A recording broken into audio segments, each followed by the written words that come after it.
at the wards on the top side of the jungle. 2 in the lanes to swap either way that the AD and support move.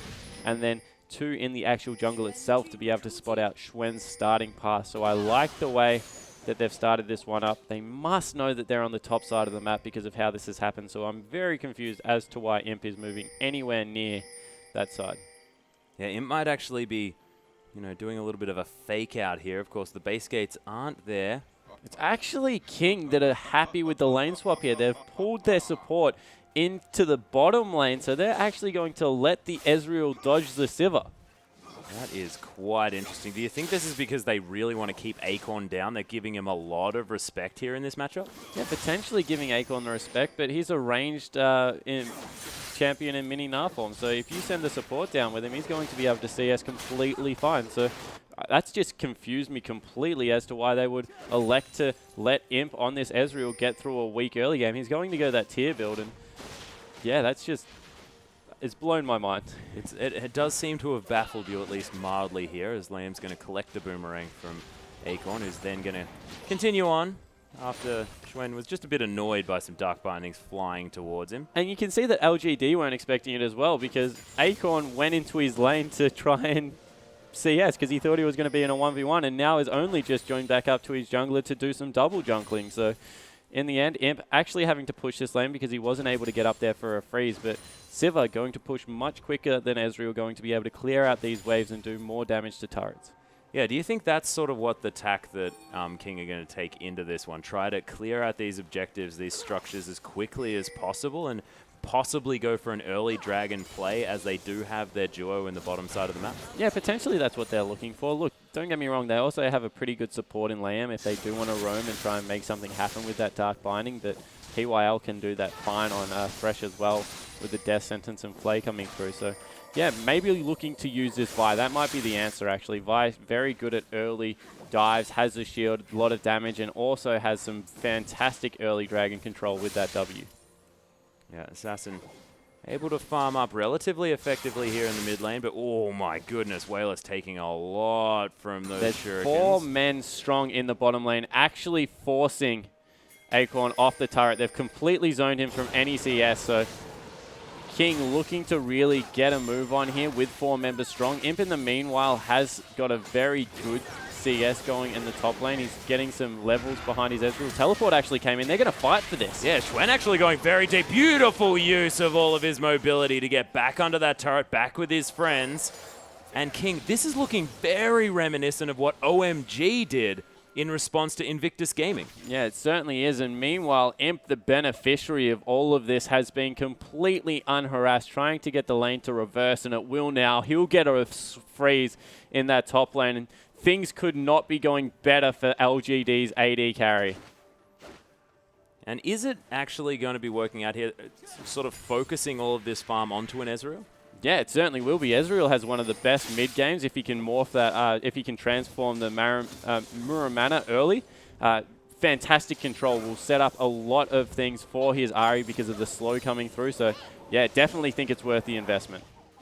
Yep, Wisher now clearing out waves here on the bottom side. Acorn about to evolve. Sky's found his way up to the top lane as Imp has a level advantage. If we just expand on Ezreal a little bit more, Ezreal's problem has never been his power in the mid game.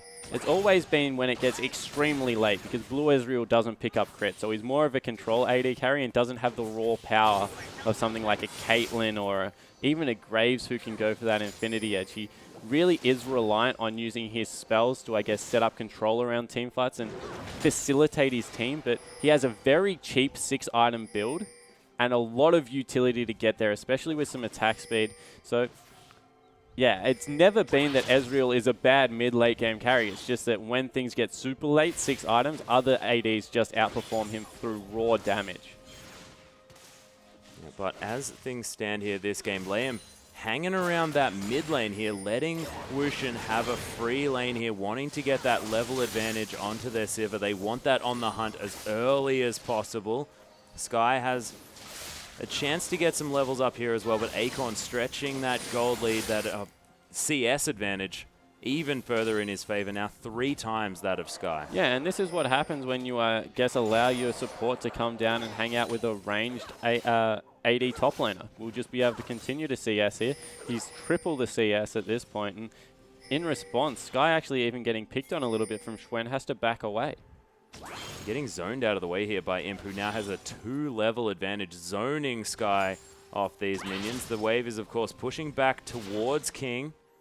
Yeah, and Sky really needs to respect the burst damage that will come out of this level 6 Ezreal if he does nail all his abilities and get that increased attack speed up. So fantastic play from him. He's got a 10 CS advantage for himself as well, and things looking much better for LGD in this early game.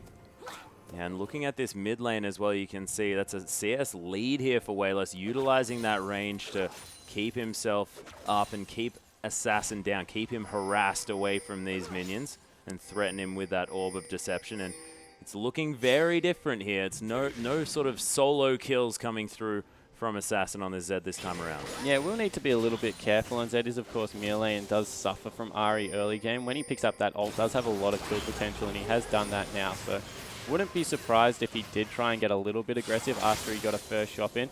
If he can just pick up a Hex Drink, we'll be completely fine in the lane. Wayless probably has to opt into an early arm guard. Yeah, POL looking for a potential kill here, but Assassin's wise to it. He's going to spot that one out and going to be okay. Sky clearing out his minions underneath the turret, but Imp is relentless. Yeah, certainly is. Just continuing to push and bully. 20 CS to 40 when you compare the top laners now, and Imp just continuing to do work, continue to farm up, and he's just using his abilities over and over again to continue to push Sky back. Yeah, that's actually an equalizer used on the wave here. The flash forward from Sky wants to land the harpoons, but gets a flash in response. Yeah, really good choice there from Sky. Recognized that Imp had actually just gone as in the mid lane. Another solo kill for Assassin, and we never seem to find it. This damage comes out from nowhere from this guy, and first blood this time. Yeah, able to grab first blood, equalizes the gold. So his team has been losing across the board in CS, but really nicely done there. MLXG actually getting caught out a little bit. Teleport coming through as well from Acorn. Yeah, Acorn coming through to the backside. He's going to boomerang MLXG here. He has a lot of rage built up. That hyper proc could potentially come in. There's another Vault Breaker to come down. Acorn doesn't have the Gnar. He's level 5. So not going to get too much from that teleport, just switching his lanes up. Yeah, in the end, actually wasting the teleport because now they have a Rumble whose ultimate will be off cooldown very soon. They can just walk towards that dragon, be able to pick that one up. Actually looks like very aggressive builds out of both mid laners here. Don't know why I'm so surprised. It looks like it will be the Cutlass into potentially a Brutalizer and just a Morellonomicon, not respecting the AD Assassin's burst potential at all is Wayless. Yep, not wanting to go for that arm guard. Just probably wants a lot of that cooldown reduction for that Spirit Rush so that he can get that off cooldown as quickly as possible. Of course, 20% is a lot in the hands of an Ahri. PYL looking for another death sentence, but Living Shadow sort of works pretty well at escaping from basically anything.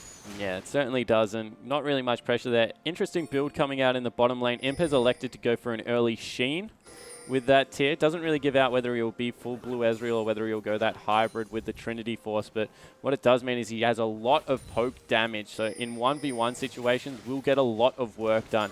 Looks like they might lose this turret very soon, however. Yeah, it does have a level advantage here on Wushin as well, who uses that spell shield to great effect. Imp going to be Mystic Shotting him, and I really liked that use of the spell shield. Sort of knew the Mystic Shot cooldown and used it when the cooldown was off. Yeah, it certainly did, and Imp tried to wait for it, but unable to in the end. That will be the turret actually not falling. They're keeping this one up, making sure that Imp can't freeze the lane any higher up. Teleport actually coming in behind, caught out Schwen.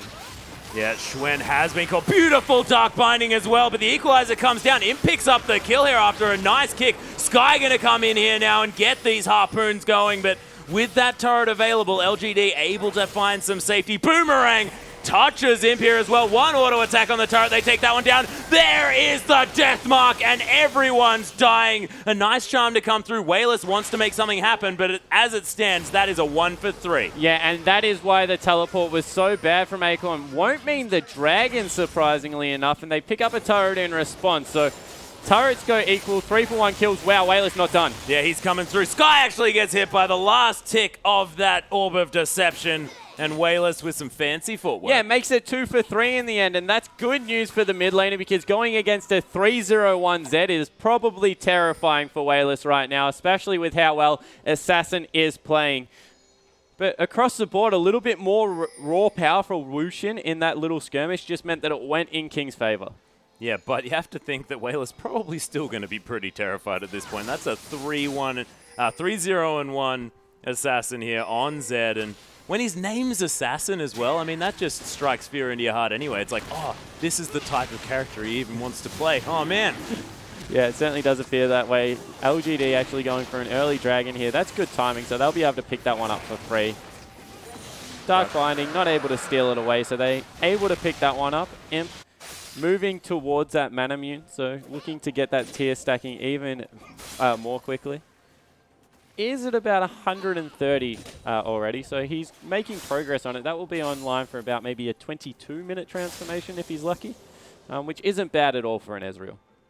No, and he does have the ability to spam out a lot of these spells relatively quickly, and when he gets a Manamune, even the auto attack's going to be stacking up that one. He's going to be A-OK. Sky now has to be a little bit careful now that he doesn't have that outer turret, as this wave is pushing pretty hard into that top side. POL and Imp just going to take away the Gromp. Hanging out together. And Assassin Deathmark just back off cooldown. Has the Ignite there as well. He's going to blow it immediately. The Ignite to come down. Lovely charm as Wayless. He's going to survive. There's the dangerous game just for the insurance. And 4 members of LGD. A little bit too much there for Assassin. Yeah, that was a really interesting play from Assassin because there was no one on the map whatsoever, and he turret dove in Ari, who still had a flash available, as well as an ultimate. So in the end, it will mean that he gets taken out. Massive shutdown gold coming through, and Imp able to pressure this turret. Do need to be careful, although, because Sky as well as MLXG lurking in the wings. Yeah, Dark Binding not going to land. Imp's very slippery. MLXG finds his way around, dodges Mystic Shot by doing absolutely nothing. True Shot Barrage just going to clear out this wave here, as well as Acorn continues the split push. This guy has just been a menace inside lanes this whole series. Yeah, much better decision out here. Actually, they're going to give him blue buff. Then I would expect to send Assassin top to try and deal with Acorn. He has picked up some magic resist. No armor as of yet. So until he goes back to shop, Assassin should be completely fine in this 1v1. And Zed deals with long lanes much better than what he does in mid lane in this mid game because it gives him a lot of time to be able to chase through, outplay with his shadows, and just get a lot of burst damage down. Yep, Acorn did manage to make it back to base. Has teleport available yet again. Has also picked up a Warden's Mail. So what I just said about having armor completely nullified. Yep. That's what happens when you go to the shop. Sometimes. And you have about 1,050 gold. Assassin is going to be able to push this wave into the top side, though. Able to kill a few of them on the turret, but you have to think that Acorn's going to be back in time to save that one. Lamb looking for Wayless. Sky managing to land that one, but it's a beautiful charm onto him. Black Shield doing a lot of work, but there's the Spirit Wash. Sky's going to die. Could it be the double kill coming through here as Acorn, he really wants this kill. The Flash, the Boomerang. Picks up the kill. Yeah, Wayless outplaying 2 members there. I actually thought it was a fantastic Soul Shackles coming through, but then I remembered didn't have to burn his flash in the mid lane. Completely outplaying it. Picks up 2 kills for nothing and able to grab a bottom turret as well. LGD looking much more comfortable throughout this mid game. Yeah, and the thing that I really like about what LGD is doing here as well is the fact that they're bouncing back from a disappointing experience, and Wayless had a horrible time in lane, still keeping that mental fortitude up to know what he's capable of, knows what he can do in these fights, and can play aggressively regardless of where he might be at mentally. Yeah, and they aren't done yet. Looking to, once again, grab a pick in this bottom lane. We mentioned the 3-man roaming squad. Here it is in full effect. Yeah, PWL just going to come down here. There's a nice equalizer to zone them out. PWL taking a lot of damage, but Sky is so dead. Yeah, he certainly is. They're looking to corral now, and they will have to poke them off, but Kings still need to be careful.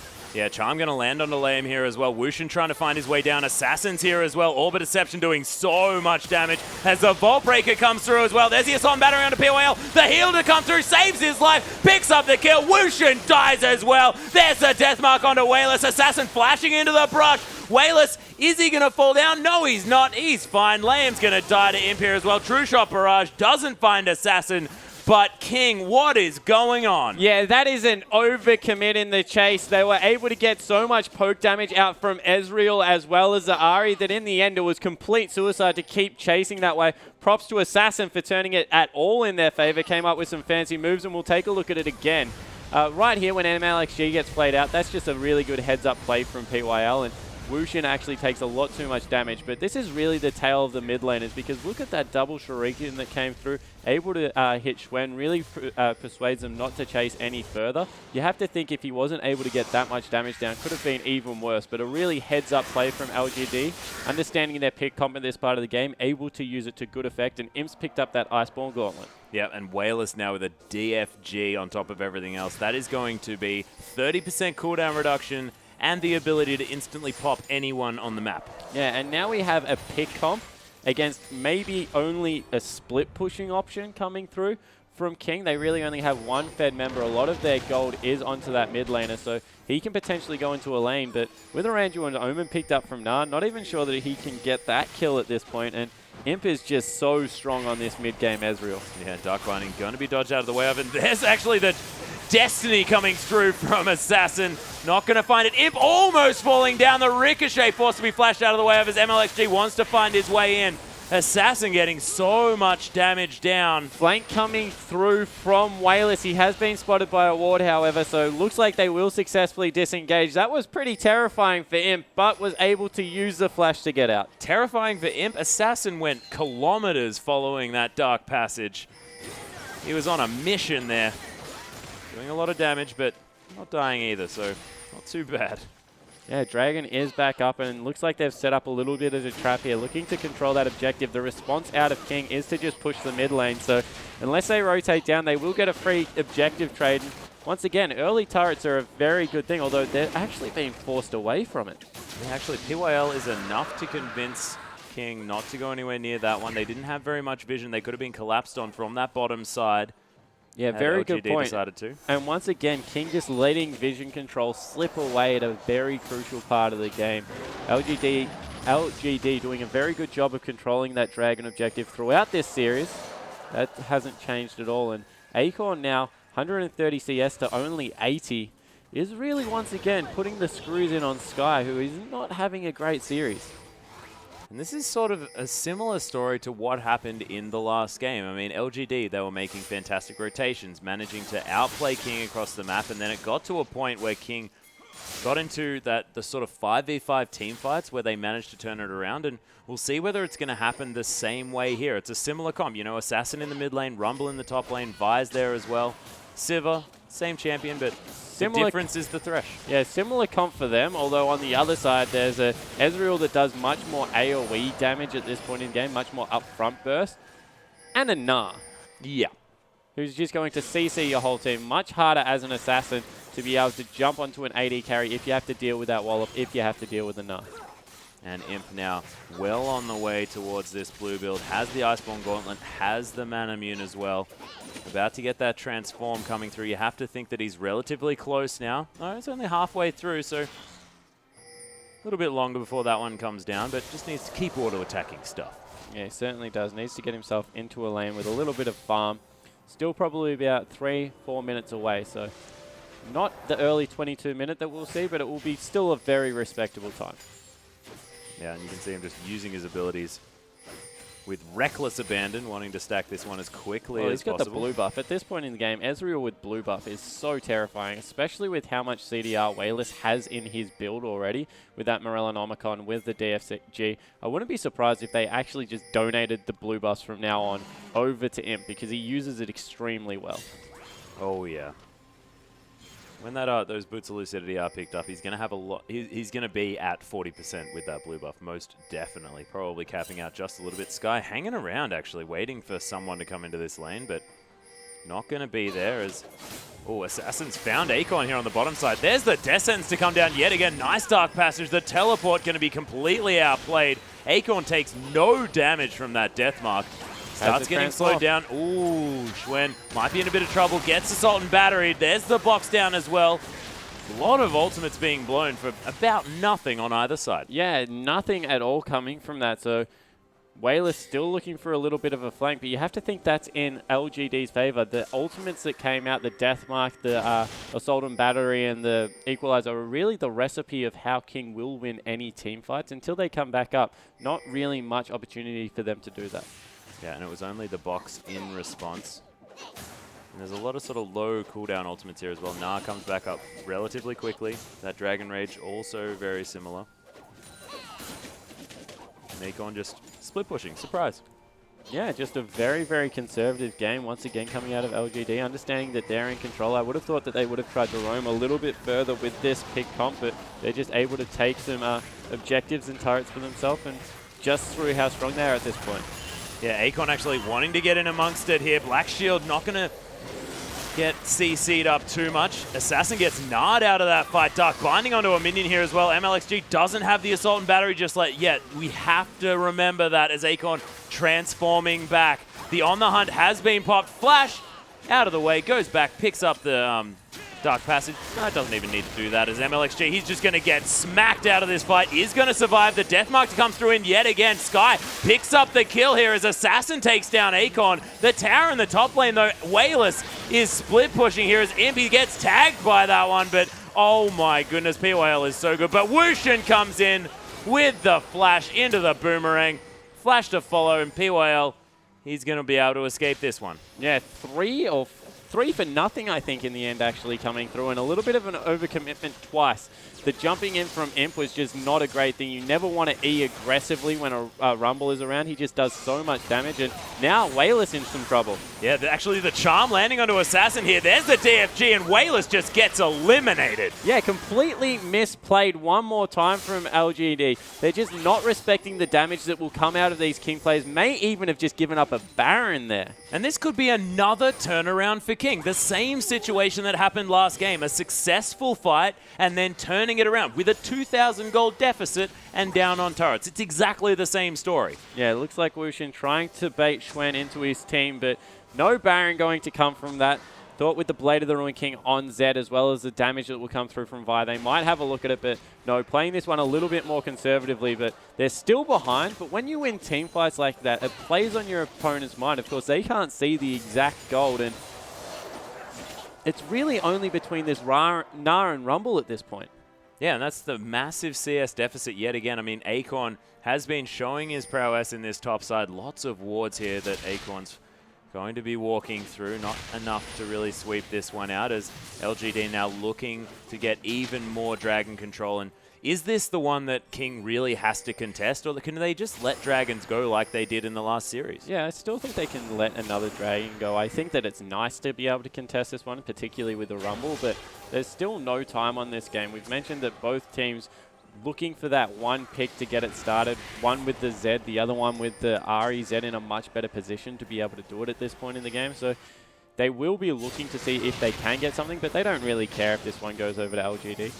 Yep, MLXG does manage to get a ward down here into this Dragon Pit. He is in for a potential steal. Oh, that's actually going to be the Charm landing on a Lamb. He is definitely dead. Death Mark going to land on a Wayless, but not going to kill him here as the teleport gets cancelled and the Dragon gets picked up. So LGD managed to get a kill and a Dragon. Yeah, so that's very good play coming through from LGD, managing to pick that objective up in their advantage. More importantly, getting the kill on the support player as well before the fight even started. Means that nothing will come of this push coming out of King. Also baited out the ult from Assassin, so for a brief window, Impl feels a little bit safer. Has picked up that last Whisper as well, so doing a lot of damage on this Ezreal. And is there room in Imp's build as well to pick up that QSS? Is it going to be very important for him to get rid of this Death Mark, or is that going to be onto Wayless almost every single time? Yeah, no, I think that Wayless at this point is a higher threat, so it will be onto him majority of the time. But I think, yeah, definitely room for a QSS in the build. Builds into a nice Mercurial similar to late game, so doesn't hinder the build damage-wise. And after this, really only needs a lifesteal item as Akon has some visitors, nothing much going to happen. Yeah, MLXG did manage to take away that big Krug, though, so that is a big deal. Krug advantage now in favor of King, stretching their lead to the Krugs quite a lot. Red buff now going to be taken by Wushin. And Assassin going to be taking out the Raptors here as well. Liam trying to get some vision down, but might have a few friends there near the Baron pit. I miss the 10 soft resets on jungle camps. Being able to take that one way is Wushin, so he's in a good position at the moment. Has picked up his last Whisper as well, so turning into more of that Archer Sivir, being able to just throw the abilities out for a lot of damage. Hasn't actually gone for any of the additional crit or attack speed out of a Phantom Dancer or a Static Shiv at this point in the game.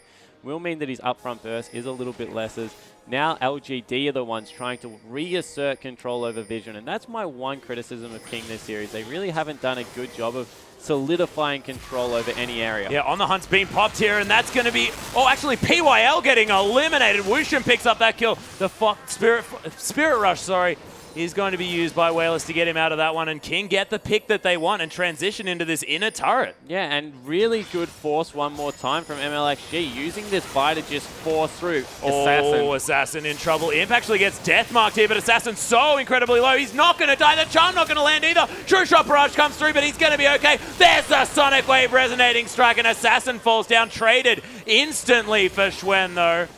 Yeah, fantastic kick there coming through, but not enough still for LGD to get a favorable team fight. They lose one, they trade two back, so King still coming out ahead, but LGD positional advantage, rushing down this mid lane, trying to get anything for their trouble.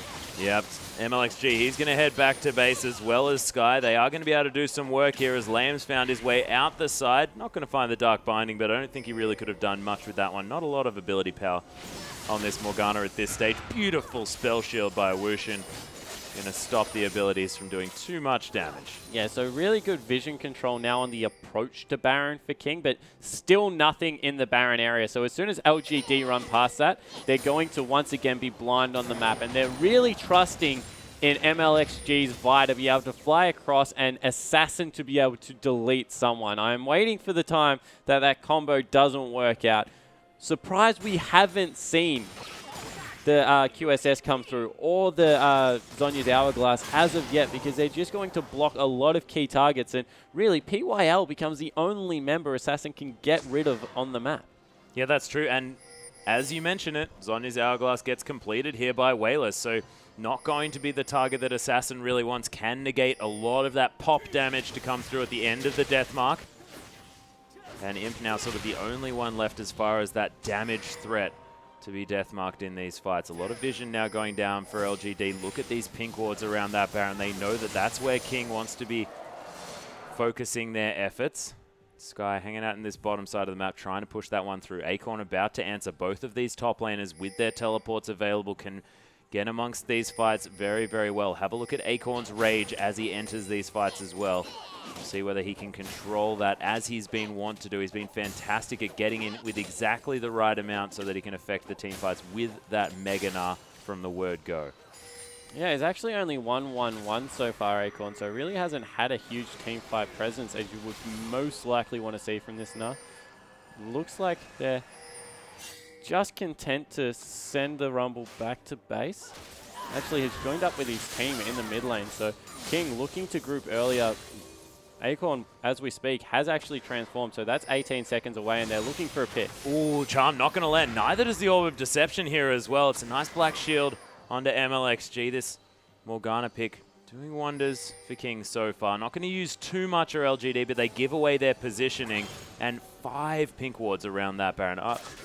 4 pink wards around the Baron. Yeah, and they're all going to be cleared out because, once again, Acorn isn't with his team. He's kind of stuck halfway between split pushing and looking for a teleport at the moment. Doesn't really want to move up, so King able to wrest control of vision back in their favor. LGD still looking for a pick, but not really much coming because of good grouping. Yep, and MLXG, he's going to find this pink ward eventually. Imp wants to get him off that one. Mystic Shock going to go wide. He's going to Vault Breaker his way through here. LGD are collapsing potentially on the jungler. Assassin takes a lot of damage here as well. And there's the explosion on delay, and they're getting rid of the support. It's a lovely equalizer to come down. PYL stuck in that one, as is Schwen. and Sky coming through. Wayless forced to use that Zhonya's. That's going to mean MLXG picks up that kill. Acorn dies as well. The double now coming through as Schwen, he's forced to back out, and King should never discount their incredible team fight ability. Yeah, you certainly shouldn't. That was an ugly team fight coming out of LGD. Completely split. Wayless trying to come through, and looks like this will mean another Baron for King, who towards this like 25 to 30 minute mark look to have LGD's number at the moment. Yeah, they want to make us think that LGD is in complete control of the game, and then King say, oh, no, guys, we're just kidding. This is when the game turns around. This is the game when the game belongs to us. And another Baron. More Baron control now picked up for King. The Dragon has spawned. LGD, they want to go straight there. Of course, Baron not giving you too many sort of combat statistics now. So both teams still very, very even. Only 1,000 gold is the lead. Wushin going to be picking up this red buff if he can. And we'll see whether 3,000 gold the lead. That's horrible mathematics coming through. And it looks like they will be able to maybe 20,000 gold? That's ridiculous. Ooh, the Dragon has actually been started by LGD, but MLXG's in here, does manage to pick up the first Dragon for King, and those 6% extra stats meaning a lot here at 32 minutes into the game. And they are able to get out of here scot-free as well. Yeah, so maybe a good thing that they didn't fight there, because they really weren't in a position to, I guess, capitalize on the poor positioning of LGD. I think a lot of this comes down to the equalizer. You nailed it last team fight, that there was just a great equalizer that came out of Sky and really split the team up. They weren't able to get onto the carries very well. Imp farming out this bottom lane. He's starting to peak now as Ezreal. Nearly grabbed that Blade of the Ruined King, and no one can really go toe-to-toe with Assassin. He's picked up another BF sword. Looks like he's going towards that Bloodthirster. I love the build. A lot of damage onto those auto attacks now as well as the abilities, and they're looking to pick up their second outer turret. Yeah, Wushin actually tanking that one up for quite some time. Dark Binding going to land on a PYL. This inner turret is not long for this world. There's the equalizer to come through as well. Assault and Battery so deep onto Wayless, but he Zhonya's is it. Beautiful play. Assassin all the way out the backside. Imp is going to die to the Deathmark proc as Acorn gets taken down low. LGD, they are going to have to back away from this one as only one member dead for one, but so much high health bars on King. Yeah, 1 for 1. King actually have to back away because of the home guard threat that will come through for the re-engage. So King will be happy with that little bit of an exchange. They were able to go extremely deep and burn pretty much all of the summoner spells on LGD's lineup, meaning that the next team fight will be even easier because Wushin hasn't had to use anything, was free to just sit back, throw out the boomerang again, and Assassin is playing out of his mind. We take a look at the dead Ezreal. He went all the way through everyone at the back of that team fight and still managed to pick up the kill with the last Shuriken. Yeah, that was beautifully played. And, you know, that Deathmark giving him a lot of safety as well, but you still have to hit all of those abilities in order to make sure that that target is dead. And that was probably through a face of the mountain coming through from PYL at the same time. That is a lot of extra health that you need to burst through. Yeah, it certainly is, and he burnt the flash to chase the Ezreal around. In the end, just a very good outplay of two very mobile carries, and Assassin seems to have Imp's number at this point. He does, and now has a Bloodthirster as well. So double lifesteal items. He is going to be doing so much flat damage. It is terrifying. What do you think the sort of the final item, the item to round out Assassin's build is? Does he need a Guardian Angel here, something like that, or is it the Banshee's Veil option? Yeah, I think that GA is a really good pickup here just because they have a lot of consistent damage that will come out of the Rumble and Vi. They're not dying at this point, so GA is always one of those good items. They also look like they're only one team fight away from a one map again as well, and GA probably is that best if you just want to win a map item. However, I wouldn't be surprised if it's a Banshee's Veil. Will be able to block out that charm, and is very important because a lot of the gold is on Assassin at this point that he doesn't get picked off. Yeah, he's getting boomerangs thrown at him as well. Acorn being very annoying. About to transform. Has Nara available here as well. Thornmail has been built up by this Nara at the same time. It looks to me like it's going to be very difficult to kill this Nara at this stage. Yeah, they're just waiting for him to evolve. I wouldn't be surprised if they took the fight here. Baron has run out, so they're going to have a hard time sieging this. Might actually have to move away. That's a problem with Civicoms. Very good at diving, very good at getting in position to maneuver around. Horrible at siege. Yeah. Oh, Death Sentence. Going to go a little bit wide here as Sky finds a ward. I don't know whether he really wants to be too far up on it, but that Black Shield Gonna stop any charms from coming in as actually Assassin gets caught here. The death mark needs to be used. He gets immediately exhausted. They're chasing him down. He's not dead somehow. Wayless gonna pop that Zhonya's and then Spirit Rush back in, but he's gonna die. The Assault and Battery onto him. He's dead as well. A triple kill already for Wushin. That is actually gonna be MLXG picking up the kill. A quadra now for Wushin as the Penta stolen from MLXG. Yeah, really well done there by Wushin. He, I guess, sat at the back, waited for all the damage to be dumped onto Assassin, and then went in there and cleaned up the fight. In the end, MLXG Sky, way too tanky. They're looking to break into the base. There's a minion wave behind, and wouldn't be surprised if they try and replicate their game 1 feat and maybe close it out. No, I think it's too short a cooldown still. Yeah, still the death time is quite low. 36 minutes into this game. They'll be happy with an inhibitor here as King gonna head back to base. Maybe prepare for the next Baron that is going to be up in a minute and a half. But Assassin got caught by a death sentence and exhausted and still managed to put a lot of damage down to PYL and make it out and bait Wayless into that fight. Assassin is just doing exactly what he needs to, even when he gets caught by skill shot. Yeah, able to, I guess, aggressively death sentence in, made the team back off, and then just went back to his shadow, was able to really outplay a lot of that exhaust duration. And yeah, you mentioned it, baited in Wayless, who had to pop his Zhonya's, wasn't able to get out of the team fight, and in the end, everything just going King's way this time round. Yeah, and this time decides that he doesn't want to get exhausted, doesn't want to get death sentenced. He's going to pick up a QSS, so going for that Mercurial Scimitar as well, and he's going to have so much AD by the late game. Yeah, he certainly is, and obviously that W just does so well being able to scale up. So I think that it's very underrated Zed's passive in the late game. That's why auto attack builds are very good on him, because he's able to get a lot of damage down once people are below 50% health. Really augments that damage with the death mark as well. So looking to scale up into this late game tank. And for me, MLXG 2-2-10 again has once again gone that Warmogs build. Has just become such a nuisance on this Vi. It's so hard to escape the lockdown that comes through, and Imp not able to perform how we would like in these team fights. And Wayless, after having a great mid-game picking up those kills, just has done nothing in the late game. Been unable to really contribute much at all. Been sort of Zhonya's at interesting times and then dying a lot of these fights as well, which is not working out. I love this Aegis of the Legion pickup here by MLXG. Understands the fact that Ezreal's going to be doing a lot of magic damage. Of course, Ahri is a factor, and that Foxfire can be hitting so many different targets at once, and helping King survive through these fights with that Locket of the Iron Solari shield to come through very soon is going to be very important. Yeah, and look at the wave control coming out of King now. All 3 waves pushing into the base. That top wave has to be dealt with, the bottom wave has to be dealt with, and this will just mean that they have complete control over this Baron area. Would not be surprised if they started up. In fact, I think Assassin wanted to. He got very, very antsy there. Has popped that Ghost Blade as True Shot Barrage going to come through, start off the Baron for them, make that decision, and Assassin, he takes that as, let's start the Baron, guys. Let's do some killing. That top wave is huge. That will take down the turret if it is not dealt with. So look for Acorn to maybe rotate over there. All the pings have gone down furiously from King. They know exactly what's happening. And oh, this is such patient play. They're waiting for someone to go back and deal with that wave and then immediately start off the Baron.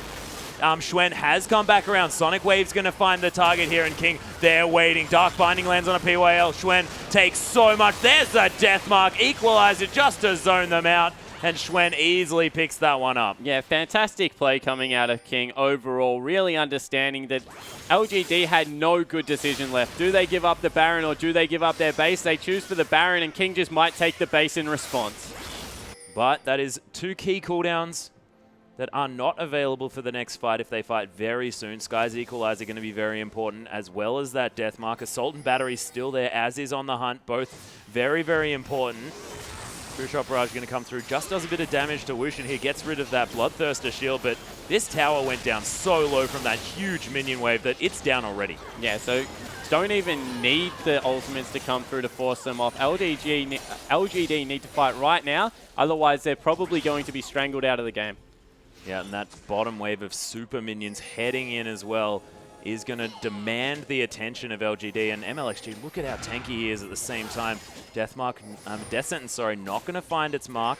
That's a very confusing sentence considering the names of the abilities in this game, but everything on a knife edge now, and LGD almost, as you mentioned, just getting forced into impossible decisions now. King with a stranglehold. Yeah, well, Ultimate's a backup, so LGD's window has completely closed. This inhibitor will probably go down because in the bottom lane, super minions are on the turret. They're just waiting for Acorn to, I guess, maybe going in now. Yep, Wallop not going to land on MLXG. It's a nice reaction with that Black Shield in case that had have landed. Darkbinding going to land on Acorn here as well. He's just transformed back into Mini-Na. This could be the go button for King. This is when they want to engage these fights. There's the equalizer to come through, zoning off the inhibitor. They're going to easily take that one, and LGD, they had no ability to fight that one. Yeah, nothing they can do at all. They're looking to catch them in transit again. Unfortunately, Acorn still in Mini-Na.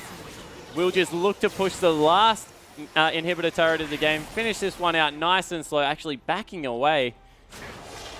Think they've accomplished enough. 2 inhibitors down. We'll go back shop. They must have so much money in their back pocket. Yeah, about 3,000 on their AD carry. So they'll be able to finish up some item builds, come through and finish it off. Yeah, probably going to finish off an elixir there as well. Able to spend most of that money, and Wushin has just had a fantastic game. Now at max items, 6, 1, and 12 on this Sivir, and we've been seeing Sivers have mixed results just recently, but he's 90 CS in the lead, just destroying Imp as far as how far he is ahead in this game. Yeah, and now that the crit and the final build has come through, this is where, I guess, Imp's Ezreal falls away rather rapidly. Not having any of that critical strike. Great control AD carry, as we mentioned, but against a 6-item Sivir, he's just going to be lacking a lot of damage because of that crit and the auto attacks that come through. So LGD just not able to use their mid-game spike the way they would want to, and looks like King trying to run over the top of them. Yep, and oh my goodness, the banner of command to come in from Liam as well. The super creep to start the siege, and that's what they need. They've got barely any siege now in their hands, but the fight is on here as well. Imp gets death mark. That's actually going to be the ultimate coming through from MLXG at the same time, but Assassin's dead straight out the gate. MLXG so incredibly low. True Shot Barrage not going to find its mark, and MLXG finally dies. The equalizer, Imp's going to die to Sky, and Sky is tearing through the backline of LGD. The charm lands. He finally falls. Only Wushin and Liam alive as the house falls on top of Wushin here at the same time. A decent comeback fight here for LGD, but they're still going to lose the inhibitor turret. Yeah, probably going to lose an inhibitor off it as well. They need to be careful here, Wushin and Liam, because there still are 3 members, and the teleport is coming in behind them. Coming in behind, Acorn wanting to make something happen, doesn't have any rage, is going to be able to stop the retreat though as they head out of this base. Schwen's over the wall as well. Wushin does have the flash over. He flashes back again. This is ridiculous. Acorn now going for one. Liam tries to kill Schwen, but I don't know whether he'll be able to. Oh my goodness, the Black Shield not going to be enough for the physical damage, and Wushin's going to fall down as well. What is going on this game? Yeah, the start of that fight all started with Schwen landing a great flank kick to boot Assassin into his team. He had no choice to once again offensively deathmark. This time it was onto Imp, and Imp just dealt with him with a full shield off the Bloodthirster. So a great fight coming out of LGD, managing to grab an ace for only 2 members. That stopped a little bit of the bleeding and maybe completed a few more core components in items, but still maybe a little too late. Little too little too late indeed. Ridiculous sentence, and I liked it a lot. Imp now going to be able to take away this red buff. Dragon has just respawned. That is going to go over to King most definitely, but LGD in no danger of getting that sort of 5 dragon mark coming through from King. Of course, only picking up their 3rd now, evening out those dragons, both of them having that movement speed and tower damage. Yeah, and a lot of pressure now on Acorn. He's up nearly double CS at this point. Is that 6-item Gnar coming through as well? So if he can get a team fight started, I honestly think if LGD start the team fights, they're in a much better position. We've seen too much reactive play coming out of them. They need to look for the flank, need to look for the kick, and get Acorn in the middle of the fight to start creating havoc, because he is an absolute monster. He looks like he's going for even more armor, potentially a GA coming out, and he's just, yeah. And Beast, look how tanky he is in Mini-Na form, let alone when the Evolve comes through. Yeah, and we'll see whether his rage control is really going to work out. King has been starting these fights knowing exactly where Acorn is, and if he gets the flank, and like you said, they start the fights where they want to, things going to be very, very different. The last inhibitor now is being sieged up on, and Assassin, he's finished the Guardian Angel here as well. He's sold that QSS. and picked up that one last life. And this might be exactly what you're talking about. They only need to win one more fight, so let's use that GA. Yeah, and I'm surprised there isn't actually another one coming through for Wushin as well. Maybe valuing the shield to get rid of a charm a little bit higher, but on the other side, QSS out for Imp. The Zhonya's Hourglass has been finished for a while. About 350 armor on Acorn, so very few targets coming through for good death marks at this point in the game. Yeah, but this inhibitor is getting sieged down upon. Assassin takes a lot of damage. There's the locket of the Iron Slayer to come through. MLXG, he gets charmed up here at the same time. The inhibitor does fall down, but they trade it for MLXG, and the fight is on. Flame is right in amongst this fight. That Equalizer was in a decent position, but not really getting anyone as far as damage is concerned. Imp just going to use that QSS. Oh, it doesn't even need to, as Sky's going to get destroyed. The Guardian Angel pops, but no one is dead on LGD. They lose all of their inhibitors, bar that top one that just respawned, but they're all alive. Yeah, and Imp playing out of his mind. A really good charm actually starting that one up to get MLXG caught out of position, but this is a late game Gnar, and nothing is going to stop him. Unfortunately, Assassin's starting to fall away with his build. Too many defensive items coming through. Can't get the job done. This might even mean a Baron for LGD, and they've stalled this game out to the point where gold no longer matters. Everyone's finished their item builds, and they're right back in the game. Yep, and no vision around here either. All the members still dead on the side of King Wushin. There is nothing he can do. LGD get an easy Baron off this one, and that is going to help them so much in repelling these super creeps heading into the base. Yeah, it certainly will. It means that they are able to send the really powered up minions against the super creeps. In fact, the Baroned up minions win out in the 1v1, so they can just push down lanes. I didn't understand that matchup. I like that. Well, the more you know. The more you know. Banner of Command was actually sold now from Liam. He has picked up that Righteous Glory to continue his ability to start these fights. The Mikhail's Crucible available as well. Can stop a charm from coming in or a death sentence if it does manage to land.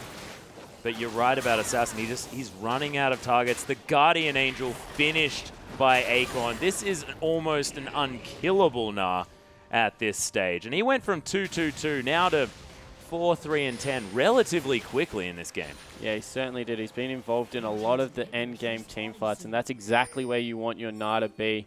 He's an absolute monster at this point in the game. 340 armor, 170 MR, and all of that health coming through.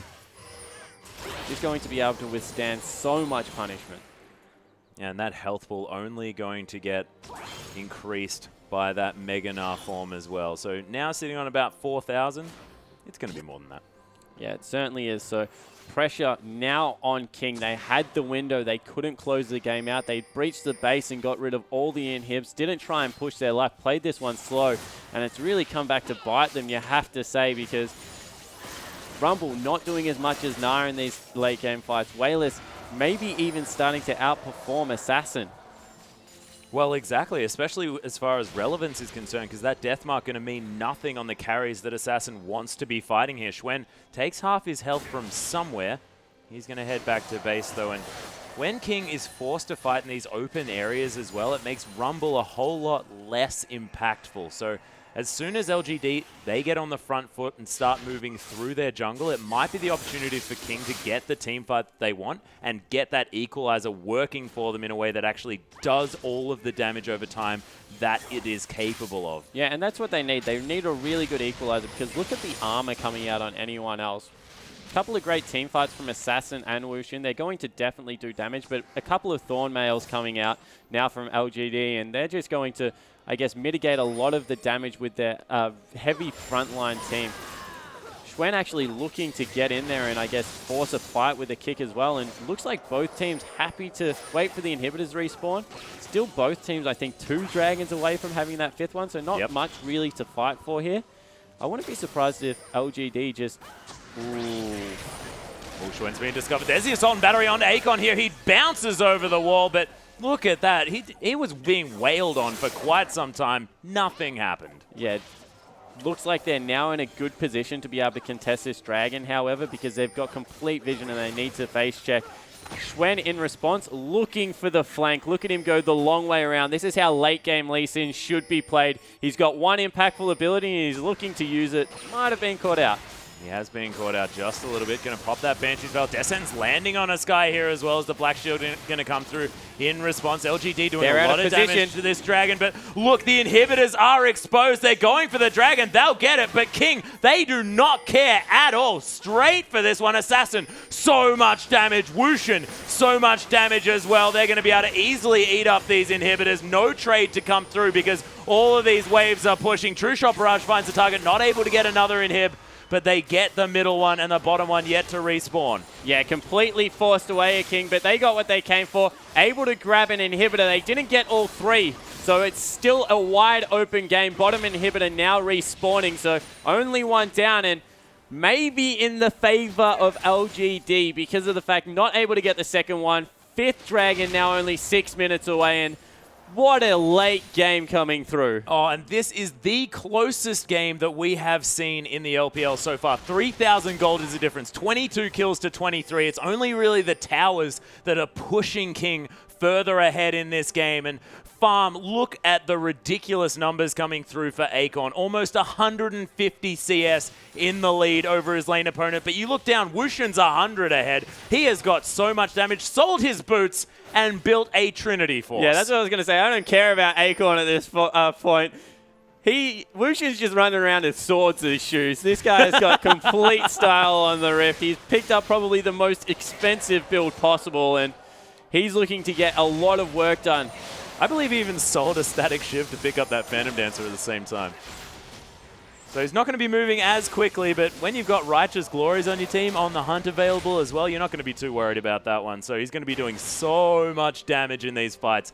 And Trinity Force actually works quite well because you've got that auto attack reset in your Ricochet. So does do a fair bit of work in these fights and does extra damage to these structures as we've got a minute and a half on this Baron and King are already in position because what else are they going to do? Let's be honest. Yeah, exactly right. At this point, not much else coming through. Wushin actually has 403 AD. So if you couple a crit on top of that Sheen proc that's going to come through from the Trinity Force, people are going to start completely melting. Yeah, that might be just all of Wayless's health bar just in one auto attack. Elixir of Iron coming through. That's the biggest Lee Sin that I have ever seen. Descent's going to go slightly wide here. Lamb almost copying that one. And look at the wave clear to come through. These shurikens in the late game do so much damage. The Boomerang Blade is all that is necessary to clear out a wave of creeps. And this is my problem with Iron Elixir. I understand that the champion gets bigger, but how do their clothes still fit? Yeah, that's actually a smite to get rid of a Banshee's Veil there onto Akon as he's just going to bounce away, turning into a gigantic force. King still on the front foot, but they don't want to get flanked. They don't want to get caught out, like you mentioned, by that Lee Sin kick, by that Dragon Rage. And they need to have control of the vision. Ooh, Gwen looking to maybe go in here, decides against it. Needs to be careful he doesn't chase too far. Yeah, exactly. The Sonic Wave is going to land onto Sky, but this is exactly where you want to be getting these equalizers. It's the point on the map where you want to be using that ultimate to really zone people away and get the fights that you want. And King turning it around yet again. They're sort of, it's like the bait and switch to come through from these teams because King wants them to fight where they need to. Yeah, I don't think anyone knows who is stronger at this point in the game. I think LGD think they are in the open, and in the closed spaces, Rumble is. Yep, and Sonic Wave to come through. It's not going to find its mark. Akon's turning huge and trying to get amongst this one. Has the flash. Can flash into that now if he wants to. Righteous Glory to come down as well just to get his team to safety. No ultimates have been blown. Everyone's sort of very tentative on the trigger in this game. Yeah, that might actually be the Baron in favor for King right here because they were able to dance back and forward long enough that the mid lane super creeps have pushed in. They're on the inhibitor. Akon has to go deal with them. Not much AD on this Nah, so may be able to pick this one up for free, although they're not starting it up. Yep, Akon has actually head back, and he has the teleport available. King, they're coming round. LGD have found their way in as well. They have the wards, the pink ward over the wall there as well. The teleport in from Akon. They want to start something up. This Baron has done no damage to the side of King, though. And Akon now sort of stuck in this pit. True Shot Barrage does a lot of damage to Assassin. He has that Guardian Angel, though. And everyone wanting to start something. Sonic Wave actually resonating strike to come through from Schwen, but he's not taking any damage from this Flame Splitter. The Dark Binding to come through. Oh, that Assault and Battery onto Schwen. That is not the target they want. The Equalizer in a decent position. Imp is just eating damage from that, and MLXG doing a lot of work. Imp is dead! Assassin manages to pick up Wayless as well, and PYL, the descents onto Sky King, are tearing through this fight, even though they only have 2 members alive. PYL and Acorn, they're so tanky, but the damage is in the favor of King. Yeah, in the end, it's a 3 for 4. Assassin looking to see if he can finish this one off. Acorn probably a little bit too quick at this point, but a fantastic team fight on a knife's edge. It's ridiculous to see. Assassin's Guardian Angel was procced, and he knows that he can't let Acorn go back to base. He's on such low health. Procs that Guardian Angel there as Sky's teleported into the base, able to clear out these inhibitors. Assassin, his damage is necessary as Acorn has the ability to potentially finish him off. Assassin needs to hit some creeps to get some health back so that this gigantic Gnar doesn't do too much work. Beautiful use of that Living Shadow. The Nexus, it is exposed here. Assassin goes down. Sky trying to finish off the Nexus. The wall-up coming through from Acorn. Is he the hero for LGD? Sky trying to get the damage onto this one. Acorn doesn't quite have it here, and the equalizer to come through clears out all the creeps, and Sky is going to be able to win the game for King. A 2-0 victory against LGD, and that was the closest match that we've ever seen. And probably the most apt finished ever. A Rumble versus a Gnar in the end, walloping on each other.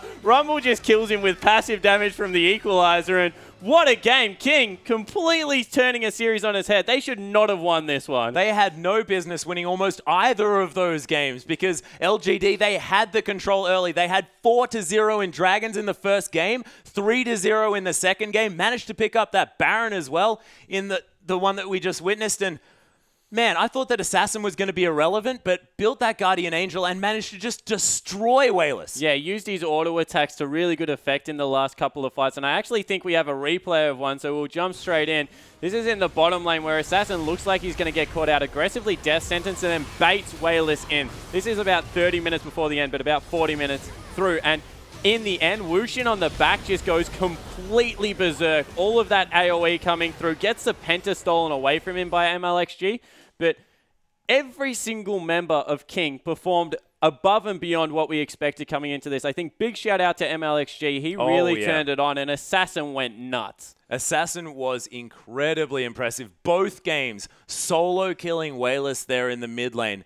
And you don't see that often. Wayless is a fantastic player, but I'm so tuck it out after that. I'm going to need Pace Time to come in for the next series. Speaking of which, we are going to go to a brief break, but we are going to be back with Snake taking on Vici Gaming right after this.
Hello and welcome everyone to the English coverage of the Chinese LPL here for our last day of week 4, and it's been some amazing matches so far. I don't know how we're going to top that last series, but we'll give it a go. I'm Julian Patriot. This is Jake Spawn, Tiberian Spawn. I can't believe you're still standing after that last game. Yeah, what an enduring set, and really well played from King to be able to take that one away, but I think this, if there was a match of the night and something was going to top what we just had to watch, it has to be this one. Vici versus Snake, battle of two of the top teams, and they're really coming into play. Yeah, and it's sort of interesting to look at these two teams. Snake have almost had an incredible series of upsets. They've looked so strong in the first few weeks. They're close to the top of the table. They might technically be top right now. I'm not too sure how the points have worked out, but Snake have looked amazing for an LSBL team, and Vici, a very promising team with lots of star players, have certainly struggled in the LPL so far. Yeah, they certainly have looked like they're struggling. They've had moments where their vision control and movement has been fantastic. They are struggling a little bit in these team fights, but boy, if there's a matchup that we really need to look up, it has to be the bottom lane, because Vasily versus Crystal share a similar champion pool and mainly focused around that Tristana. Yeah, Tristana has been the big champion of these two. Massive scores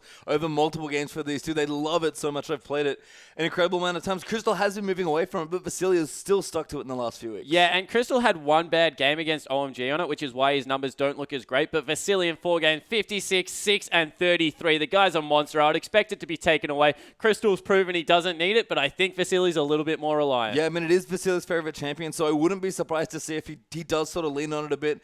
Again, it's interesting to see what happens once he gets changed, because we're still on 4.21 as well for the LPL, and I wonder if that maybe throws some wrenches for Vasily's play, but overall, he's looked strong, and that includes, by the way, a 10-1-9 performance in a loss to OMG. Yeah, it certainly doesn't. Yeah, he came up absolutely huge in a couple of team fights in that game. Wasn't able to get them over the board. But Crystal, he's pulled out the Draven, and he's been able to change things up. I think that if we're going to see another target ban in the AD carry position, it might just be that one. And that's not normally the place where we have target bans. The mid lane's got a lot of attention this weekend, but it would be insane to me to see at least 2 AD carry bans. If any more than that, that's just craziness. So curious to see if that happens. We talk about Snake's mid laner as well, Baka. Lots of people like targeting Xerath. He's only really played Xerath and Azir so far to great effect, so we could have that banned as well, but we're quickly running out of bans here. Yeah, exactly right, and I think that's what this does. It blows the game wide open, and I think if anyone's going to deal with that well from a champion select point of view, it's going to be Vici. They have the 2 experienced Koreans on their team, Dandy and Mata. They have very broad champion pools, except for maybe that AD carry role, so look for them to be able to adapt and get something in there. But on the Rift, Snake adapt like no one else. Yeah, and Snake have looked, at least with the exception of Baka, actually quite strong in terms of champion pools, but the overall drafting's been a little weak. So maybe in Champs League we'll see that, you know what, Vici draft very well, put together the better comps, but Snake are very flexible and able to pull out some surprises. I mean, if Flunder is going to do anything crazy this game, it might just be this one. Yeah, exactly right. He's got a very deep champion pool. We'll be going against carrying the top lane, and we'll look to bully that matchup, you would have to think. I guess the last one that really I'm interested in is Beast versus Dandy. A target ban already thrown there, but Beast has shown that he can deal with Jarvan better than any other LPL jungler. Yeah, so curious to see how the draft does work out. So we are into Champs League for game 1. Vici on the blue side, Snake over on the red. The new ban, just like you mentioned, and Nara, of course, going to hit the bin as well. Yeah, taking that one away from carry, just a very, very solid weapon. And wow, actually Jarvan being taken away from Beast. So they're going completely away from the AD carry bans. They're just hitting the jungle so hard. Yeah, we've seen this a lot where junglers tend to get hit. The top 3 jungle pools, Rek'Sai's also been banned out on the side of Snake. This happens if Lee Sin gets her as well, or if he's an early pick, the jungle pool gets pretty thin, but if anyone has shown some depth, it's probably Beast. Yeah, it certainly is. He has been able to pick out some pocket picks in there. I would be surprised if Lee Sin followed. Dandy is a good Lee Sin player, so leaving that one up is fine. Dandy can also play Rengar, of course. So there are still some picks here available, but that top tier is starting to fall away. Yeah, it looks pretty thin. A very smart Xerath ban there by Vici as well, so targeting Baka, who might look to a 0, maybe have to go for another champion. And when he's not been on Xerath especially, he has looked a little bit weaker. Yeah, he certainly has looked like that is his most comfortable champion. He's kind of like a really fantastic mid laner on Xerath, and then a pretty good mid laner on a couple other picks. Azir is one of them that you mentioned. Right here, I'm interested to see whether they let the Tristana go through and they just counterpick it straight away with the Draven. We've seen that Crystal is very comfortable with that matchup, and boy, would it be exciting to watch. Yeah, I like the last ban there for Snake as well. They have gone with Castan, a very strong champion, but that leaves Janna, that leaves Lissandra, that leaves Tristana, like you mentioned as well, and of course Lee Sin as well at the top of those jungle picks. So lots of options here for Vici, but they're only going to get one of them. Yeah, Thresh as well for Mata coming through. We can't look past the Rumble. That's a fantastic pick. Worthwhile noting that Kassadin is a mid lane target ban against the Tong plays mid Kassadin extremely well in these series. So wouldn't be surprised if they went with the Rumble. Doesn't really give much away, but it does kind of give FLICKR a free lane in the top. Yeah, and that's potentially dangerous to do. We're seeing more teams start to adapt to Rumble, which is the first pick here for carry. It's been very popular in the LPL, but you can definitely get aggressive and target it out a little bit. Yeah, you certainly can, and it looks like Janna going to be the response for Ella here. So looking to maybe if the Mata does go towards that Thresh, good disengage comes through. We'll be able to heal his team back up, and wow, that is a lot of priority being placed on Azir this early in a draft. Yeah, they actually hovered the Lee Sin for a while. That would have been a great pick away from Dandy, but instead really want Barker to be the comfort champion, so pick up the Azir and the Janna for themselves. I love the Janna pick. Ella's fantastic on that champion, and it takes away Mata's best champion arguably as well, so lots of strong drafting on the red side from Snake. Yeah, it certainly does, and we'll be interested to see what kind of composition Vici are looking to put together here, because with that already, Snake have said that they have fantastic disengage. You can't look past the Azir Emperor's Divide that comes through, the Monsoon. They throw a Lee Sin on top of that. That is very hard to dive on top of, and I really like the Lissandra pickup for that reason. Oh, against Janna, of course, yeah. That's the thing about Lissandra, which is picked here by Vici. Annie actually as well, so going to be Mata's support there. But yeah, when you have good engage, Janna doesn't really do a job as well. Yeah, certainly not. And it's because you're just able to get through there and get the Glacial Tomb onto the Janna or someone else, and then they get stuck there, so you can't kite back through the Monsoon. You're really caught in between a hard area. Locking in the Annie for Mata as well. Very small health pool on Azir. He's one of the squishiest mages in the game. Very high damage consistently through the fight, but if he gets flashed and gate on by Mata, it has got the potential to be blown off, especially if Etong take one of his assassins into the mid lane. Yeah, be curious to see what they want to go here, but Snake are hovering some pretty interesting picks, and that's a Kog'Maw. A Kog'Maw and an Olaf. There you go, analyst. Enjoy. Yeah, so Olaf very good at diving backlines. It doesn't get caught up by a lot of the CC that's coming out of Vici. Kog'Maw just a bad pick here because there's an Annie and a Lissandra that will just get on top of him and absolutely make his life hell. So we've seen if anyone can do it, it's got to be Crystal. If they run like a double Mikhail's QSS comp or something like that, wow, they're actually hovering by as well. They are looking to get on top of Crystal. I mean, Crystal the Butcher's looked fantastic. He has killed so many people in his first 4 weeks of LPL and looking to do the same here as well. This also shakes up the standings potentially as well. Snake are very high up right now, and Vici are kind of looking to get further in towards the top 5. So both teams really want their points here, as always in the LPL. And that's an interesting pick from Crystal, but they answer with Vi in the jungle there as well, and the Callista as well. Yeah, so I agree with the Vi a lot. Callista and Annie have great synergy coming through with that ultimate into the Tivers. So they have a good CC coming through from nearly every member. A lot of lockdown on top of that Rumble equalizer. Really good mid-game curve as well. Really good. Oh. Andre is thinking about things. Yeah, I like the Black Shield here. I don't necessarily like the Morg Rumble matchup in the top lane. It gives Rumble a lot of answers to what is a weak laning phase. Morgana can't really bully him around, but it will help Crystal get through, and this will be a very 1-carry, 2-carry composition coming through from Snake. I mean, Snake have had some pretty solid plans. The drafting end has been a bit on and off, but when they've played together as a team, they've at least done everything their comp could when they've had their picks to make sure it works. And they put a lot of faith in Crystal's Draven and Crystal in general as a player. And again, he's going to be on a hyper carry here in Kog'Maw. He needs to carry once more. Yeah, and I'm really hesitant to give this draft over to Vici. I would normally, just because they have fantastic team fight, AoE, they've got the works, actually. But then you look over to exactly what Snake were able to do to IG in a very similar matchup, and starting to have flashbacks. So I want to see if one more time Snake are able to pull it together for this one. And I think probably one of the centerpieces of the comp that Snake have put together here has to be that Olaf in the jungle. Yeah, it certainly does, because what that means is that Olaf won't get CC'd and tied down, and will be able to seriously pose a threat to a couple of the squishy members. I'm looking at Callista's area. She's bouncing backwards, throwing things at Olaf, who will go pure tank in the jungle. Won't be dealing the damage needs to on the back line. And you got to say, if they don't blow up this Kog'Maw, Crystal will go completely nuts. Yeah, Suits Beast as well. He can get aggressive with this champion also and fight the other jungler if he wants to. We talk about him being very good at dismantling Jarvans. He could potentially disrupt Dandy's Vi as well. Yeah, certainly could. And I guess that's another thing that we have to hit on. Being able to dodge out the Vault Breaker with the Ghost and the extra move speed to be able to chase down. It means if Dandy ever overcommits in a gank or in the jungle, he will just be a sitting duck. Yeah, it's kind of a sick gank in the top lane there as well with Morgana Soul Shackles. Like, Olaf's really good at ganking longer lanes, but let's find out what happens. We'll get into the game.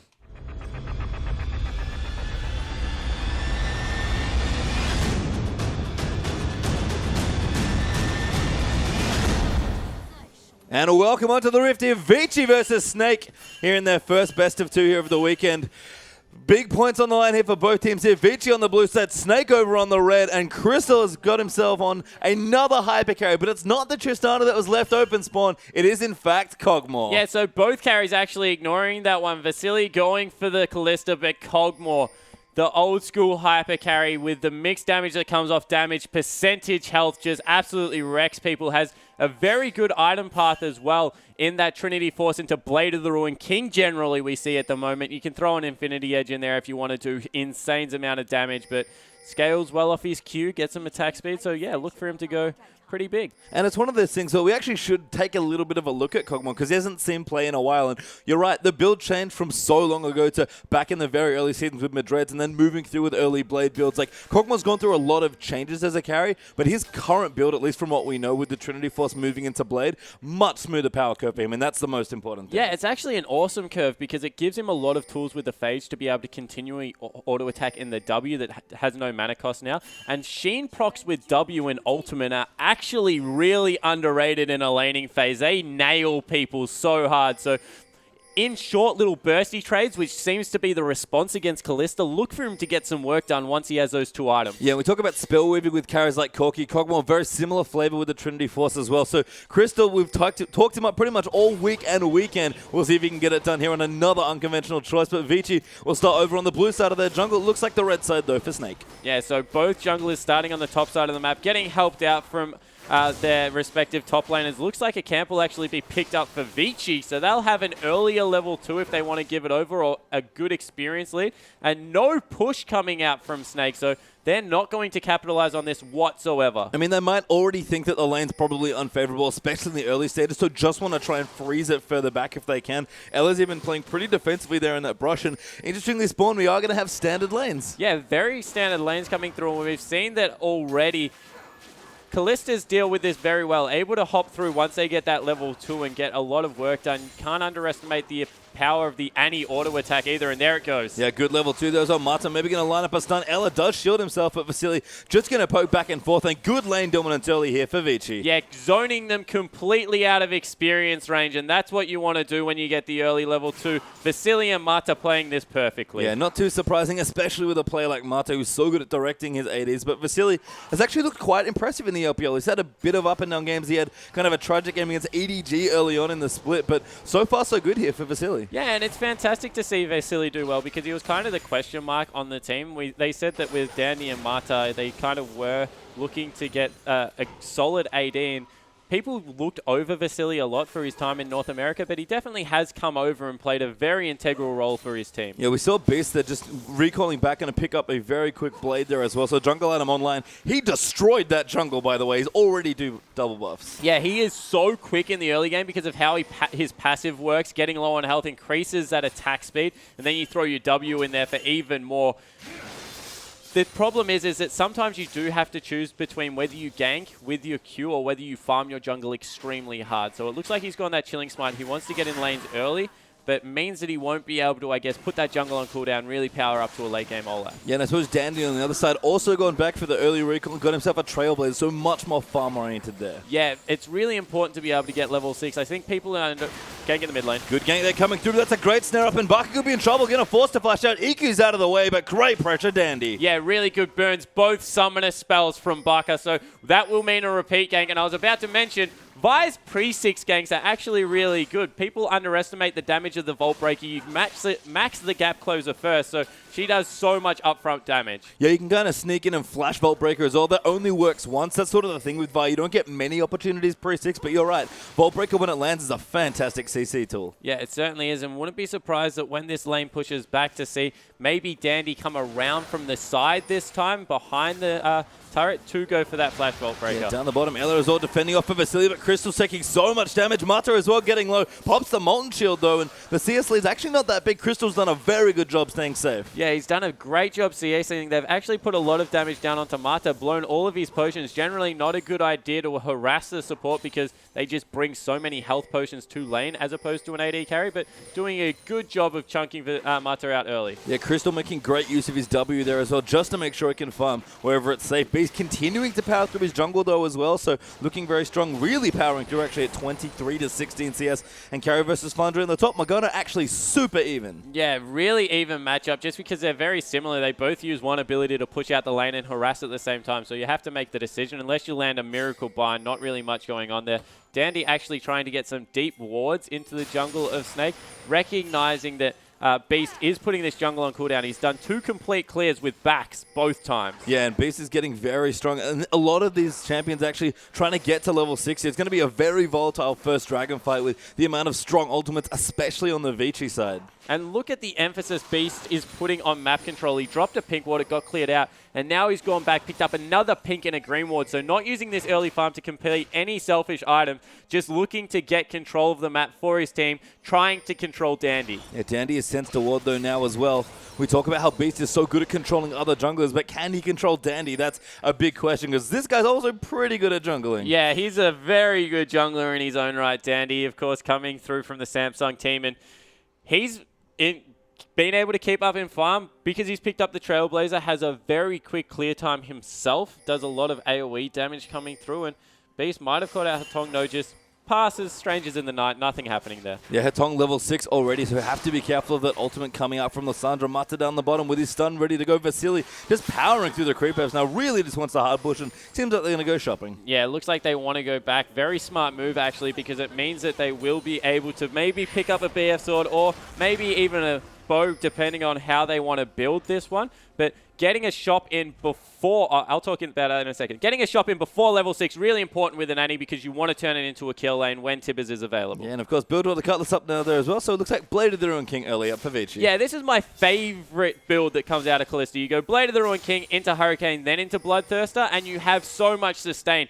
Being able to survive the initial damage means that you can hop around the team fight. You have double, I guess, vamp items, and that's just so key in keeping yourself healthy. Yep, scales with Hurricane Nasty as well, and Kalista already pretty slippy as an AD carry. Great build to make sure she survives it. If you're still alive as an AD carry, you're probably still doing the most damage. So Mata now going to keep roaming through now on his Annie, getting some wards down. Vici might be setting up for their first dragon. Yeah, it certainly looks like that's the idea behind there. Get a pick with Mata. Be able to, I guess, turn that into an early objective and snowball from there. They do it so well with vision control. That's what we compliment them on the most. Just touching a little bit more on the build path. Also gives some much needed vamp in lane against what will be a very pokey Kog'Maw. We've already spoken about the Kog'Maw build, but being able to lifesteal back up will mean that he doesn't get punished as hard for the Sheen that's come out. Yeah, and the Sheen, as you mentioned, has come through now. So Crystal going to have a few more aggressive options, especially when he first pops the W in lane. But Mata still looking for that ward vision.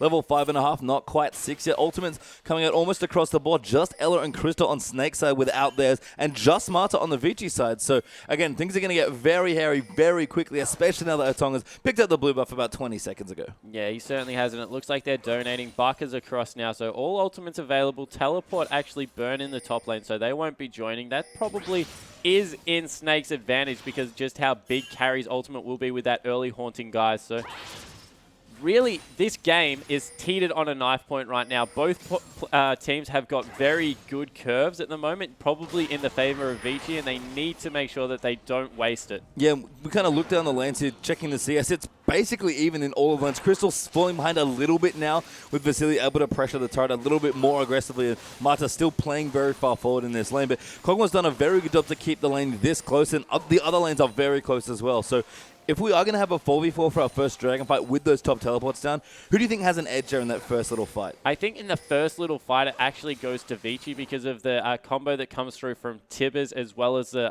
Assault and Battery. Just will be able to single out someone and destroy them, particularly maybe in Ella to stop the disengage. So look for that to go in their favor. In saying that, if a good teleport comes through from Flandre and he beats Carry to the fight, Morgana with farm does ridiculous damage up to level 9. Yeah, and that's one of the things. We haven't seen Morgana's farm that much recently. She's usually a support, has been so for maybe a season and a half or maybe longer. So Flandre, we've seen him play this Morgana. He does like to go to it every now and then. But you're right, when you have damage, especially in the mid game with all the flat AP you get, you do a surprising amount of damage still. You do, yeah, so much. And the more binds you can throw out, you generally only have to chuck 3 or 4 points into that pool to be able to clear out the back minion waves, and you can start maxing the bind. Bind has such a ridiculously huge hitbox and chunks people out. Couple that with the ultimate and the double proc that can come through. Really dangerous as a top laner. Yeah, and so Baka here looking good as well in the mid lane. Picked up his blue buff now, so Hatong going to play a little bit further back now. But Baka playing very safe on his Azir. And Morel Nomicons for both these mid laners. Haunting Guy's done for carry as well. We've got some very strong early items coming through for both sides. Yeah, we certainly do. And I guess on the junglers, both going the double longswords, they've invested a lot in both areas to get their mid laners vision control. On the top side, it belongs to Dandy at the moment. Bottom side belongs to Beast, but very patient play. Both teams happy to scale up, and you would have to think the longer this goes, the more it benefits Crystal's Cogmore, because he's going to scale fantastically, not only with items, but when he hits level 9, that W does a lot of damage by itself. Yeah, and a lot like Tristana when we talk about her as a carry, though. Mata looks to be going in here. Have to be a bit careful. Crystal, though, spacing very nicely there in the bottom lane, will be safe. Much like Tristo, Cog really does need his levels as well as his items. Yeah, he certainly does. And in the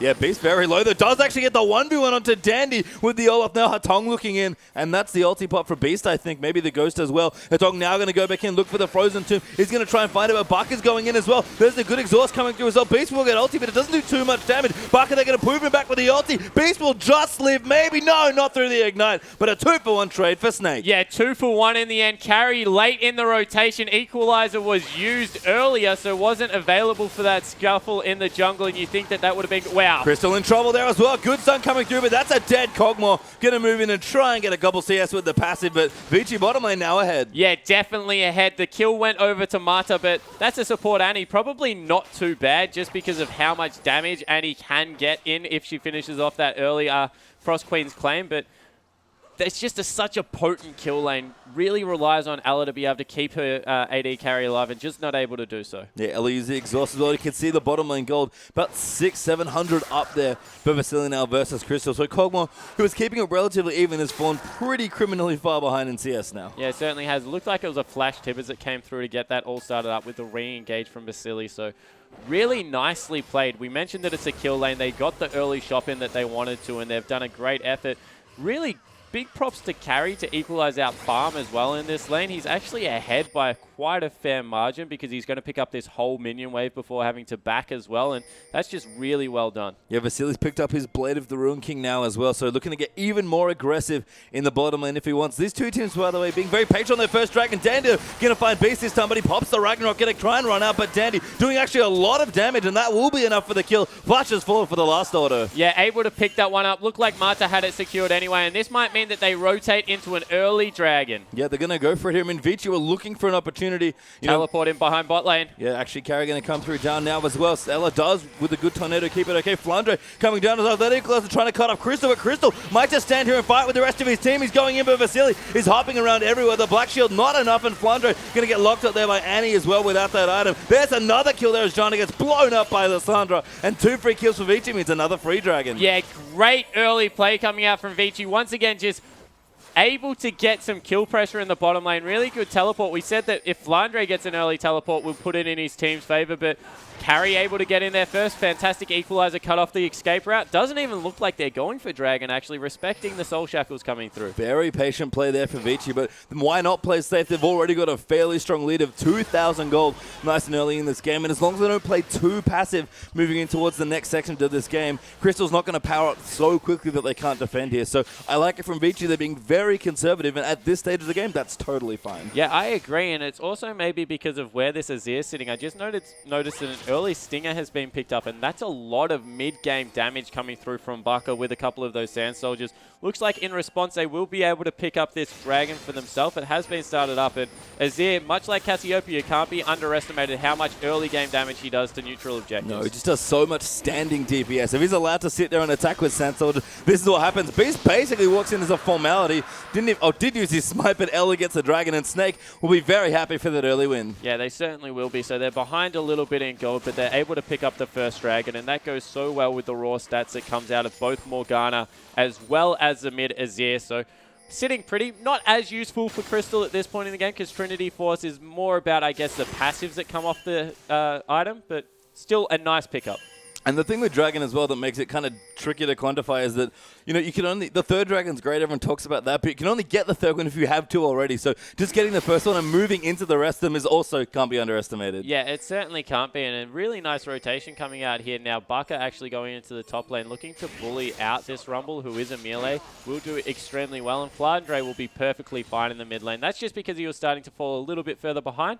Doesn't have his teleport available, so a good rotation. I was actually sort of hoping for this lane swap potentially at the start of the game, but I like the adaptation from Snake to get it done now, especially now that, as you said, Buck is going to be very happy in the top lane. Yeah, he's just going to be able to bully out the melee laner, and I guess this just becomes a shove fest back and forward. FLICKR and Hotong aren't really going to do much to each other just because of the ultimate and the E react very similar, but it looks like once again Vici want to force. They've got some good vision control in the other side of the map, and Mata moving into the top lane. Yeah, top lane as well. The tower's going to go down there. Baka and Beast teaming up and able to melt that structure there between the Olaf and Azir. We talked about Azir standing DPS. You can't leave structures alone like that. Yeah, certainly not. His W does ridiculous amount of damage to structures. Looks like a dive might be coming through though, so FLICKR needs to be careful. Yeah, FLICKR really doesn't want to get ulted by Dandy, even with the Black Shield here, and that tower pretty much has to be seeded here. They might look to go in after for some exit kills. FLICKR going to line up a binding. Does go to Hotong for the knockup, but FLICKR now going to pop his ulti actually, and the Black Shield forced to flash out though, and a bit of a wasted cooldown there by FLICKR. Yeah, ulti onto one person and then chose to flash away. He could have probably flashed in, got it on another two members and maybe turned that fight, but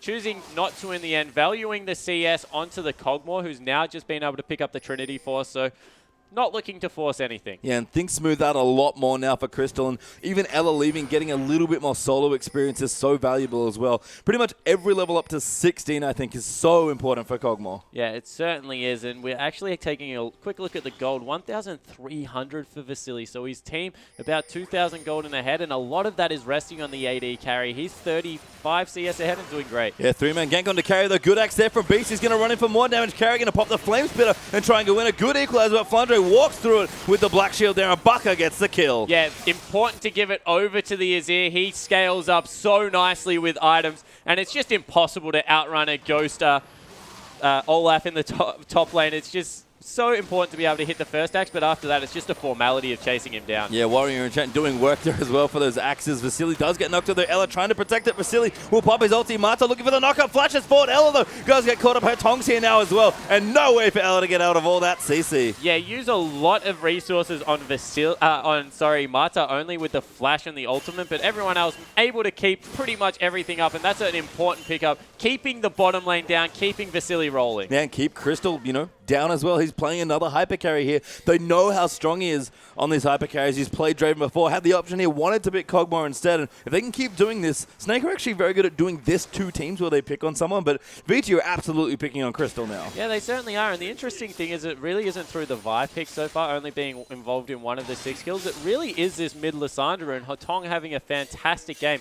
2-1 and 2, getting around, impacting the map. I really like his item build as well, going for that early Abyssal, shredding through the negligible MR that's on the map already, and he's going to be doing nearly true damage to some members. Yeah, it helps a bit with the wave clear as well, but I think the one thing that Vici are showing us with how they're playing this early game is that they're really trying to win it around the 30-minute mark. If this game goes too long, not only are they going to fall behind just for Snake scaling in general compositionally, but the item builds here are very aggressive. Yeah, they certainly are. They're going for a big mid-game focus, complete penetration coming out of the Rumble. We'll see a third item, actually Void Staff, it looks like, coming through, unless he's just trying to grab as much raw AP as he can with the money. And that build that has actually come out of Vasily, extremely greedy, going for pure single target attack speed. So not going to have the Hurricane to get the rend onto multiple people, really looking to bully in lane. Yeah, trying to apply more pressure as well for the wave clears. Mata will find a couple of wards here. They'll have a battle over the pink ward. Snake will win for now. Mata, though, we should be able to clear it out with Hotong in the area also. And Vici doing a very good job of getting forward vision. Actually, that's a good hold on to Ella, who did flash, but Hotong will happily trade cooldowns there. Vasily going to come in now as well. And Crystal's got to be so careful. Actually fighting decently with his W up here, but Vasily lifestealing pretty comfortably as well. Yeah, if Kog'Maw hits his Q at this point in the game, he probably still wins the trade. Q with the Sheen proc just does so much damage. Vasily needs to be careful. Yeah, really strong slow there as well by Crystal using that Voidoo. So Vasily will back away from the bottom. And now Snake are trying to get their territory back, it seems like there. And FLICKR is at level 12 for himself on Morgul. So kind of low on items here. Morellonomicon, Lucidity Boots. Blue will go to Baka. And Flandre, you know, okay here on Morgana, but would like a bit more flat AP, I think. Yeah, he certainly would. He's gone for the double Duran's ring for a little bit more mid-game power as well. Baka actually going very aggressive. Yeah, actually looking to chase down Dandy, it seems like, through his own jungle there. Dandy will get out, though. The red buff is potentially under threat as well. Ella will pull it away. Beast might look to take it here. Baka going to join in for the damage also. Crystal's very far away from this fight if Vici go in, but Snake just going to steal away the buff. Nice pressure. Yeah, top lane is still being pressured by carry whilst all this is going on. They set up very early for this dragon. It's still 5 seconds away. Means that they'll get a free shop on Rumble, and he'll be able to turn up with that teleport. Yep, so carry level 12 now is also rank 2 ulti ready to go. Snake looking to start this dragon as it spawns, though, and we'll go in for it. So remember the damage here. Mato, they're going to get aggressive. Dandy coming in as well. The telly already in for Carton. Now Crystal going to get dove in with a Vi ulti. Black Shield, though, might keep him safe. Carry gets the first kill right in the backlands as well. But a great ulti there from Baka. Vasily, though, gets onto Jana, and he's just diving through the team. And Tong there got a double W as well. And 4-0 Vici. Make it 5. Wow, that was absolutely huge. Hutong cleaned up that fight. 5-1-2, triple kill coming through. Why would you fight a Rumble Lissandra around a Dragon entrance? That was a horrible move from Snake, and the game might have just turned there. 11-3, 6,000 gold. Let's take another look at it. So Beast goes super aggressive, but the teleport in, fantastic equalizer, chunks out Ella, chunks out Beast, and just watch Hutong come in over the wall. 3-man ultimate, 3-man Q, 3-man W. Beautiful play. They're just hitting everything. They're getting right in the face, and Vici claim another tower for themselves as well. So Snake really on the back foot now. Look at that gold pile up as well. 7,000 gold and counting up for Vici. And we talked about their comp being very mid-game focused, but this is one hell of a mid-game. Yeah, it certainly is, and they've gone the mid-game build. They've got double Abyssal Scepters coming through, so it was actually another Abyssal Scepter, and wow, Leandry's finished up at this point. This Rumble is absolutely huge, and the danger of giving Rumble a free lane where he can farm is being on display right now. Carry is nearly untouchable. Yeah, and Rumble, you saw in that last fight, not just use the equalizer to split Jana out, so Ella couldn't help with the ulti to disengage people off Crystal, but just when he gets in the face of people, doesn't really need the zonies. He's really strong right now already. If he gets up to people on Flame Spitters, then they die so swiftly. Yeah, it certainly does, and we see that the Zhonya's Hourglass nearly finished off for Hutong now, so he's nearly a 3-item at 22 minutes Lissandra. We've seen so many Lissandra bans just because of her ability to win this game, and it looks like this time around, Vici with the heavy CC comp are going to be able to best this hyper carries coming through. I mean, it's a very bold pick from Crystal to play Kog'Maw just into Lissandra, let alone the fact that Vi was still open as well. Yeah, I definitely agree, and they proved that they could do it once with a little bit more of a support-orientated comp. This time taking the Olaf and Beast, he's had some moments, but hasn't looked the usual Beast that we've seen. No, just hasn't been able to fight Dandy maybe more than he'd like. Couldn't keep the Vi down. Both junglers actually basically free-farmed a 6 here. And Dandy didn't need his ulti for ganks, but he was able to get to his ultimate, get tanky here. The trick with Vi also that if you're not tanky, it's usually bad news, but he's fine right now with a cow plus the Giant's Belt. Yeah, it certainly is. I think that they also tunneled a little bit on keeping Crystal safe here and didn't take into account that he was going to have a weaker laning phase against the Annie Callista. They've forced Flandre into nearly a support top laner, and he just hasn't had the impact he would have liked. 20 CS down. 0-1-1, not really having a great Flandre game. Hasn't gone those home guards boots. Hasn't really been able to impact with his teleport either. Yeah, and just kind of sat here, as you said, being much more of a support mid laner. I mean, the cooldown boots to me almost signal that, hey, Flandre, you're kind of just a binding bot. Yeah, he certainly is. Bindings and black shields. He wants to keep Crystal from getting Vi ultimated, and then he wants to be able to, I guess, tie up one person, unless he gets a fantastic Soul Shackle with his build that he's gone. And even if he does, he blows up so quickly. Yeah, and Crystal, he doesn't even have enough items right now to hard carry for his team. So Snake are going to have to buy a lot of time in this game if they want to keep it going. And Vici are already 8k ahead with a Dragon claim for themselves as well. So Snake are going to be forced very far back towards their tier 2 turrets and pretty soon towards their base as well. Yeah, it certainly looks that way. I think the one thing we do have to point in on is if one jungler can stall extremely well, it is Olaf. Maxes that Q. Great wave clear coming out of all of the members actually on Snake. So they can definitely stall. In saying that, if you want a dive composition, throw Vi and Lissandra in there. They're probably not caring about turrets. Yeah, and Lissandra is kind of interesting. I know we talk a lot about gap closers being that, you know, most champions are good at going forwards or backwards, but not both. Lissandra, I feel like, is best when she's going forwards. Oh, she definitely is. She's got one of the hardest initiates, and it's just impossible to escape. You throw the fact that she's got a stasis item and a stasis ultimate on top of that, and even if she's great at dive and she's great at anti-dive. Really has a lot of answers around the map, whether you're in front or behind. Yeah, just make sure you get in the right spot because she's pretty short range. But Hatong so far has played fantastically in these team fights. Pretty much won that dragon fight by himself with a little help from the ulti by carry as well. So Vici looking good, looking together as well. Vasily even going maybe a little bit more insurance here, but going for Infinity Edge third now. Yeah, so maybe mixing this one up, recognizing that everyone else is committed very heavy to this mid game, so if something does go wrong, he needs to be there in the late game. So I definitely think that Infinity Edge at this point, he is very far ahead. We'll be able to scale up nicely. He's a full item clear of the Kog'Maw at this point, so why not? If you think that there is an opportunity to get greedy in your build, you can definitely do that. And I think maybe to demonstrate just how far ahead Vici are, we can look at the supports briefly. Ella likely working on the first Mikhails here for Snake, which will help Crystal quite a bit. But we seem to have problems for her Tong actually, in towards the bottom side of the map. Yeah, we go with Hong actually Flandre there. Forced to flash up. Flandre actually looking for the 1v1, but Hong will be able to glacial path out of the way. And it was just off screen, but Flandre basically just caught him in a binding. And that's what happens when Morgana binds do catch people. Yeah, interesting interaction there. Flandre actually ulted him, and then Hatong ulted himself, and it didn't last long enough for the the second proc of the Soul Shackle to come through. So very nicely played from Flandre. He definitely has some items in his own respect. And as I mentioned, if he gets a 5-man Morgana ultimate off, it's still going to do good things. So he is one of the keys to victory here for Snake. Yeah, I think Baka is all powering up. Also, just finished a Rabadon's Death Cap. I love the Aegis done quickly here for Beast as well. So things are coming together here for Snake, but they're, again, just a little too far behind right now. The next Dragon back up in 40 seconds. And what I wanted to mention earlier, look at Mata's inventory. I think that's the makings of a Talisman and a Righteous Glory. Yeah, it certainly is at the same time. So Mata recognizing he needs to be a little bit tankier, so going for the, I guess, Catalyst of the Protector, getting very greedy in his build. But Talisman, that's a key item if there is ever one. Getting him in there, being able to start up these team fights. I mean, Mata's not going for Mikhails there to help Vasily. He just wants the rest of his team to get him. Vasily, you can handle it on your own. Yeah, he certainly can. And at this point, Beast isn't really that much of a threat to Vasily because of that Blade of the Ruined King.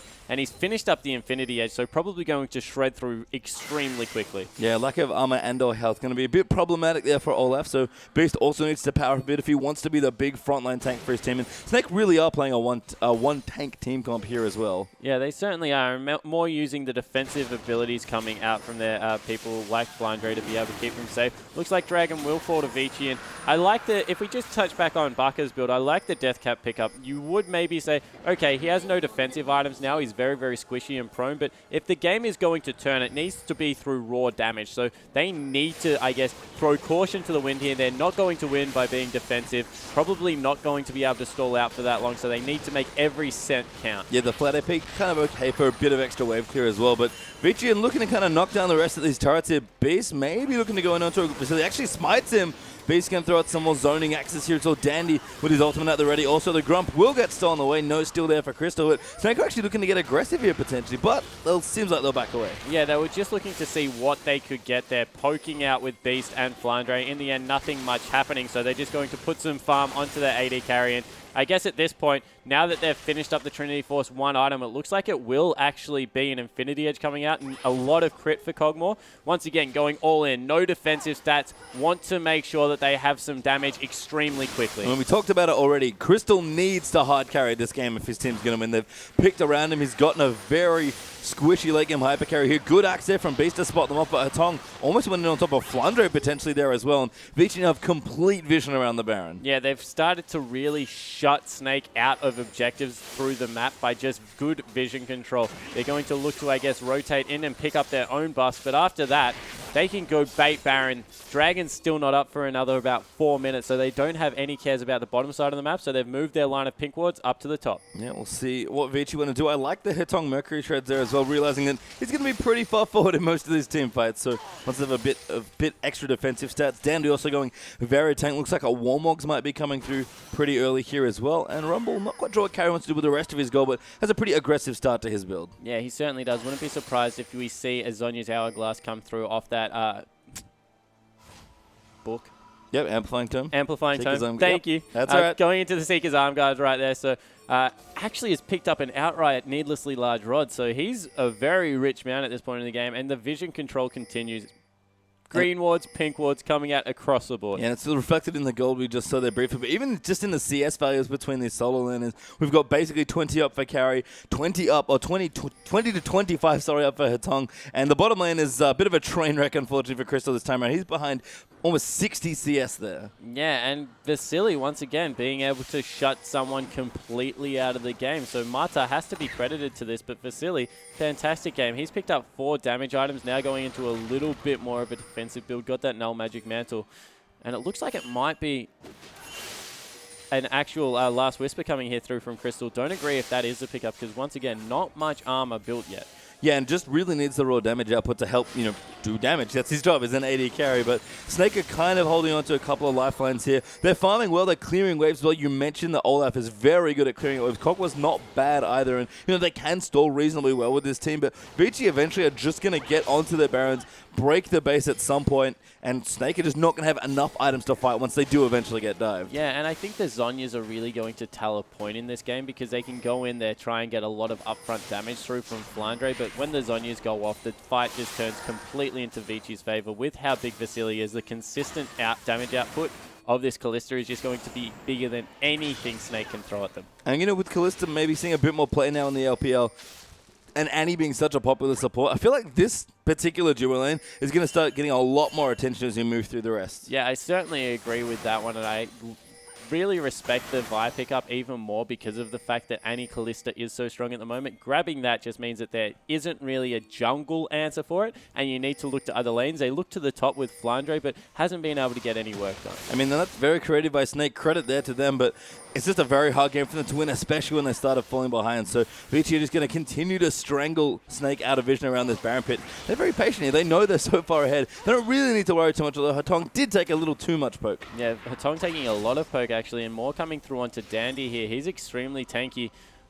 Looks like he might actually even go for a Hex Drink, a fantastic item pickup, gold effective on AD alone, let alone throw a shield in there, and actually just finishes up, has a Warmogs as well, so he's an absolute huge beast at this point. I have to say, that was a surprising amount of damage done to the tank though, so you can see that if Morgana hits a button onto a key target or gets her ulti on a lot of people, then she does do quite a lot of damage. Oh, definitely, and about to tick over to level 16 means that Soul Shackle will be as strong as it will be at any point in the game. You throw in the fact that he's got all of that MR Shred coming out, he's in a good position right now. It really depends on execution here. I guess this is the point in the game where Vici, they're ahead. It means that they can make more mistakes. However, if Snake play these fights flawlessly, they still can come out on top. So I guess it's a really interesting point in the game. Vici afforded the luxury of being able to make 1 or 2 mistakes. Snake really need to play the rest of this game perfectly, but they're not out of it by any stretch of the imagination. No, Snake again have done very well to sort of turtle the game to this point here. Crystal does have 3 damage items now. Went for, I guess, the cost-efficient last week, so I know it's not your favorite thing here in this build, but at least it will give him some semblance of damage, especially against how tanky Dandy is. Yeah, it certainly will. We'll be getting people close to, I guess, nearly true damage coming through. I think that with the fact that his W does so much mixed damage, it is good to just get those crits in there. But I understand why he went for the build as gold efficient as possible. Wants to make sure that the game doesn't accelerate to the point where people have armor and he doesn't have the option to go the Last Whisper just because he's been completely shut out. So understandable build path, if a little bit conservative. Yeah, Bucker is looking to shop here as well. Does go back here and get himself a Void Staff completed straight up. He had about 2,500 gold almost ready to go. And that's a big item spike here for Azir as well. So for Snake, they've totaled up for long enough here. They're only a dragon behind here. Vasily looking to take the 3rd for his team very easily on this Kalista.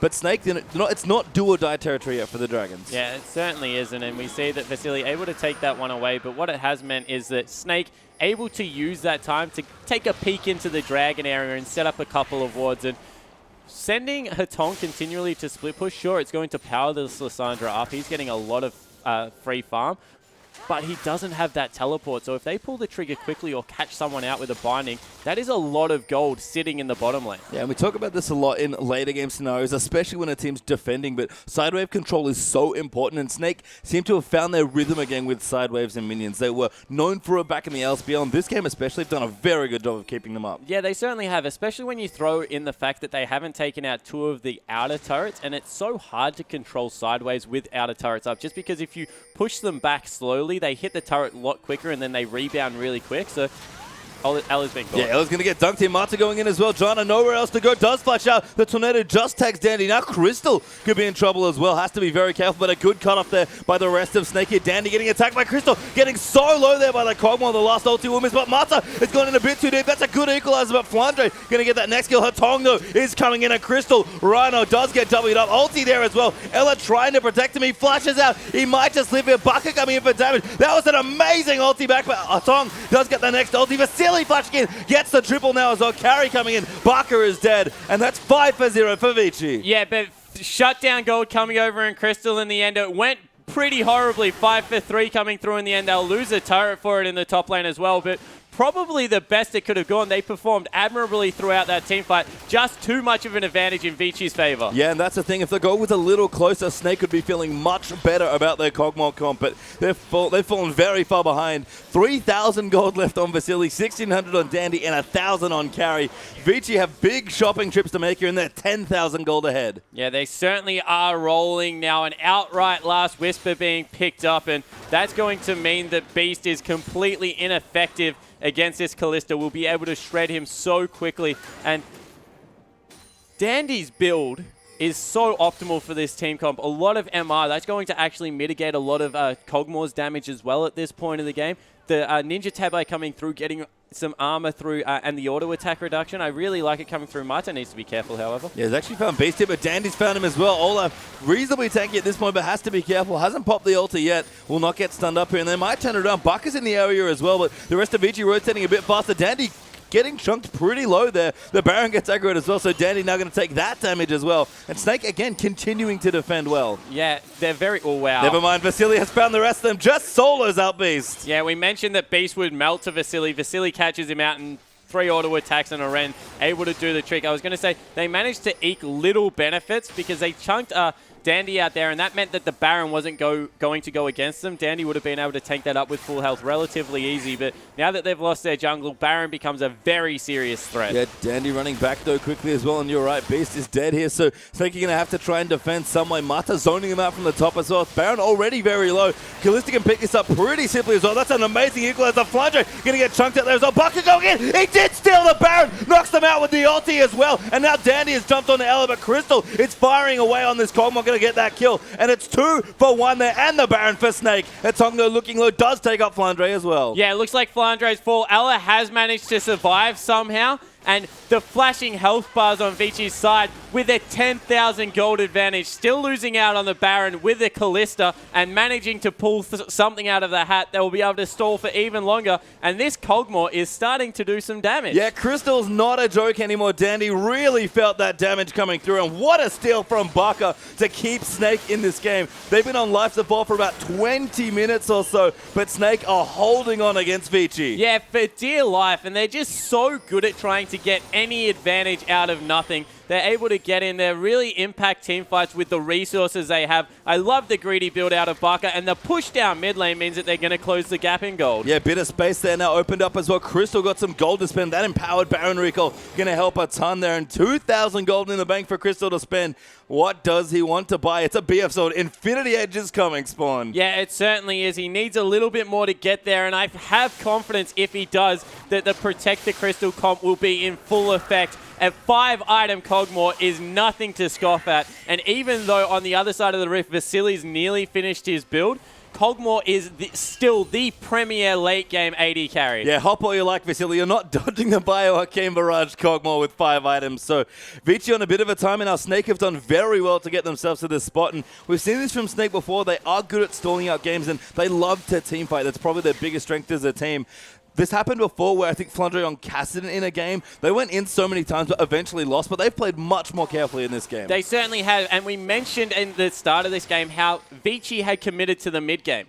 No Rabadon's Death Cap being picked up is absolutely huge. On the other side of the rift, Baka will start shredding people. This game will get to a point where Crystal will be able to two-shot the two AP carries, and because they haven't got the threat to respond, he really is much safer than he currently looks with that Mikhail. Yes, Snake doing a good job of getting the Scuttle Crab as well. The next dragon is up, and that will be the 4th for Vici. That's maybe their saving grace in this game, that 5th dragon, and of course they need the 4th to get there. So this next dragon going to be very, very important for both of these teams, and Snake might just have enough to contest now. Yeah, they need to make sure on Vici's side that they don't go too early. They need to make sure carries in there. I don't think teleport's a good option at this point. Just group up, don't get picked off and try and take the dragon, but Snakes beat them to the area, may look to take it away. Yeah, Pinkwood up as well. Snake going to ward themselves up, and this dragon will melt to the damage that Snake have here. They pulled it out. Dandy looking for a flank, though. Beat's going to chase him out. He does not want him on top of that Cogmore, and Dandy, he's trying to go back in, but Flandre now with Vasily and the rest of them going to try and flick out. They have to be so careful around this pick. Carry moving in as well. That's a good tornado from Ella to disengage. Dandy actually in trouble there as Beast going to go in on top. Baka trying to find a better spot. Tong there ults him, but a great ult back there from Azir. Now Beast running around the side. Baka going to go back in, but he looks like he gets shredded. Ella with a decent ulti, but Crystal's killed Kalista. That's an important one, but Crystal's dead as well, and Vici might have just done it. Yeah, how did they manage to turn that on two different fronts?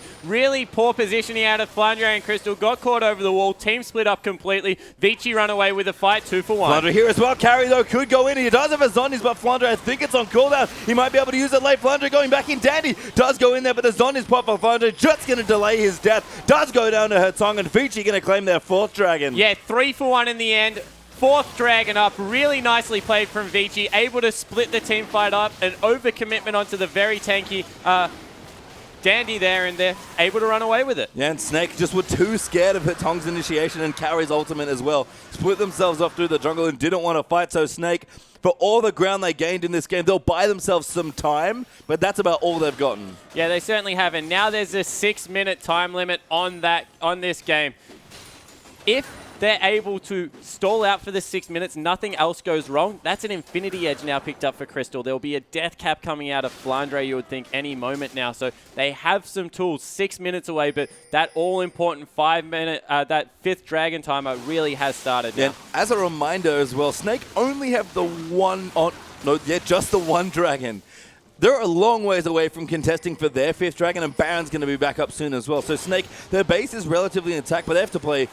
They've had to play perfectly before, managed to afford themselves one mistake with a great team fight, but they don't have very many mistakes left in this game. Yeah, they certainly don't, but Crystal, wow! that damage on the carry's insane! Does get the kill there to secure the red buff, and Dandy runs all the way out of the jungle. And I said he would 3-shot people. That was 3 auto attacks and a Bio Arcane Barrage coming through. Crystal with 5 damage items is an absolute monster with Ella's shield. And we've seen this story so many times from Snake. Can they protect the hyper carry Crystal in what would be one of the most absurd wins for Snake in the LPL? They're still very far behind, and this game is on a timer, but Snake, they're doing almost everything they can to keep themselves in this game. And every single time I see a late-game Cogmore, all I can think about is CLG EU and how well they used to use it to siege. And this Cogmore, now with the QSS, as well as the Mikhails coming through, is extremely safe. I can't, I guess, stress that enough. There's not much that can really delete him off the map. Yeah, and Vici just kind of have to play with their engage comp, but Snake have good tools to protect the Cog still. It'd be crazy to me to win through Lissandra and Vi and Annie in this game with Kalista as well, but Snake are going to make a run for it. Baron up in a minute. Snake are getting aggressive with their vision now. Yeah, they certainly are moving forward. Dandy caught on the wrong side of the map. I think that he is probably the most crucial member at this point in the game because he is the one, as you mentioned, needs to get onto the Cogmore, needs to soak a lot of these ultimates. If he can do that, they're in a great position.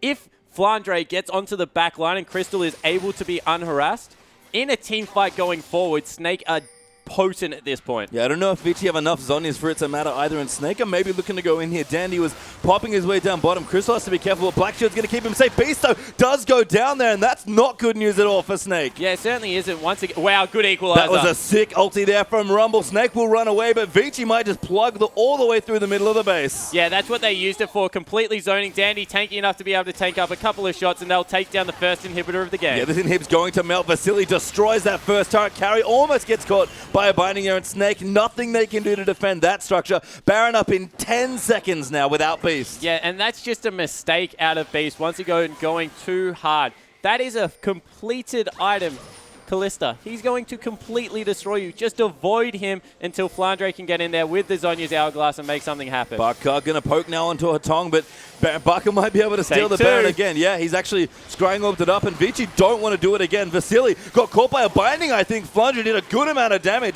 He's popped the Black Shield onto himself. Masa going in onto Flandre. Flandre caught Zhonya's in time, and Crystal now is caught in no man's land. Dandy wants to ult him so bad. Look at how many members of Vici want to kill this little Kog'Maw. Dandy rides his way in over the top. Crystal gets obliterated, and that might just be game for Vici. Yeah, it looks like it will be game. If Flandre had been able to get the Zhonyas off, that would have been absolutely huge. But in the end, Vici, too good, controlled the game from start to finish and looking to push into the base. Yeah, Flandre didn't have ulti for that last section either, so now Vici going to continue to take structures here. Snake going to be left with their base in ruin, and it might just be dead here as well. They'll back off a little bit, wanting to play safe with people respawning, but Vici can just kind of maybe chill out a bit. Yeah, I don't know why Vici actually backed away from there. Not really much threat. They took away the top laner and the AD carry. They had a much superior play there to make. Choose in the end to not do it, maybe respecting the Azir a little bit too much, and instead choosing to take away a Baron, play this one slow. This might be very dangerous though. Beast is back up here and he does have his smite.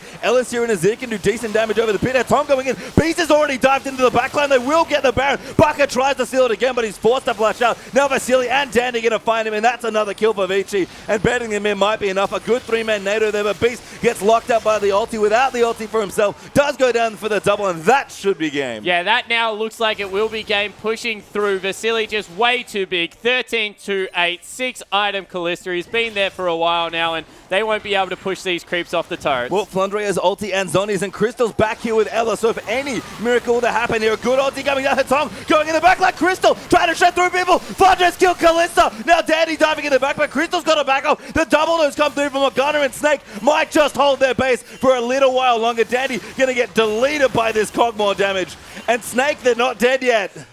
How do they do it? Able to dive a Morgana is a horrible idea. Just attack the turret, boys. Flandre goes so deep in there, able to get a fantastic ultimate off. Doesn't forget to use the Zhonyas this time around. And Crystal, now he's 6 items coming through. He's going to be able to transform that Mercurial Scimitar any moment now. And the game right back to where we started 5 minutes ago. Who's going to win? Baka just finished a Zephyr as well, so this Azir is also massive, and we've seen more and more the power of late game Azir.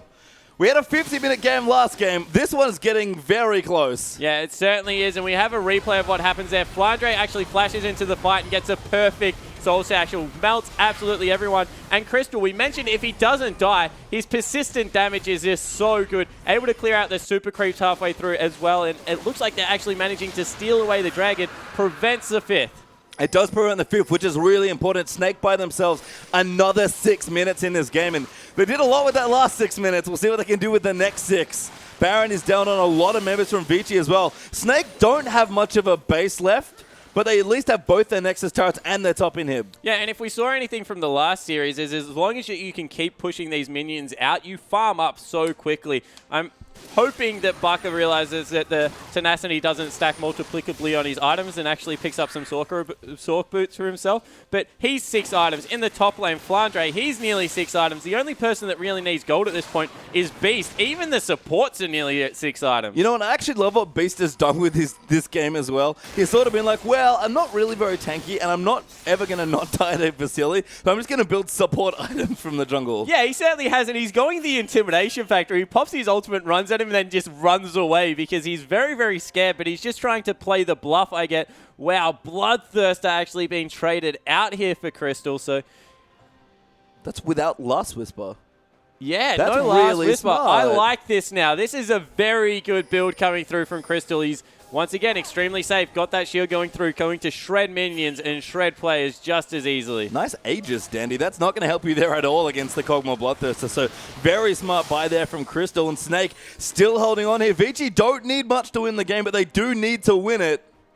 And Snake have held on for 25, 30 minutes at this point. How much longer can they hold on Spawn? Oh, wow. And Crystal getting so aggressive actually takes a spear to the head. So that's going to deter him for a while. But he's ability to clear out minions will mean that it is extremely difficult to use these 2 downs inhibitors to your favor. And he's so safe as well, and that Bloodthirster shield also adds a big layer of safety. Vasily almost got caught by a binding there for Flandre, and Snake are aggressively moving Vici out of their base. Even a Sun Turret being put up now by Baka for some defense. Yeah, that's a really good move from Baka there. Not using it in the offlane. Looks like they want to go into fight, though. Yeah, bought a little bit of time. Baka clearing out minions in the bottom. The inhib getting low, though. Will Snake defend it? They might want to go in. Carry's running away, and Vici routed out of the base. Carry gets smited. Does dodge the next Q, but can't dodge the other one. And Snake want to go in so bad here. Dandy going back in there. Flandre trying to pop the ulti. Crystal in the backline. Amazing ultimate by Azir. And Crystal's got so much space, but Vasily does kill Flandre, and that's 2 free kills for Vici. Yeah, over aggression. Vasily got chunked, but he has that much lifesteal, able to get back in there. That will mean, that will probably mean the game right now. Vasily able to survive that one, but if Crystal anyone can hold on, probably Crystal can. He's so beast right now, this Cogmore, but the towers are being lost. Mata going in, Hetong in the top as well. Can they defend Crystal? The ulti gets popped there by Lissandra to keep her safe, but Hetong gonna get low. He's gonna lose the GA carry, trying to get the last towers, but he can't do it. And Beast and Crystal just going in. Hetong goes down as well. 4 for 2 there, the trade by Snake. They hold on again. This is absolutely insane. How many times are Vici going to overcommit for champions when all they need to do is hit turrets? Well, apparently 2, and right, that's the answer to that question at this point in the game. Snake, by the way, are down so many turrets still, and let's see a replay. Yeah, so once again, instead of hitting turrets, they commit onto the AD carry and get completely destroyed. Crystal, if he doesn't die to the combo, will just chase anyone off. He's so strong at this point in the game, able to rip through everyone with the help of Beast this time. Very well played. This is really aggressive by Snake as well. This is dangerous. 40 seconds left on Hetong, 30 on Vasily. There's actually very long death timers in this game. Snake are going to get some damage done at least. Yeah, they will get an inhibitor for this, but Danny won't be able to push them off. Teleport actually coming through. They're looking to maybe win the game. This would be insane. Snake are trying something here. Beast tanked up the first turret. This inhib's going to go down. 20 seconds left on Hetong. Vasily up in 10. Dandy's got to be careful. Snake are going in. Ella taking out the turrets. Beast low on health, trying to go in as well. Dandy, they're getting ignored. Snake, no, they have to try and win the game. Crystal going to try and knock out the rest of the next turrets, but Dandy will lock him up for a while. Vasily's back now as well. Crystal has to be so careful. The Black Shield is not enough, but he's going in. He's trying to backdoor the game, and he can't quite do it. Ella goes down, and that might be game Vici. Yeah, that certainly looks like now it will be game Vici. Teleport coming in, but keep an eye on that Azir, because he wants to go in the base. Oh, Baka, he tried the backdoor, but he can't make it back, and his basic type carry might be able to win the game for his team, and Baka has been found out. That's too many members of Vici. Baka ulting back in carry, trying to take out the base. Baka looking to go and get stunned by Mata, trying to do the damage, but Dandy follows in. Carry will finish the game by Vici, but what on earth was that? 2 games in a row, Rumble soloing out Nexuses. What a game coming out for Vici. Good fight back for Snake, but in the end, not enough. Welcome to the LPL, if you're just joining us, where Crystal goes massive and doesn't win the game, and Rumble solo Nexuses. Yeah, exactly right. What a game. That had everything. You probably couldn't have written a movie better than that. From a terrific early game, great map movements, but in the end, Snake looked like they nearly had it. They went so deep on that Nexus push and just couldn't get over the line. And it was nice to see a bit more control from Snake. They fell too far behind, and they don't want to do that again. But the fact that they kept relatively controlled and played to their win conditions shows that this is a team that's looking to be on top. Yeah, they're tactically very good. I think we have a replay, so we'll jump straight into We don't have a replay. You know why? Because we don't need one. That game, we'd have to replay the whole game if we wanted to replay at this point. Yeah, that was crazy. Well, we're going to give everyone a break, and you guys are home too. Don't go anywhere. We'll be back with Game 2 between Vici and Snake.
And welcome back, everyone, to the English coverage of the Chinese LPL. We just had one hell of a game between Snake and Vici, and I can't wait to see how Game 2 turns out. I am Julian Page-Timecard. This is Jake Spawn Tiberi. And what more can really be said about that last game, Spawn? Yeah, that game had absolutely everything from a really dominating performance in the bottom lane, with Vasily and Mata coming up huge in the 2v2, to, I guess, a really awesome performance out of Hetong. I forgot that he picked up that triple kill that really swung the game in their favor and went off in Lissandra in the mid game. Yeah, and I think one of the things that kind of characterized this matchup interesting, we're talking a little bit about it before we went back on, although champs like to start it, so let's start there. Snake on the blue side now, of course, Vici over on the red. Snake down a game here. We'll see if they can split yet again here in the LPL, but they've banned out Annie Lissandra as their first two. Rek'Sai jabbing for Vici's ban, and another last ban for Snake. Yeah, being taken away. That's some reactionary banning coming out of Snake, and I don't really mind it because when you get put in a hole like that, you identify what exactly did it to you, and it was a heavy engage. It was the Lissandra being able to get onto Crystal hyper carry, so yeah, take them away. And we talk about Crystals. Rumble's actually a very curious last ban by Vici. Snake seems like a very Crystal-centric team. It's not that they can't play without him or that they don't have strength in other lanes, but they tend to let him carry because that's where he's comfortable. Yeah, and I think what they do is, wow, actually, that's a power pick coming through from Flandre in the top lane talking about carries. They like to put a lot of focus on Crystal, so then Flandre and Bucket can go about things quietly and really achieve the small goals in the games that win them, and Crystal's just there for the massive flashy plays. Yeah, and flashy he is there, as Cassidy was the first pick up there by Snake. So a big carry, like you said there, for Flandre. Vici can consider their options as well. It's interesting to see how much Vi we've seen this weekend, where, again, it's such an 80 carry-centric region. People love to play that sort of champion. Yeah, I certainly think that Vi is one of those champions that will make its way back into the meta. The more hyper carries we see, and the more short range carries. She's very, very good against one particular person, and we're seeing a lot of 2-damage threats run at the moment. Although out on Snake's side, it looks like they will be running a third. Yeah, I mean, with the Cassidy now, of course, there's that potential, but Vici do go with Janna and Vi, so two very strong picks there for this team. We talked about Mata's Janna in general. His Annie was great in game one, but his Janna is almost second to none. Yeah, it certainly is a fantastic champion. We'll see if it actually goes up against a Thresh, because I love watching Mata play Janna against Thresh. Really has the matchup covered in a lot of areas, and it looks like I will get my wish there coming out of Ella. But Vi, Janna is very interesting because if Vi goes in very, very deep, Mata might actually be able to save him with some good monsoons. Yeah, and interestingly, as far as supports go for Snake, it is the Thresh that you wanted, Spawn, but Kalista actually the pick there, so going to block that away from Vasily, and Annie was open, and Ella didn't want to take it. Annie was actually banned first time around, so wrong. Yeah, not taking that one away, but the Thresh will work out relatively well in lane with the Thresh passage that comes through on the auto attack, and you throw in the Kalista one as well from the W. That's just a lot of raw damage that comes through from Harass, so that won't be able to be healed back up, and that would be crazy. Vasily maybe going to get a bit of Crystal Flare to his play here. I mean, Vasily has to look somewhere else, and he does go to Jinx, with Aurelia being the second pick for Vici. Yeah, this almost looks like there's not that many bans in this game because everyone's got exactly what they want. Aurelia into Cassidy is a hard matchup for Flandre, so I wouldn't be surprised if that was swapped into the mid lane now and he was able to take something away. And Beast might actually be able to grab his Nunu. Oh, wow. This looks like nothing has been banned against Snake. Yeah, I saw a quick cover of Riven there. We haven't really seen Flandre go off on a big carry champion yet, although Cassidy might be his player if he does take it. But you're right, there's almost no bans here. Crystal might get Xerath here. 4th, 5th pick. That's insane here. And Beast might get his Nunu.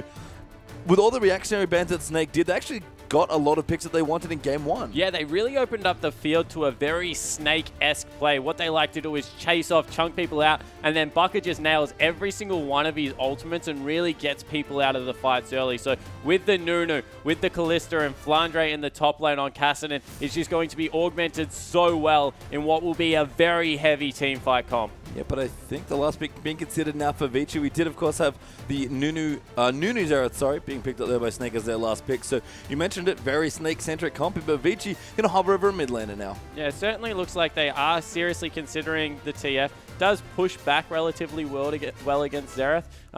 Has trouble ganking because Xerath has that stun and so much upfront burst and really need to walk into him as a Twisted Fate, which means you take a lot of damage. Yeah, and it will be TF there for Hetong in the mid lane. I mean, decent at ganking, potentially Crystal get his lane down. We saw a lot of pressure being applied to the bottom lane by Vici in game one, or even ganking the Cassidy, who does need to get going as well. Yeah, it certainly does, and I like the fact now that Dandy is on Vi because it means that they will be able to get on top of the Xerath, use him to, I guess, absorb the stun, and then Hetong can come through for the follow-up. off CC, so they definitely have the ability to get some work done in this mid lane. It will be important to keep FLICKR behind because we've seen time and time again him get ahead on this Xerath and tear teams apart. And we kind of looked at this matchup and thought, what's the big thing we want to focus on? And it might just be the jungle matchup here. That was a very well-played game from Dandy and a bit of an underperforming game for Beast. It seems like as far as Snake playing well goes, it's Beast that really, drives everyone forward. They all play well together, especially when they're ahead. But if Beast doesn't get ahead early or is able to do what he wants in the jungle and is very aggressive, Snake just look like they flounder, and they do still fight in the late game. We saw that for sure, but it's not the same team that we've seen dominate so many others. Yeah, I definitely agree with you, and that puts a lot of pressure on Beast to get around the map early, and against someone like Dandy, whose vision control is extremely good, it becomes increasingly hard because you just don't have as many openings, not as many gaps in vision to get behind enemy lines and wreak havoc. We'll see if he can do it on the Nunu here. We'll be much tankier early. Nunu has a fantastic item build path. Being able to take the Juggernaut into the Sightstone just gives him a lot of inherent health. And yeah, see if he can really get himself going.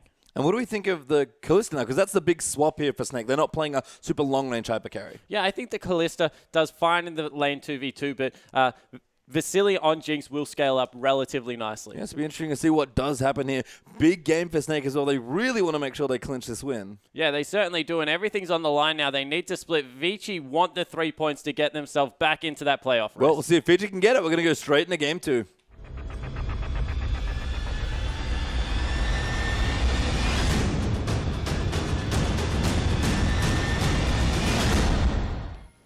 And welcome back onto the rift for Game 2 between Snake and Vici. We've swapped sides. Our Snake are on the blue side, Vici over on the red for this best of 2. Vici already up a game here as well. And Snake, if they want to split yet again in the LPL and just get their 1 point, they'll need to do it against very strong-looking opponents. Yeah, they certainly will. And we see a little bit more of a standard start coming through here. Although, on the top side of the map, Vasily has actually looks like he's searching for a lane swap. So maybe trying to dodge out of that early Kalista power. And we have seen a lot of hyper carries in general swap into other lanes. Jinx definitely falls into that same category. And Vasily is no stranger to the swapping of the Tristana. Yeah, it certainly isn't. So looking to see if he can just, I guess, push out lanes. One thing about Jinx is doesn't interact well with champions at the start of the game, actually loses a lot of lanes, but interacts very well with structures with that minigun, able to tear turrets down. Yeah, Jinx, lot of the PvE content here. Vasily will look for the swap to try and get that done here, and Snake seems like they haven't quite spotted it yet, so Vasily might get away with it. Yeah, it certainly does, and I don't think this really plays against Crystal and Ella either. We'll be able to get Crystal into a little bit of a better early game. We mentioned that they lost the 2v2 rather hard, especially once that level 6 came through, so maybe look to get them some more farm, and Flandria and Beast double jungle pretty well. Yeah, and that's sort of the next thing here for Snake is where does Beast go? Because we talk about it, he needs to have maybe a bit better of an early game here for him. Try and snowball some of the lanes on Nunu, and he'll start here on Grump into blue. Looks like Dandy will do the same. Yeah, it certainly looks like we're going to have similar starts on opposite sides of the map for the top laner. Dandy actually starts on a buff instead of Grump, so just going to fly around that jungle. Vi just jungles extremely quickly. Yeah, and it's one of those things where Vi's a little bit underexplored, I guess, on this patch, but moving forward, we saw players start to pick it up. Ro, I think, was playing it quite a bit over from M3, and it's actually very strong, and Marta as well, actually getting aggressive, trying to play them off. Flandre actually has to be very careful with this blue buff, but will not get the kill there. Yeah, Marta just being annoying there, continuing the harass through. Good mix-up here from Beast to take Blood Boil second in the double jungle. That's a really cute play. Yeah, really nice. And Marta with a good ward there using his trinket. So Vici will at least have good knowledge about where Beast and Flandre are early. But it is going to be a swap here. Marta looking to go back. No, does cancel the recall. Crystal Ella freezing in the bottom lane. I have to imagine the same's happening in the top. Yeah, you certainly would think that they would be freezing unless a fast push comes out here from Vasily. But really important to get some good items onto the carries in this game. Very AD-heavy team focus is coming through from the team comps, relying on them to do a lot of damage. And maybe moving into our last matchup here as well, the mid lane will be somewhat isolated with all the movement now as well. So Xerath versus Twisted Fate, it's been a while on this matchup. Yeah, it certainly has. I think it goes pretty heavily in Xerath's favor without any ganks coming through. So maybe the lane swap there does work in Snake's favor. Keeps FLICKR very safe. Will be able to repetitively shove a little bit easier and just doesn't have the fear of getting soloed out like Twisted Fate does. Yeah, well, Dandy going back now as well. So is Carry, actually. So level 3 with double bust for Dandy. Level 2 for carries Aurelia. So not too bad to start things off here. Beast and Flandre doing the same. Actually wandering over to the blue side of Vichi's jungle now. So maybe looking to apply some pressure there. Yeah, they're looking for that 4-man proxy once again to try and cut them off the turret because they started the fast push. So recognizing that maybe they can get some work done on the bottom side of the map, use the tanky Beast, and really get in the head. Yeah, good sentinel there by Crystal as well. Gives them lots of strong vision in towards the blue. And it started again. This is now a Snake standard, it seems like here. The 4-man proxy fast push. Yeah, it certainly does. And there's not really much of an answer to come through because Janna isn't fantastic, but it looks like their response is to gank mid lane. Yeah, bit of the Gromp stealing going through as well, but mid lane could be in trouble. Dandy does go in. That's a great Q onto Buck, who has to blow both summoners to stay alive. Yeah, it certainly does. In response, one summoner did go down from Hetong in that Ghost, but overall, very well thought out gank there to, I guess, try and alleviate some map pressure. Yeah, Carrick can't go anywhere near this outer turret, though. Vasily will actually now start trimming the mini wave a bit more aggressively, still freezing it seems like, but he could now opt in the push, but he's actually going to stay safe and farm his first BF. So. Yeah, and they've completely zoned Aurelia off any farm for about 3 waves now, and Beast coming into the mid lane actually supporting out Baka here. So really nice early map movements coming through for Snake this time around. Yeah, Crystal and Ella still here looking to continue their push in towards the turret. Turret reasonably low, I have to think. Yeah, Flandre actually trying to find Dandy. Does maybe catch him at the Gromp. Now knows because he got hit by the E. Puts the whatever and realizes what's happened. But he has to be careful as well. He could also get dubbed by Dandy, especially if he's underleveled. Yeah, he certainly can. And the freeze is still on. So it looks like Beast electing to go into that top lane. Mata and Carry still teaming up. The wave looks like it's pushing back into Snake's favor. So now after they've done all that damage, might even be able to get a free recall here and grab the wave again, Crystal, and enforce a freeze. Yeah, you saw Crystal actually freeze pretty aggressively there. He's really trying to deny a lot of CS early on. We don't normally see 1v0s extended like this, and now I guess it's a 1v2 with Carry moving down with Matu, who's also backing, but this is Crystal playing very much for a lot of farm. Yeah, it certainly is wanting to, I guess, deny as much CS from the Aurelia as possible. We mentioned how item-focused Aurelia is, especially in that mid-game. Doesn't do his job well without it, and Hetong might have been caught out in the jungle here. Yeah, nice little adaptation. Good stun though, landing onto Baka. There's the combo damage, and Hetong's got to be so careful. Baka no ulti though, can't quite go in. Stun card will get locked in there, but Baka will just rotate through, and Hetong getting caught in transition. That does relieve the pressure in the bot, but Flandre, level 3 here against Vasily, has got to be careful. Does pop his potions, but he can't really stand here 1v1. Yeah, he's definitely been chunked out, and in the mid lane, a gank might be coming through. No, Hetong, 6th Sense keeps himself safe. Yeah, Beast though with a quick side stun already done. The same build we've seen from Clearlove from Edward Gaming. So the machete into a very quick side stun. And Crystal's like hard freezing the bottom lane now. Yeah, he's completely zoning Carry off farm because when you are, one of the coolest thing about Kalista is you can hop past minions without taking much damage and repetitively get auto attacks on to get those big Rens out. So does extremely well with large minion waves. Other AD carries that have to walk through minion waves take so much passive damage that they don't really have that luxury. Yeah, so Flandre here now going to try and hold his wave, but Dandy might look in for the tower dive as well. Beast, really good intuition. He's going to check this to see what's coming. We'll spot Dandy off there. Oh no, he just missed it. Hetong is 6 now as well. Flandre in a whole host of trouble. Stun card will land there. Beast has nothing he can do, and first blood goes to Dandy. Yeah, actually not even electing to flash there, just giving up on his life straight away, trying to keep as many resources as possible because, of course, he has to go back to that lane in a couple of seconds to try and farm again. And now Vasily going to fast push down with Mata. Ella going to join Baka in the mid lane to try and push as well. But that's one of the dangers of hard freezing like Crystal's doing, is that you're very static along the map, and Hetong, once he hits 6, able to have complete control. Yeah, so it's actually the top laner that pays for the freeze in the bottom lane, and I guess the even scarier prospect is that they don't have a CS advantage between AD carries. Vasily CSing a little bit better might mean that they get an early dragon though. Yeah, I like this adaptation from Snake. So trying to mitigate the damage that's being done in the early game is a very complicated series of freezes and lane swaps here. Flandre is going to lose a blue here as Vici will steal that away, but Snake will be pretty happy with the dragon. Yeah, they certainly will be happy with the dragon. They've got the benefit of numbers on the bottom side of the map, so we'll probably steal that blue away for themselves. They do lose out on the first turret of the game, however. That will fall very shortly in the top lane. Yeah, Crystal does get the bottom turret for the trade though, so it was very low. Crystal just bought himself extra time with the freeze that he thought he could get done. And now takes the turret, so that's equalized as well. Dragon up for Snake, but the first blood did go to Vici. Yeah, so in the end, there's going to be a fight here. Dandy wants to go in. The card will come through. That looks like Dandy actually going to get flayed back there. Good hook is up on Baka. Sort of caught out. Carry now getting exhausted, chased in by the Kalista as well. FLICKR's teleported down as well, but he doesn't have level 6. It's kind of hard for him to do anything here. Great flash play there, though, coming through. Hetong has to dodge the next one. FLICKR gets the stun. Hetong moving in. The Zeroths come through again. The last bolt does miss there, and Hetong will live. Yeah, Xerath just missing out on 2 of his bolts. Either would have meant the death for Hetong, but this puts a lot of pressure in the mid lane now, and all of that was because Vasily was in the top lane against Flandre. Flandre had teleport. Vasily did not. And Hetong leaving the lane for that first blood that actually makes the tower very low in the mid lane. So Snake are going to get decent damage now, but good wave clear there by Mata using the Janna to defend off that turret. Now Carry gets all the frozen CS back towards the tier 2, and this game got very complicated. Yeah, it really escalated quickly as well, and wow, so much damage coming out onto Mata. Oh, Mata getting chunked. He does flash out of the way. Bucket tanking turret hits, but they will get the mid turret. So Snake now 2-1 up in turrets, and Spawn maybe take a few minutes here. What has happened in the first 9 minutes of this crazy game? Yeah, so the proxy farm for the 4 waves actually got bottom a lot lower than I realized it did. So what that did is it meant that whilst Vici picked up first blood, they traded it for a dragon. So equal turrets across the board and a lot of CS denied from both top laners. This actually puts Cassidy in a very good spot because has the slow that will get through and add a lot of utility, whereas Aurelia, not that tanky and not much damage at this point in the game, really suffering, won't be able to push out lane. Yeah, hard denying that Trinity Force pickup base for him Carry, just trying to make it take as long as possible,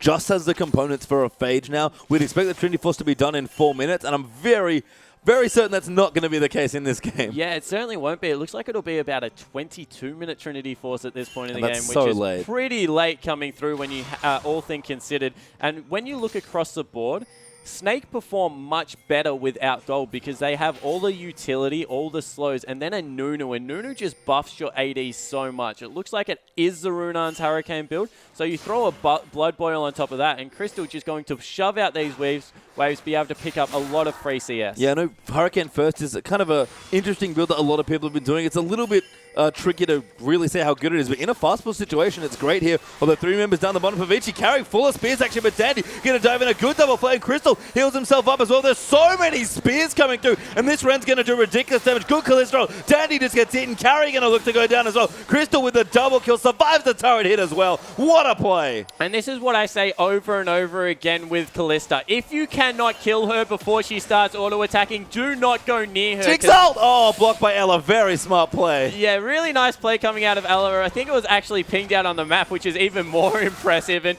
Crystal, let's watch this again. So all the damage comes out, great play, and right there, after that happens, they are losing the team fight because they can no longer get on top of the Kalista. The ultimate comes through, Ella comes up huge with that one, able to get the knock-up, double kill. The sickest thing as well is that Crystal got the Rend reset off of the first kill, was able to give Aurelia all the other spears and finish it off. If that didn't happen, it'd be much harder to get the kill. Flandre trying to defend the bottom turret, can't do it against the Jinx, so now 3-2 in turrets. And Beast? Beast was actually looking for a bit of a gank because the ultimate is up from Bucker, and they love doing this, setting it up with the slows out of Flandre and Beast and then allowing Bucker to clean it up. Really good heads-up awareness out of Vici to move away from that gank because otherwise you would think that's a 2v2 with half the CS of the top laner to what the AD carry has. You think you would win that one, but just recognizing that Bucker was away from his mid lane. Yeah, so good coordination by Snake. Look a lot more together here in this early game. Do have a small lead of about 1,000 gold, but my question for you, Spawn, is the 3 outer turrets are down. The Hurricane sort of done its job, and the 4-man, 4-minute proxy did as well.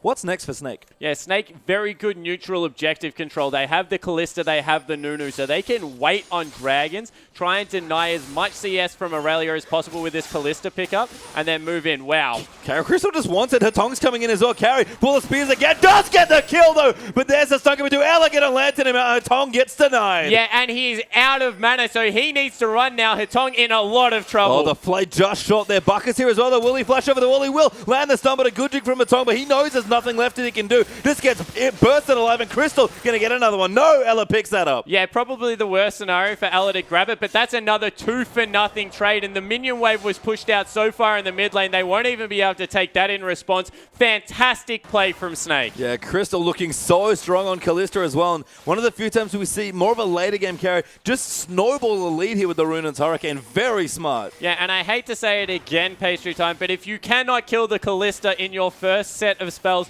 Just don't go near her. She does so much damage. Yeah, it's kind of like Twitch Expunge, but much worse here as Beast is trying to defend the turret. Flunder is actually in here. Over. Vasily could be in trouble, but Dandy's going to find Flunder. Looking for the dunk, finds it, and will get the kill. Atalanta, not enough there. Dandy flashed over the wall. He's actually getting chased down now by the rest of Snake. Flash hook does land there. Bucker with a good stun as well, but the teleport's coming in. Good damage coming through for the Xerath, but he got exhausted. Carry gets exhausted there as well. Crystal's nowhere to be seen. Good ultimate. No, there's Crystal. Found him. Does manage to save his support. Bucker getting a bit too aggressive there. Hotong finds the stun over the top. Dandy Volt breakers him. Lantern not enough. A good hook, but it kind of moves Dandy over the Lantern, and Vici answer back. Yeah, Vici actually coming up massive there. I think they got 3 kills for nothing in the end when all the dust settles, and very well played. Also pick up the mid turret, so Snake gifting it back. Might even lose the Dragon off this one, which would be an absolute nightmare, because we've mentioned that at this point in the game, Snake need to control objectives. Good buff control there by Dandy. So Crystal can't quite snipe away the blue buff, so Hatong will steal that away out from Snake. Crystal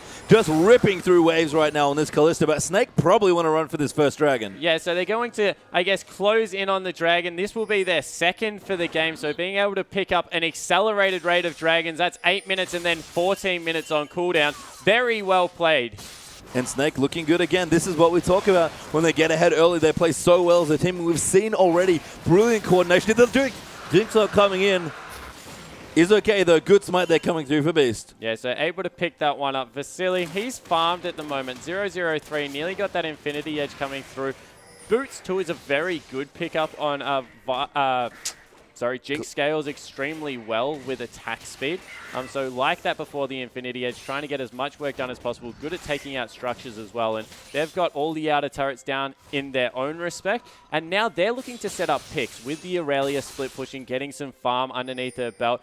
Get the teleport in from TF and be able to set these things up and turn it into a fast push for Vasily. Yeah, Carry getting a bit closer to that Trinity Force. Might not quite be the 22-minute mark we thought about here, but the Shin should be close to done here. Still definitely late here for Carry's Aurelia, but he's now picking up a bit of much-needed farm. Yeah, he's still about 1,000 gold away, and with the Waves position where they are, it's probably going to be difficult to get it, but he will have it relatively soon, so he's managed to accelerate himself into this game. Now, Crystal being careful here, but now we'll just rend out the waves. Ella will join him here as well. And we'll see what they can get done here. Snake trying to get Vici out of their red side jungle, actually.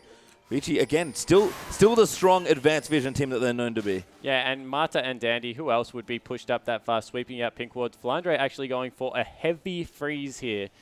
Keeping that turret there. He's going to have to do that again to that minion wave just because of how big it is. It's going to run past those 2 melee minions, and if he wants to continue the freeze, he now has to drag it back up. Yeah, I mean, Flandre is definitely an expert at lane control like a lot of Snake, but that might just give an easy dive here to Dandy. The Wolf Spirit, though, will actually spot them out, so Flandre now knows what's happening.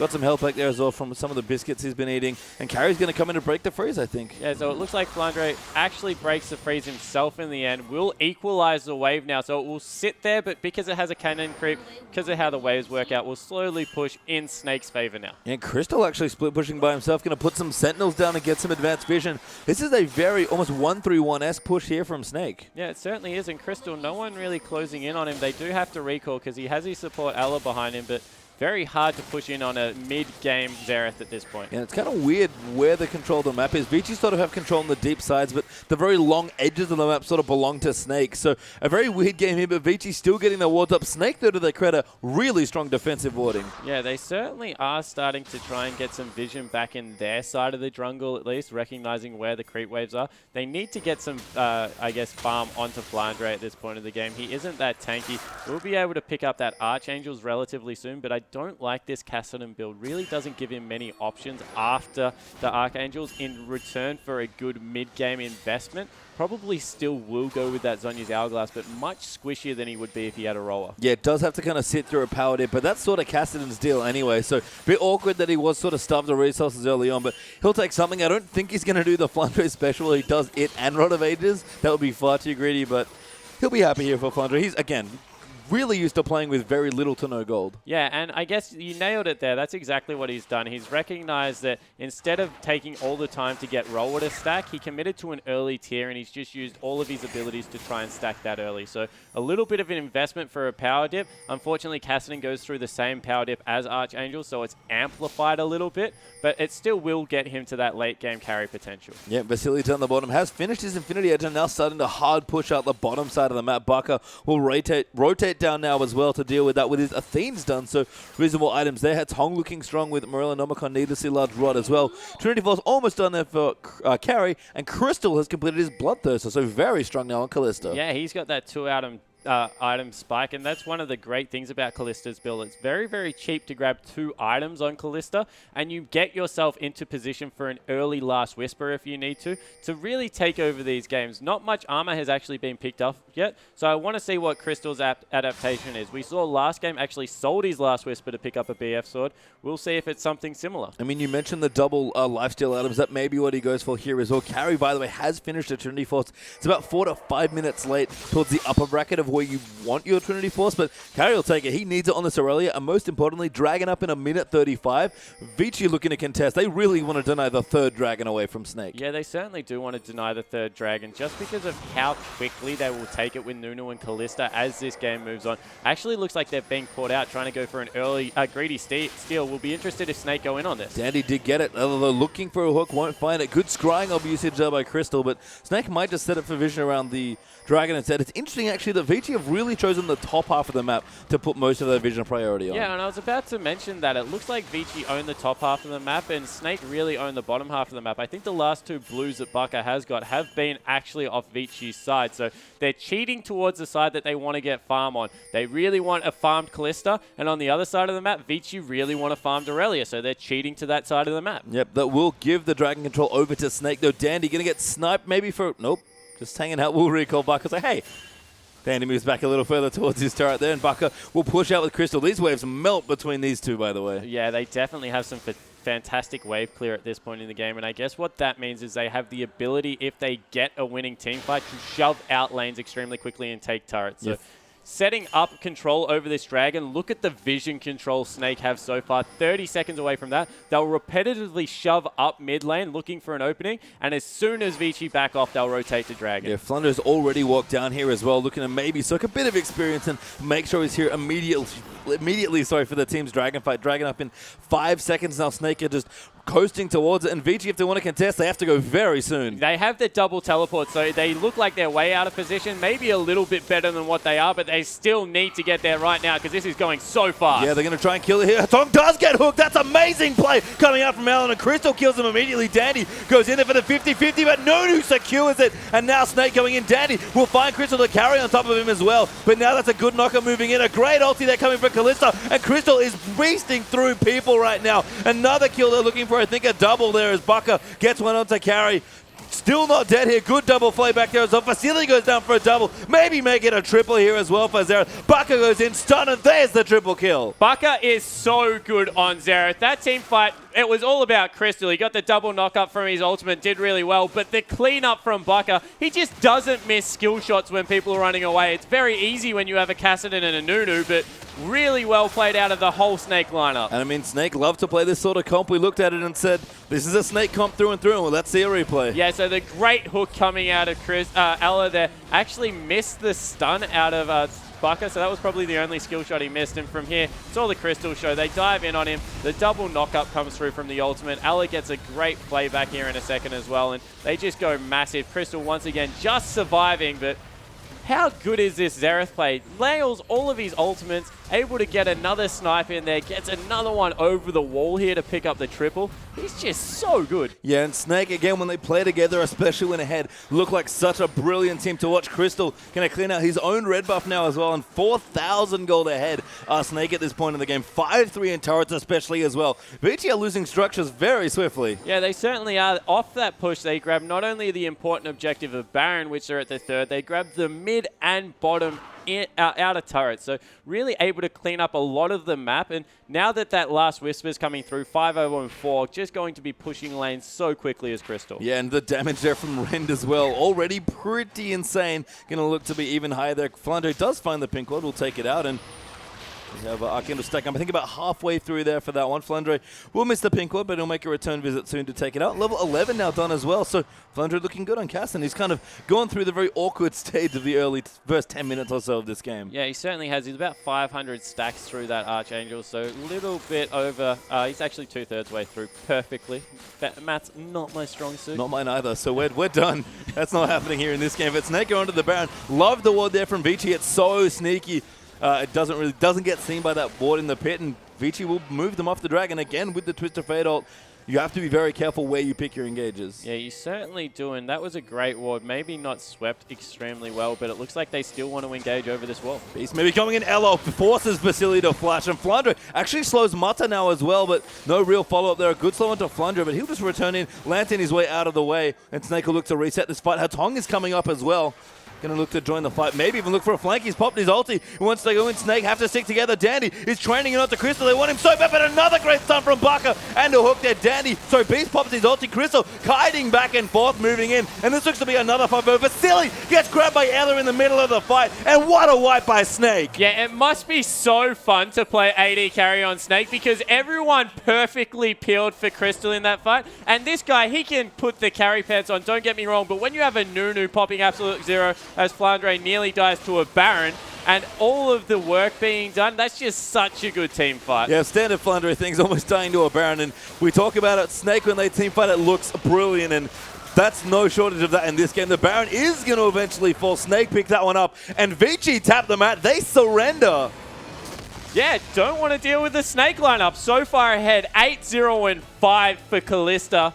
Crystal didn't have a fantastic early game last game, but from late game through to the next game, really performed well. That was an OMG-esque best of two, by the way. Going from having a bit of an awkward first game where Crystal maybe a bit too confident in his carry play with the Hogmaw to just steamrolling Vici in that second game. Yeah, certainly did. And once again, we saw the quasi-counter coming out for the Kalista, but just not doing enough work. No, we've got a replay now as well to jump into.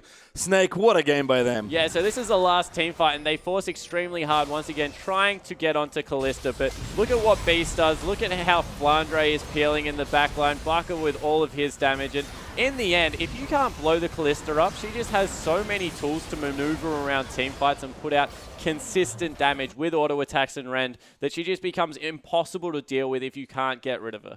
Yeah, and we saw that play, perfect carry play from Crystal. Fantastic support coming through Dozo. Ella played amazing on that Thresh. I think if we were giving MVPs out, he would win it for me. Yeah, he certainly would. 1-0-11. He came up absolutely massive. He had some really good Kalista ults. He has to do his bit in there. And the flays that were just so picture perfect. And poor Hatong, every time he tried to get in, he just got hooked. Yeah, he certainly did. Hatong really tried to force with the TF. I like being able to force fights, but in the end, with the amount of CC coming through in the peel, it was just too much. And I mean, I think teams are going to learn that don't give these picks to Snake. Crystal, very deep champion. He'll be able to play almost anything, but don't give Beast Nunu. Stop it. Yeah, I think it's a Nunu's era thing. Like, those are the two champions that really seal it for me. They need to be taken off the board because they just augment exactly what they're trying to do in a play style. Yeah, and with that, a fantastic split that way, Snake, but a great performance from Vici as well. Don't go anywhere, though. We have more LPL action coming up right after this.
Welcome back, ladies and gentlemen, to our English coverage of the Chinese LPL. I'm Max Atlas Anderson, joined by Jake Spawn Tiberian. After that ridiculous series between Snake and Vici, we are into OMG taking on GT, and this one's going to be a tough test for GT, who are rounding out the bottom end of the table, and OMG recently being kicked out of that top slot. Yeah, OMG making a push for the best team in the world title, and it's kind of fallen over a little bit. They've split a couple of times and not looking their usual potent self. Still look dangerous around the map, but just not bringing it together as a cohesive unit, and that's what we're used to seeing out of OMG. Yeah, and they actually split that series yesterday with IG, who were looking fantastically on form in that first game. Of course, OMG managed to come back in, you have to say, decisive style in the second map. Uzi looked very, very angry with their performance in the first game and really slaughtered Invictus Gaming in the second game. But we'll see whether OMG are going to continue that fury, that want to win into this game against GT, who you'd have to say would be the game that they would have done the least preparation for. Yeah, they definitely probably wouldn't have prepared for Gamty as much as they have the other teams coming through, but I definitely expect them to still be a prepared unit. On the other side of the rift, the map is still very important for Gamty. They want to push for that 8th place spot, maybe try and sneak into playoffs, and the more games you can steal against these top sides, the easier that task becomes, just because of how the point system works. So everything on the line for both teams. OMG really need to secure the 2 of the wins for the 3 points, and Gamty, they really need to start taking some wins away from these top sides. Yeah, become one of those gatekeeper type teams that really tries to split it with the top teams, not let them get further forward. But Gamty actually looked pretty good in their game versus EDG yesterday. They did manage to lose that one 0-2, but they looked a lot better than they have previously. Yeah, they certainly did, and I think a lot of it is around their mid laner. Xiao, who comes in, adds another threat to the team. Tail and Sync Dream have been solid. They're at least a very consistent bottom lane. Definitely not up there with the likes of the Uzis and Lolo and like other people around China, where they're just so good at a very high level worldwide. But Tail, Sync Dream, able to hold their own. I think the real pressure here is for Danger. He hasn't really impressed me throughout the split. Has had some pretty ordinary games, and going up against an experienced jungler like Loveling, who can get very aggressive, will mean that he needs to shore up some weaknesses. Yeah, and Danger's champion pool has seemed very shallow. I mean, he's got on the likes of Lee Sin and had some decent performances, but as soon as he's out of that comfort zone on the likes of Rengar and these bottom tier picks, things are a little bit of a struggle here for Danger, unfortunately. Yeah, it certainly is. He's got maybe that Lee Sin, he plays it pretty well, and then the Jarvan he dips into, but from there it falls away rather rapidly. Yes, it certainly does, but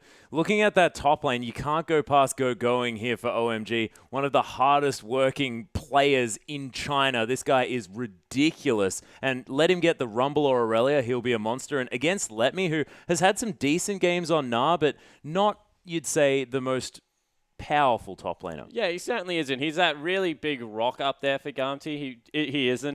Here coming out of OMG and GT has actually been the Jarvan locked in first. Letme is going to respond, taking away that Aurelia from Going. Going going to pick up Rumble in response. Danger did get his Lee Sin, and Loveling locking away that Thresh for low. The ban's pretty standard, but Annie sticks out like a sore thumb. Sync Dream able to get around that map and stun up some targets with Annie, and his roaming style of support has been really, really strong. Yeah, Sync Dream was the original support that was just sitting on level 2 for so long as Annie and trying to impact the map. You partner it with something aggressive like Tails Corki that he's just picked up, and it really does make for a potent lane. In the mid lane, Xiaohu actually electing into a blind LeBlanc pickup with Kassadin still available on the board.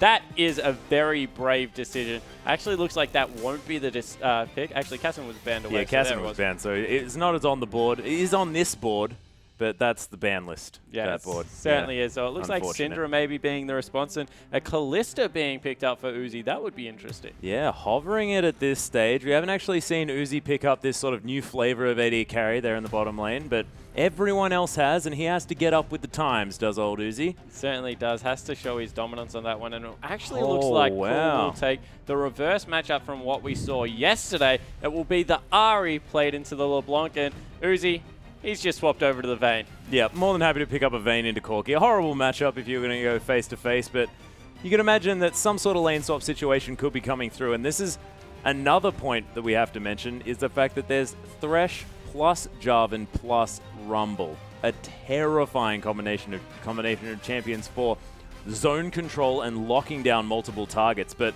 it's going to be the Fiddlesticks here. And Sync Dream, he picks up, you know, the Annie. That seems a bit standard. Fiddlestick support, we haven't seen that for a very long time. Yeah, and the reason we haven't seen it is because it's actually pretty bad coming through. The Fear makes you run away. It has got that slow. The Dark Wind just doesn't do as much damage as it used to as well, so it isn't really that great level 1 ability anymore. I'm more excited to look for this Thresh Ahri to team up. We talk about pick comps a lot. Wow, that's terrifying in the mid lane. Being able to get a hook into all of Ahri's upfront burst damage, if that charm lands, is just so potent, particularly around these little dragon areas. Throw an equalizer down, and it's very easy to hit those skill shots. So looking forward to seeing exactly what Cool and Low can pull off in this 1-2 punch. Yeah, we'll see whether they get the roam on early on or whether they sort of hang out, wait, and whether there's going to be too much vision available for GT. But OMG, we know their style. They're going to be strangling GT out of their vision, and if they are anything like their performance in their second game yesterday, it's going to be OMG rotating around, taking turrets really quickly, using this early game pressure that they have with the likes of Jarvan and that Rumble to really smash these structures and just take a stranglehold on this game. Yeah, I'm expecting a 4-1 split push. Uzi off doing his own thing, the rest of the members grouping up, trying to get objectives. Yeah, we'll see whether they can do that as we get onto the Rift.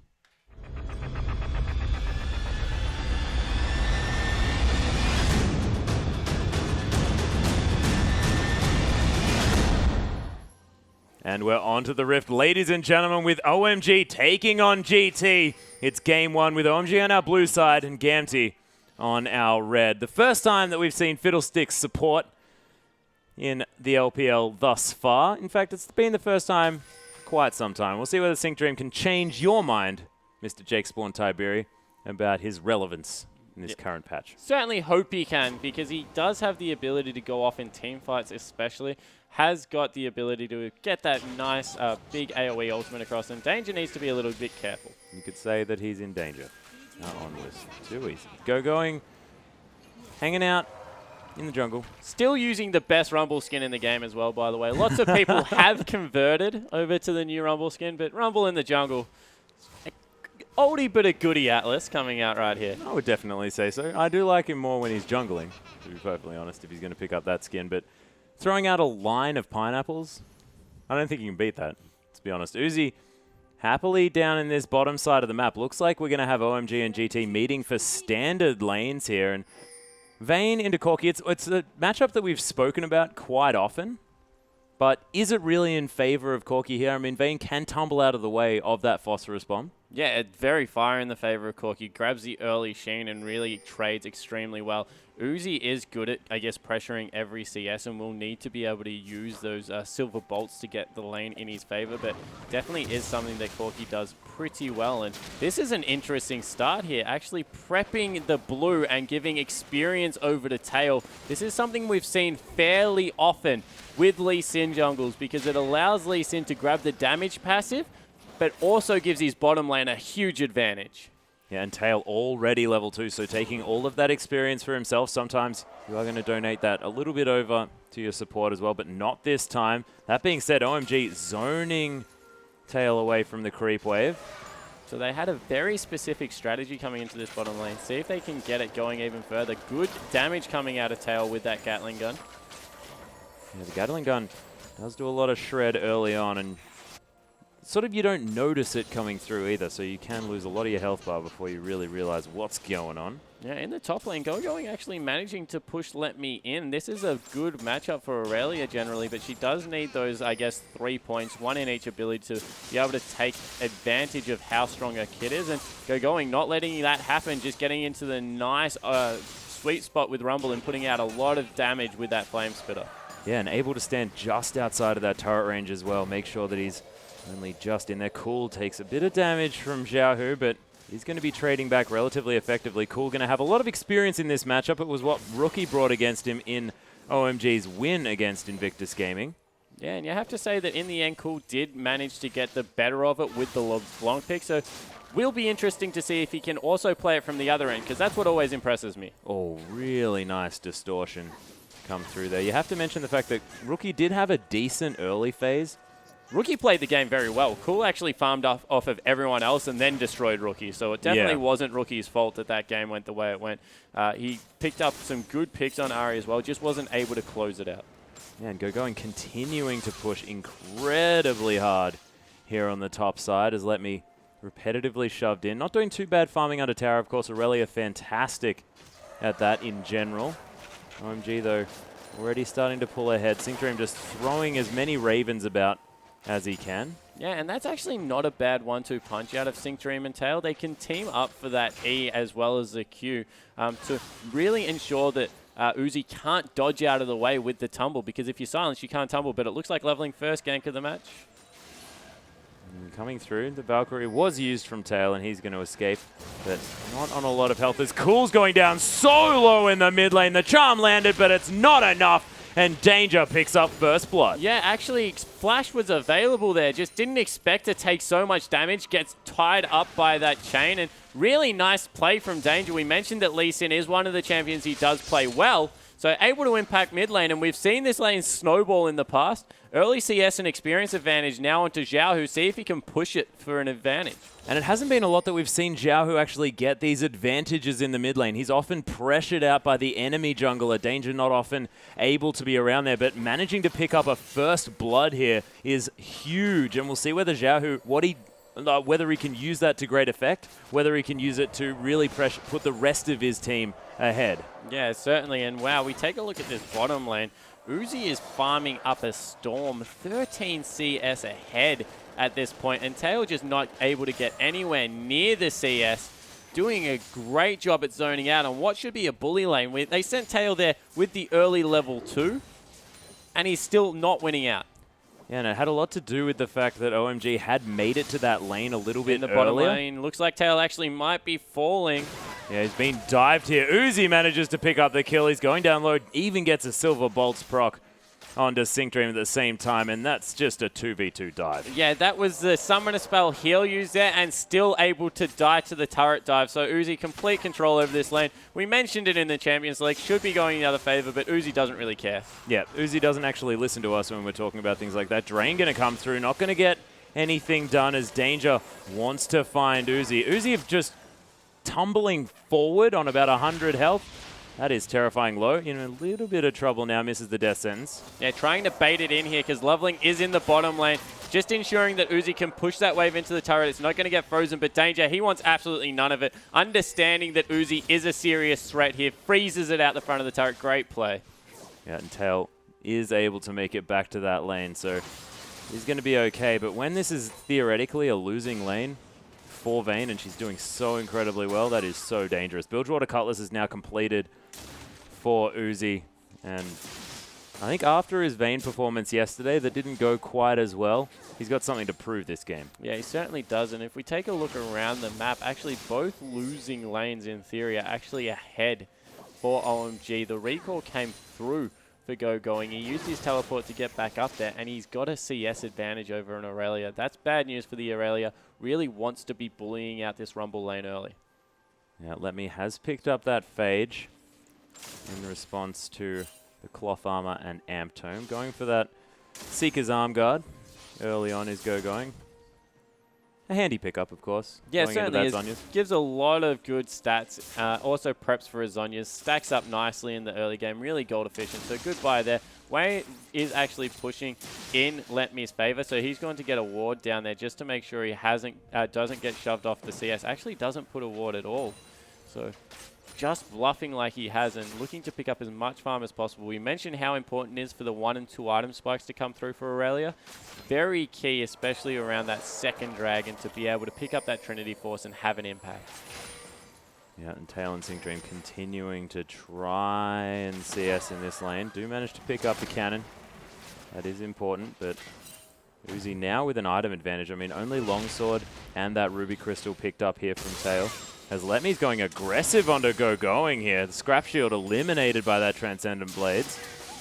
But GoGoing still has the equalizer available if Let Me was to overextend.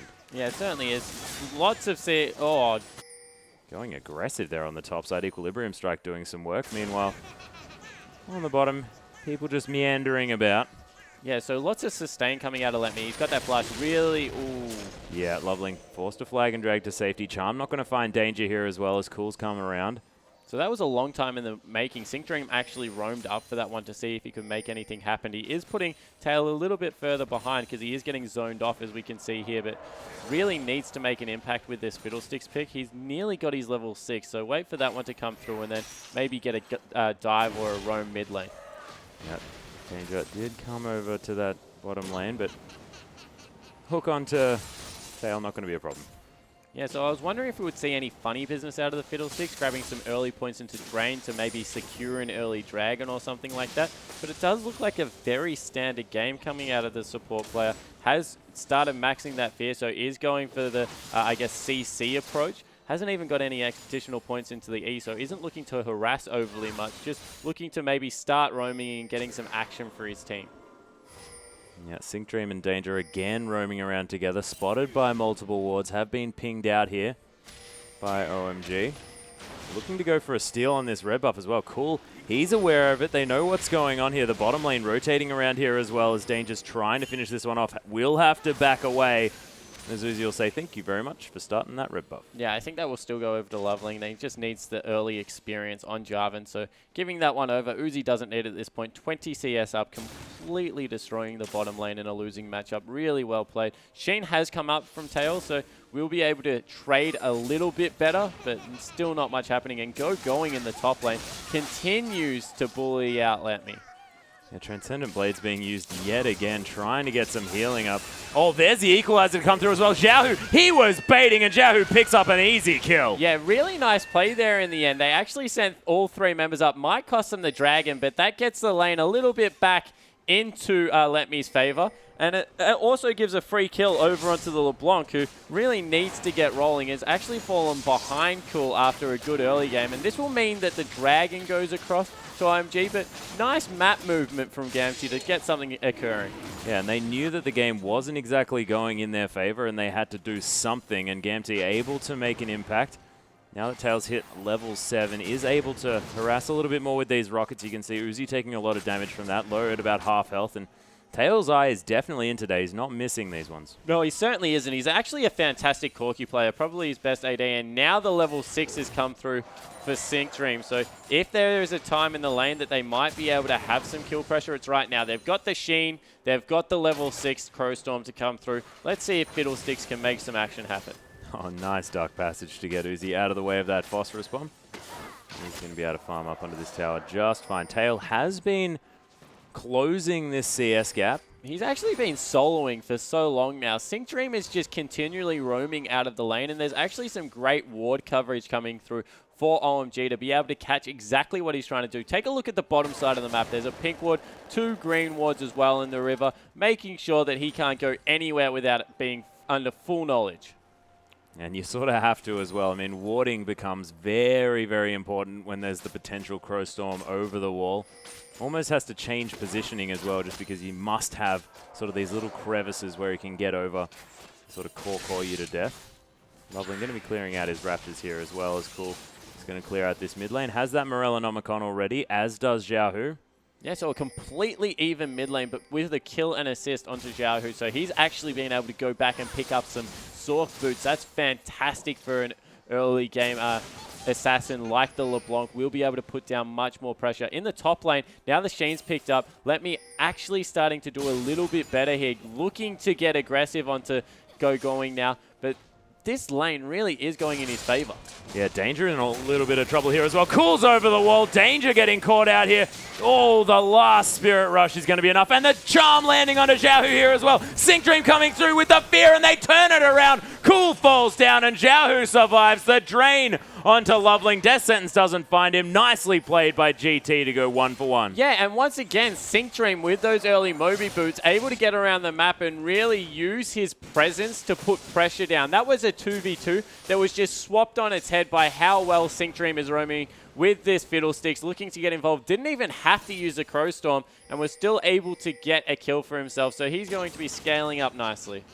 Yeah, and this is what we talk about when we hear Sync Dream's name as well, is roaming the map. He does it on Thresh. He does it on Annie. He's fantastic on these roamable champions in the bottom lane. And Tail, he's not too bad at playing by himself. I mean, we've seen just recently, hasn't been put under too much pressure from Uzi as going equalizes this wave, and he's going to head back. Yeah, and meanwhile, yeah, Tail's just been able to completely equalize the CS. He's at a very Crowstorm in the bottom lane. Uzi's just getting destroyed. And Sync Dream is letting us know why you pick Fiddlesticks. Yeah, that was a really cute play, using the angle of the wall and the flash to get much further in range than he would have otherwise. And looks like they might even try and turn this into a dive potentially.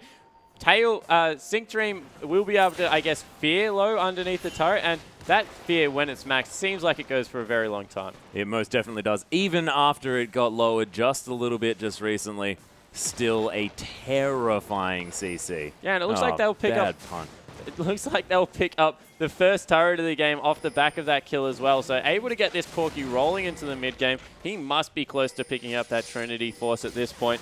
So look for him to start having a very good impact. I guess the scary thing is that Uzi was able to pick up his Blade of the Ruined King, so his duel potential is very high. And we keep returning to this top. Okay. Low's dead. Yeah, sorry everyone. Yeah, Xiaohu instantly took care of that one with the help of Danger. And now Cool in a bit of trouble there as well. The Look Mimic. at the damage coming out from Xiaohu at this point in the game. Oh, Sync Dream in a lot of trouble. The squishy little Fiddlesticks is definitely dead. The teleport's coming through. Loveling is in a lot of trouble. Xiaohu goes back to his distortion, dodges out of the way of that charm there as well. As Going trying to put some damage back onto Let Me. There's the equalizer in a beautiful position. Tails come around. Let Me forced to use that flash, but he's going to be okay. Uzi looking to start something else off, but Gamty are playing this so beautifully. Yeah, Gamty playing the mid game of their life, able to rotate around the map. They are able to kill Sync Dream, but he's getting stuff started. That's all he needs to do, looking to be the playmaker for his team. And who's the beneficiary? Xiaohu and Danger starting to build leads in their respective role. We mentioned how good Cool is, but Xiaohu's starting to take it to him in this match. Yeah, and Cool managed to make some picks. You know, this Ari's working out here for OMG, but it's very, very difficult when the likes of Low just get caught out in their jungle by the fear and the combination with all of the bursts coming out of Xiaohu. Yeah, it certainly does. So what's the response here? Probably to give Uzi red buff and send him to split push duty and group up as 4. It's about 16 minutes into the game. Dragon's about to come back up. Would not be surprised if we see OMG bring the Rumble down. Hasn't got the teleport available and try and start a fight when the equalizer's off cooldown. Yep, Wave crashing into his turret though, and he is going to head back there. Let Me doesn't have his teleport either, of course, came into that last skirmish. So top lane is not going to be available for when this dragon does come up, unless they do roam down. 3 members strong one more time. It looks like OMG persisting with this try and pick on the Corki, but it just hasn't worked. He's actually up in CS now, finished that Trinity Force, and has a lot of surprising damage. And Let Me soloing Going in the top lane as well. And I never thought that I would ever be uttering those words, but that Trinity Force has given him such a power spike. Yeah, that's just a sweet spot of the game for Aurelia. We mentioned it a lot, able to pick up that massive item. Rumble just, it's a losing lane, so it shouldn't have even been this close, but the ability to be able to fight just is not in his favor, so giving away a free kill. Looks like they'll pick up the Dragon, and we mentioned, if you've got a Rumble on your team, you really want to fight around these first and second Dragons. Losing them out to an Aurelia who will continue to scale beautifully in the late game is just horrible news. In the bottom lane, looks like Uzi and Taylor having a little bit of a scrap. Bit of a scuffle going on there. Tail going down very, very low. It's actually going to be Uzi finishing off that kill and then taking the Dark Passage to safety. And it felt like a bit of a matter of time there on the bottom side. Yeah, it certainly did. Xiaohu has been chunked out as well in the mid lane. Cool popping that passive. So all over the map, mini skirmishes breaking out. And this is starting to go a little bit further in OMG's favor. You would expect in skill matchups for them to be able to, I guess, exceed their opponents as, wow, Danger caught out. Yeah, Danger going to have to kick Loveling back, but Uzi with all of that chase potential. Oh, Crowstorm channeled by Sync Dream, expecting the follow. Yeah, actually, I think he expect Danger to hold his flash for a bit longer, try and bait Uzi in there because he had good angle on the wall stun, but Danger wanted absolutely nothing to do with that Vayne. Flashes out. Yep, definitely not. I can understand that, to be perfectly honest. I'd be frightened if Uzi's Vayne was coming in the face as well. As they're going to take down the outer turret in the bottom side of the map. OMG still with a lot of power in this game, despite Gamty having some smooth moves throughout this mid-game portion. Yeah, you would say that the game now firmly back into control of OMG. They're able to equalize the gold. Probably the only danger left on the map is Let Me in the top lane. He's still extremely, I guess, well put in the 1v1, but in the mid lane, that Abyssal Scepter build really does hurt Xiaohu's ability because it's going to be a DFG picked up by Cool, and that just gives him the the ability to win these duels pretty comfortably. And pretty quickly as well, you have to say. Of course, DFG removed now, but it's a beautiful thing. That is the earliest QSS pickup I have seen in a very long time. The second item QSS. Oh, going in a lot of trouble here on the top side. The Dark Passage is there, but they're trying to block it out. He does manage to pick it up and then flash, but Let Me, he's there as well. And Loveling now in a lot of trouble. The box doing some work, but Safeguard's going to help. Danger is Cool. He's come in, not going to find the charm. There it is, though. Sync Dream falls down. The Cataclysm as well. Danger Safeguard's out. Xiaohu's in here. Loveling's dead, and he's looking for more. Distorts in, misses the chains, unfortunately. Foxfire not going to find a target as he distorts back to his original position. So once again, a trap set up by Gamty, able to spring it. They take out the top member, but a good roam this time from Cool. Heads it off, able to trade 2 for 1 in the end. So still in Gamty's favor, and Xiaohu followed up in the end. And you got to say, in the AD carry, there's a big discrepancy to how quickly Tail is getting to these fights compared to Uzi. Even though he wasn't used there, he was probably a good 5 seconds ahead of Uzi still. So if the fight had have continued, Tail would have been able to have an impact. Uzi lagging behind a little bit and not able to get himself going to where he would like to be. Definitely a mid-game threat on this vein, but still not being able to turn into this team-fighting powerhouse. Yeah, this is the time, though, when Tail needs to be with his team to have that impact with that Trinity Force, and those Sorcerer's Shoes has a lot of sort of AoE power, but you're exactly right. If he's reacting before Uzi is and they can get these fights already going, what's a Vayne going to do on her own? Yeah, exactly right. Not going to be able to live through a lot of the burst that's coming through from this LeBlanc that's built so much raw pen. And in the top lane, Let Me now 2-0-2. Looked like he was having a rough early game. That is a thing of the past. He's well and truly on his way to being a very, very tanky, scary Aurelia. Oh, yeah. Has those Mercury's treads. The cloth armor there as well. Probably going to build up to either that Frozen Heart or the Randuin's Omen here. And out of those two items, what do you think would actually be the best in this situation? Is it really important to get rid of the attack speed on Uzi? Yeah, I think the Frozen Heart does come up trumps here for exactly what you just mentioned. Nullifies a lot of the attack speed coming out, particularly because Uzi has gone a very safe build here with the QSS. So I like the fact that we'll be moving into that. He does need to be careful, however, because you can't tunnel on Uzi. This is a double AP comp with an Ari with a DFG, so you definitely need to have some form of magic resist. Otherwise, he still is under danger of being picked off. Oh, yeah, and Cool. With that DFG now has a Null Magic Mantle as well. Might be going also towards that Abyssal Scepter, going to work fantastically in this team comp alongside Going, who just really wants to be tearing through that magic resist.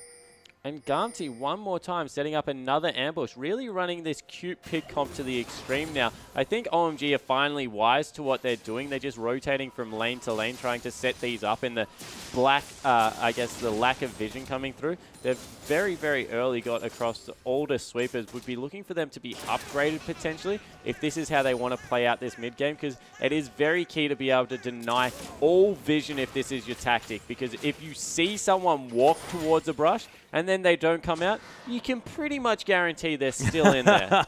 Most definitely. Danger, however, going to be hanging around this mid lane still. Sync Dream went down the bottom side, but they didn't find anyone. Uzi and Loveling are heading down there now, as the members of Gamty left over are going to clear out this mid wave. Cool. Hanging around there still, 3-2-0, having a decent game. Ahead in farm by not too long, but Let Me in a lot of trouble here. There's the Cataclysm, does have the flash available. Going to get condemned against the Cataclysm wall there, but here's the rest of Gamty. Uzi in so much trouble, can't take the Lantern, and the rockets keep coming from Gamty. There's the box low, really trying to get this one off the rest of his team. Yeah, Dragon up in 10 seconds, so really nicely played from Gamty to get a pick there. OMG were looking for exactly that, to be able to control a kill before the next Dragon comes up and really be able to control that. But once again, Going on Rumble, not going to be able to contest for a Dragon early in the game. It's just going to fall to Gamty, and They're 2,000 gold in their head. They're up a dragon now after this one. And their pick comp is really swinging. It is working out for them. And once again, Uzi getting punished for this Vayne pick. Has been successful on it once, but yesterday we saw it not going so well.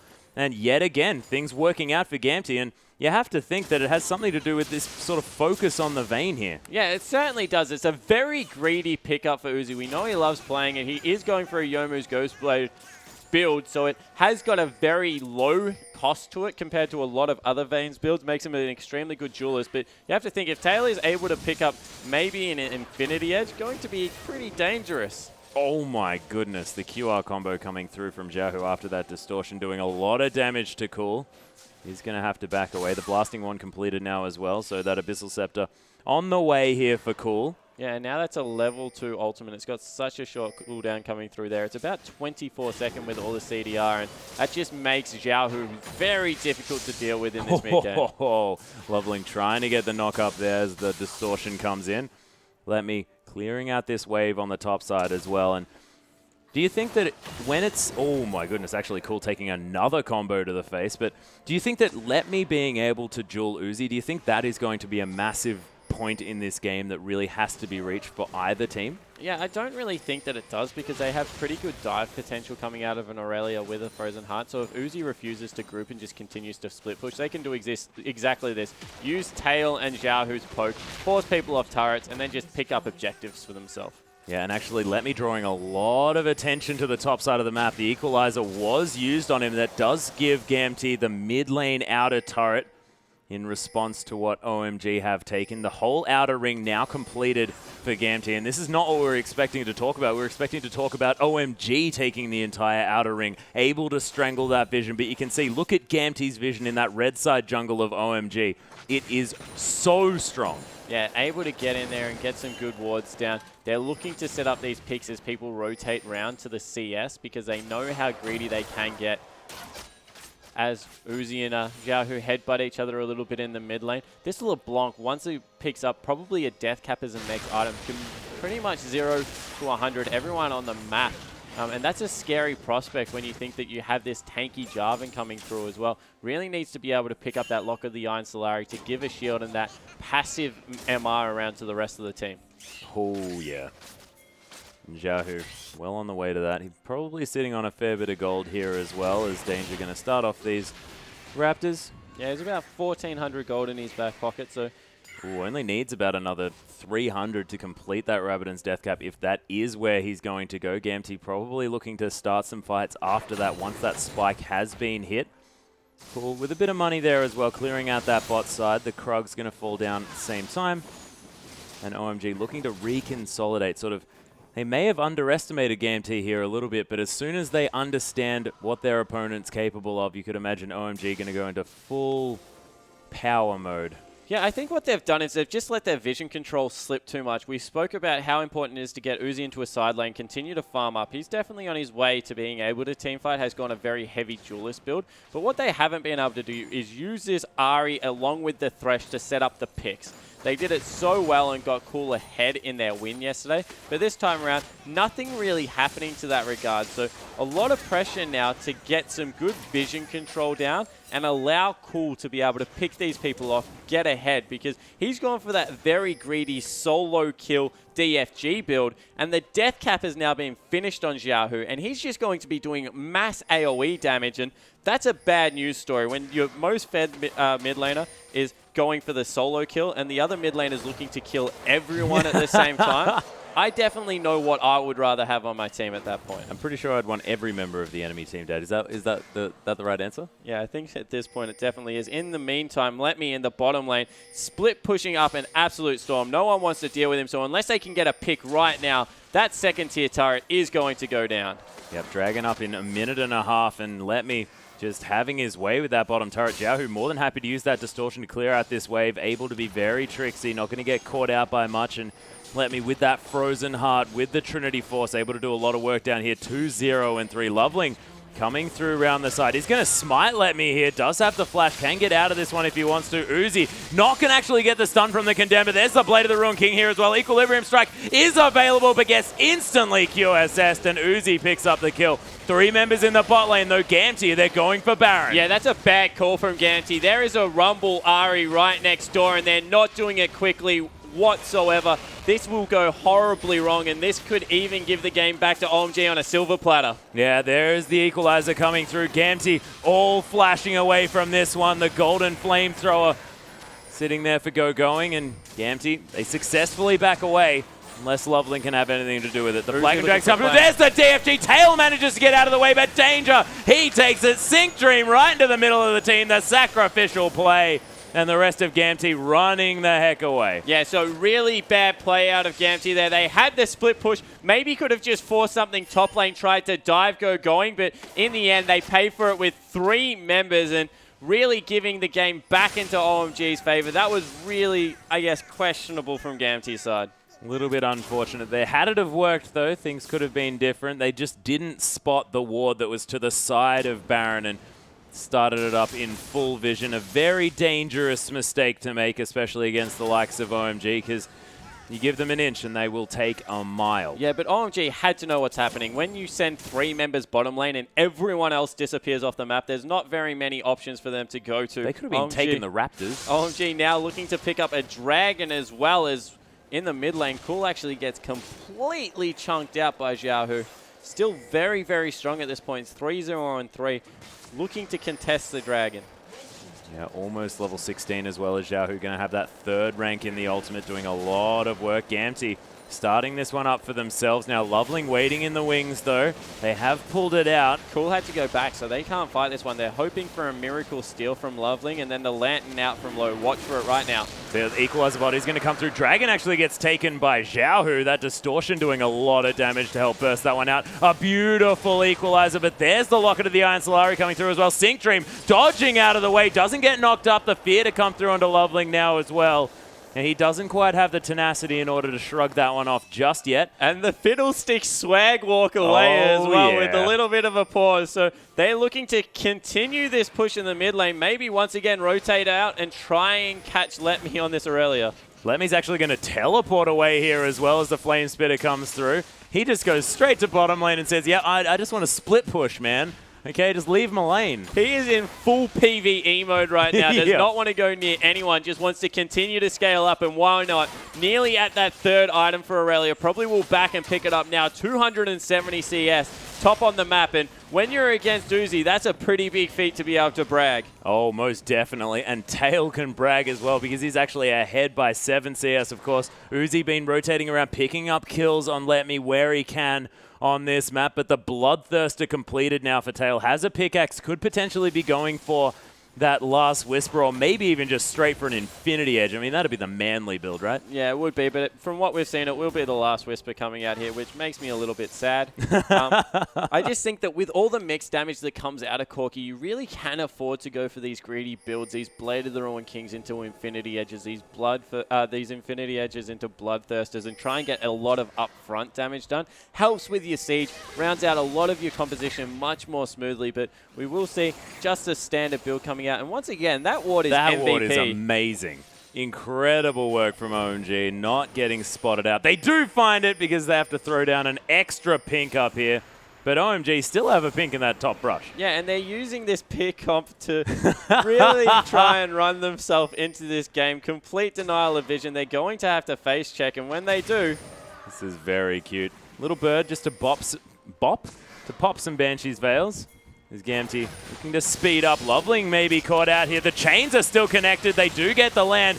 Danger in a lot of trouble here as Uzi gets zoned out. Loveling going to flash out of his own Cataclysm as Sync Dream's getting destroyed. Xiaohu going to fall down as well. And this is the OMG that we know. Uzi with all of the chase potential, but Tail getting some decent damage down as they're coming through. But OMG just destroying that fight. Yeah, and once again, Gamty just lacking the polish that we see out of OMG. Flank coming through from going.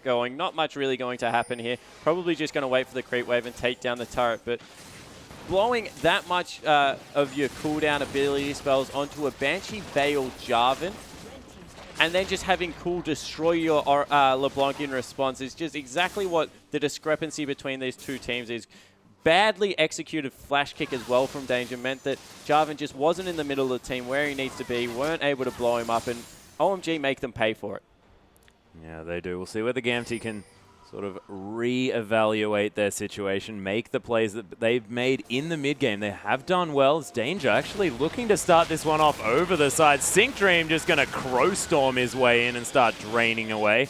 Locket of the Iron Solari is going to be used. Oh, Let Me actually coming round in full vision. Oh, he gives OMG vision of this Baron, but it's going down incredibly low. OMG nowhere near it, and Gamty finally picking up the Baron. This is their plan, and they managed to execute it. Even if they lose, you have to say they've been successful. Yeah, they certainly have. They've run this composition pretty well. They've lacked a couple of execution points in the team fights, but able to clear out vision repetitively. They go back, understand that nothing was put down from OMG, able to pick up a free Baron from themselves, and this gives them a little bit of a power play. They've got 2 minutes here before the next Dragon where they can try and shove down lanes and take advantage.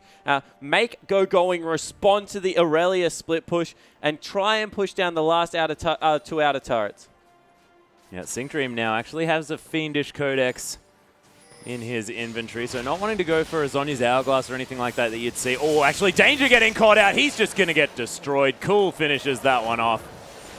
And, oh, actually, Loveling taking a lot of damage from Xiaohu here as well. But, yeah, continue to go in here. Oh, there's a Cataclysm onto Tail here as well, but he immediately gets out and pops him. Just destroyed, and the Equalizer just hanging out. A row of pineapples doing nothing. Yeah, so in the end, a 1-for-1 coming through. Gamty now with the Baron up minions.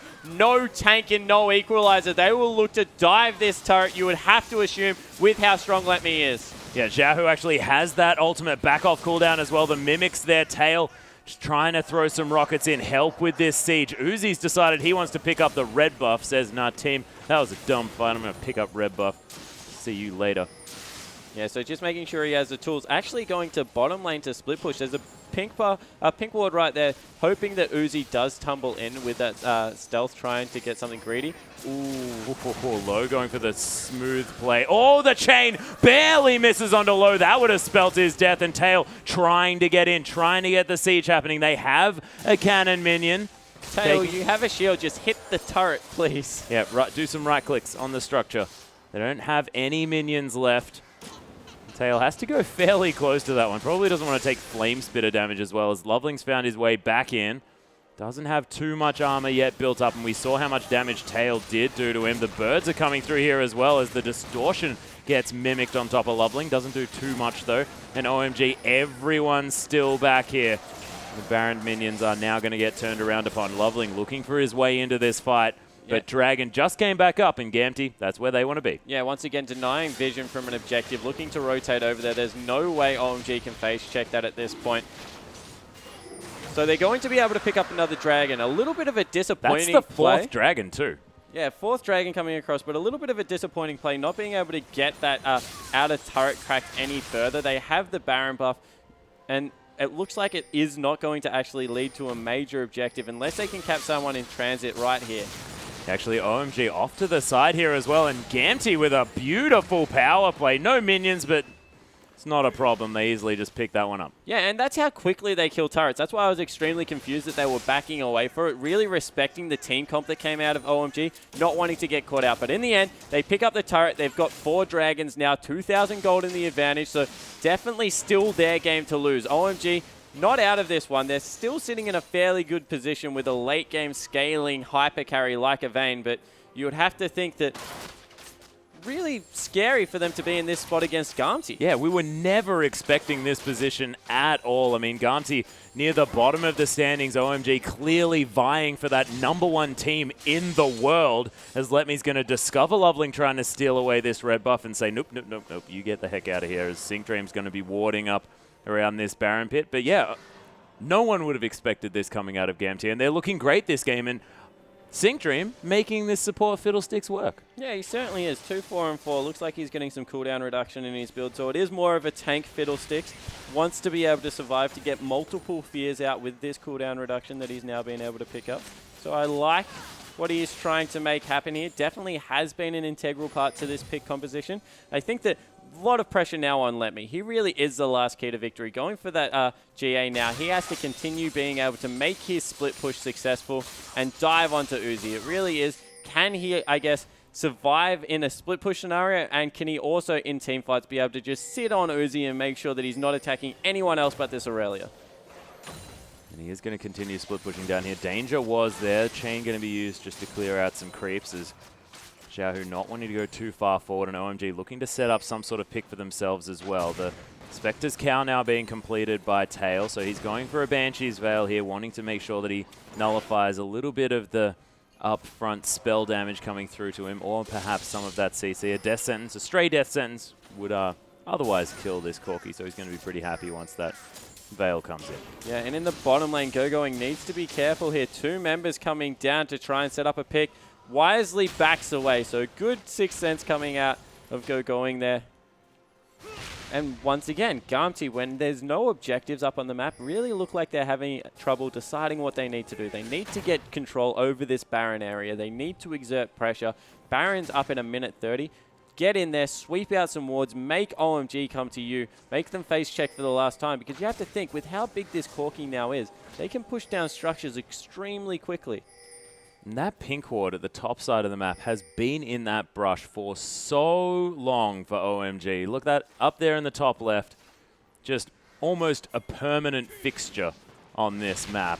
Yeah, and they must know that green ward's there again, because it's been there in the last 2 games, and they saw it there about 5 minutes ago. So not sweeping that one out, pretty serious error, because now OMG will know exactly when Baron started up and exactly when Baron's being baited. So really nice ward coverage coming out from OMG. That one in the top brush, it has been there for a while, not really doing much because of where they're dancing around, but it might actually come up pretty big if OMG are able to chase Gamti up through the top side of the jungle and give some much needed vision. Yep, top wave pushing in now for OMG, so Gamti going to have to clear that one out. Of course, Let Me more than happy to pick that one up. Does have the Guardian Angel now as well, so lots of different things floating around this Aurelia, making her look scary. Yeah, be surprised whether he goes for a second damage item coming through here, or he does pick up the Thorn Mail. I think Zephyr. Oh, wait, hang on. He's got the Mercury's Treads. Let's not do that. Let's not do double tenacity. That's just not going to work out. Zephyr, in general, not a fantastic item at this point in the game. Ooh.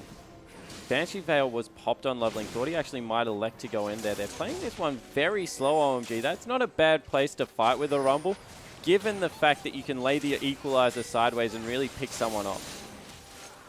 Not opting to go into anything, though. Definitely respecting Gamti here. They've seen their performance thus far. And they're sending Uzi back to red buff. This might be a little bit dangerous. Yep, no one on GT knows the fact that Uzi is so far away, though, so probably not going to be wanting to pull the trigger. There is a nice ward there for OMG, spotting out exactly what Gamti's doing here in this mid side. Sync Dream going to head back to base now as well. He's ran out of pink wards and needs to have more to provide that vision. Loveling in the front of this Baron pit, going to be able to... Oh, actually misses the standard there. A little bit unfortunate. Sonic Wave just going to be used to start off this Baron, and Loveling, yeah, not even going to worry about it. Uzi quietly has accumulated 6 items on his vein. He's a finished item build, able to finish up that Phantom Dancer, has so much attack speed, will absolutely rip through people. There is a Frozen Heart, which will do a little bit to mitigate how quickly he is attacking, but those Silver Bolts coming through will actually give Let Me some trouble in this next team fight. Yeah, twice, actually, as Let Me is going to be reviving yet again in these fights. And might be a Warmogs to come through next. He is lacking a little bit on that health front. Do you think that's a good idea? Yeah, just not fantastic with how, of course, Vayne's passive from a W not does to mention work. the Leandru's Torment here as well. Yeah, so I think it will be probably, if it's a defensive item, it will be a Thorn Mail. I have absolutely no doubt about that, because Uzi hasn't managed to pick up that much armor shred for himself and is consistently using his auto attack. So being able to trade that, very important. They're actually trading the 5th Dragon for Baron. So we have always wondered what teams value, and it turns out different teams value different things. 5th Dragon picked up, that is absolutely huge, particularly for Corki and LeBlanc. And Baron picked up for OMG. They're rotating into this top lane. Bottom lane is massive as well. This is bad news for Gamti. This could be a base race, and OMG have the Baroned up minions here as well. 2 members are going to be heading back. Uzi's going to be putting a lot of damage down onto this inner turret. Everyone from Gamti looking to escape, actually cancelling the backs here. as Going is around trying to clear out this wave. The flash into the fear onto Going here as well. He's going to get locked up, taken off the map immediately. Uzi follows up the kill. It's actually going to be Cool that takes that one down. Let Me gets his Guardian Angel popped, and Sync Dream gets destroyed. Cool already with 2 kills as Let Me trying to get in amongst it. Loveling is burning to death, but Tails dead. The double kill for Uzi. He is furious, but Xiaohu destroys him. Yeah, so in the end, a really well-played team fight for OMG. Gumpty went all in on that, and you really have to respect what they did because they were able to blow up the Rumble, but with how the lanes are pushing now, Xiaohu's got his work cut out to be able to stop his base, which is being ripped apart. Yeah, and Baron is on these members of OMG here as well. This mid lane is probably going to go down to complement the bottom lane that is getting decimated by a gigantic wave of creeps. And easily going to be able to take down this inhibitor turret. Inhibitor turret didn't fall on the side of Gamty. They, of course, just decided they wanted to be killing champions. Yeah, it certainly did. Looks like they'll be able to grab the first inhibitor there. Xiaohu goes in, takes actually a lot of damage for his trouble, but deals some back, you would have to say there as well. So 1 inhibitor in the mid lane, a lot of that Dragon, and we'll see the replay. So they go all in on Going there. The problem is that Uzi is a major threat. If that was Uzi that they went all in on there, they probably would have won that team fight, but they get locked up underneath this turret. So much damage coming through. That Flay probably saved the fight yet again, and the amount of upfront burst damage that just came out of Xiaohu there was ridiculous. So silly. LeBlanc never to be underestimated. Uzi was probably like, oh, I got a QSS, got myself some magic resist, we're going to be sweet. No. That's not going to happen. Yeah, we'll just check out how much AP LeBlanc has. 884 AP for Xiaohu's LeBlanc with that 5th Dragon Bust still ticking through there. So once again, the ability to 100% nearly anyone on the map still exists for Xiaohu. 5, 1, and 4. He really is a person that needs to get the pick for his team to be successful. Yeah, and sort of Gamty's newest member to return to the team as well is on the starting roster, but wasn't able to play for the first few weeks. Now that he has come onto the team, he's had some great performances, and Gamty's been looking a little bit better since the return of their mid laner. You can see it demonstrated right here, really giving their OMG best game so far. They're giving OMG a serious crack, and not only that, they're doing it in a way that shows that they're trying to proactively win the game. They're not stalling. Gamty have had some problem closing things out and really pushing advantages, and the way they're doing this is actually pretty awesome to watch. Yeah, they have a clear plan as well, and they're executing their strategy despite whatever OMG is trying to do to them, which is brilliant, because a lot of these teams can actually get very, I guess, intimidated by these top sides. Yeah, certainly, and OMG are very, very good at strangling you off objectives, so being able to do exactly what Gamty do here, control the objective part of the map. They've picked up 5 dragons for themselves once. That threat will continue to loom there, and whilst that inhibitor's gone down in the mid lane, we've seen multiple times tonight already that 1 inhibitor is not enough to close out a game on this patch. Yeah, actually 3 inhibitors doesn't seem to be enough to close out a game on this patch if we're judging it by tonight's performances. Of course, some massively epic games. Does seem like it is up to the Rumble to finish off the Nexus, though, so we'll see whether Going can actually continue that one. Yeah, it certainly does. A Mercurial Scimitar now finished up by Uzi, so he's completely done in his 6-item build. Only really a last item to come out for Tail, probably looking towards something like that Infinity Edge. He's sitting on about 1,200 gold, so look for him to pick up another BF sword. Fiddlesticks actually sold his Glacial Shroud to pick up. Needs to make sure that he always has 20% cooldown reduction in his inventory? Yeah, maybe. So coming through there, has actually got himself some cooldown reduction. I like the pickup of the Morello Nomicon because it will ensure that there are always, I guess, some of that the passive grievous wounds coming through, making sure Uzi isn't life-stealing up to full health in these team fights. So look for him to be responsible for diving. And a minute 20 now on this Dragon, and they're trying to get position around it, still trying to bait OMG into one of these face checks that could cost them the game. Yeah, and these face checks are still incredibly potent. Only 4,000 gold is the lead here for OMG, as they're just going to move up this mid lane. They might just decide to trade this 5th Dragon yet again for maybe the base. Yeah, so that's a bad trade. So Gamty not looking to do that one. Rotate around very, very nicely. And whilst they don't have positional advantage now, OMG need to make sure they don't commit overly hard on the Dragon, because if they do, they leave their flanks open to a very powerful Xiaohu. So still the game on an absolute knife's edge. coming in here. OMG need to take this Dragon away to ease up the pressure, because otherwise if they make one mistake, that will go over to Gamti. But Gamti really need to ensure that they don't give away a team fight, because that will probably mean the game. Yeah, OMG pinging frantically Stacking here. on a ward. Stacking on a ward. Not even deciding to sweep that one out. Going, you've got one ready, mate. So does Low. And the members of Gamti able to set this one up. There's the flash into the Crow Storm as well. Instantly getting charmed up. Sync Dream in a lot of trouble. Cool.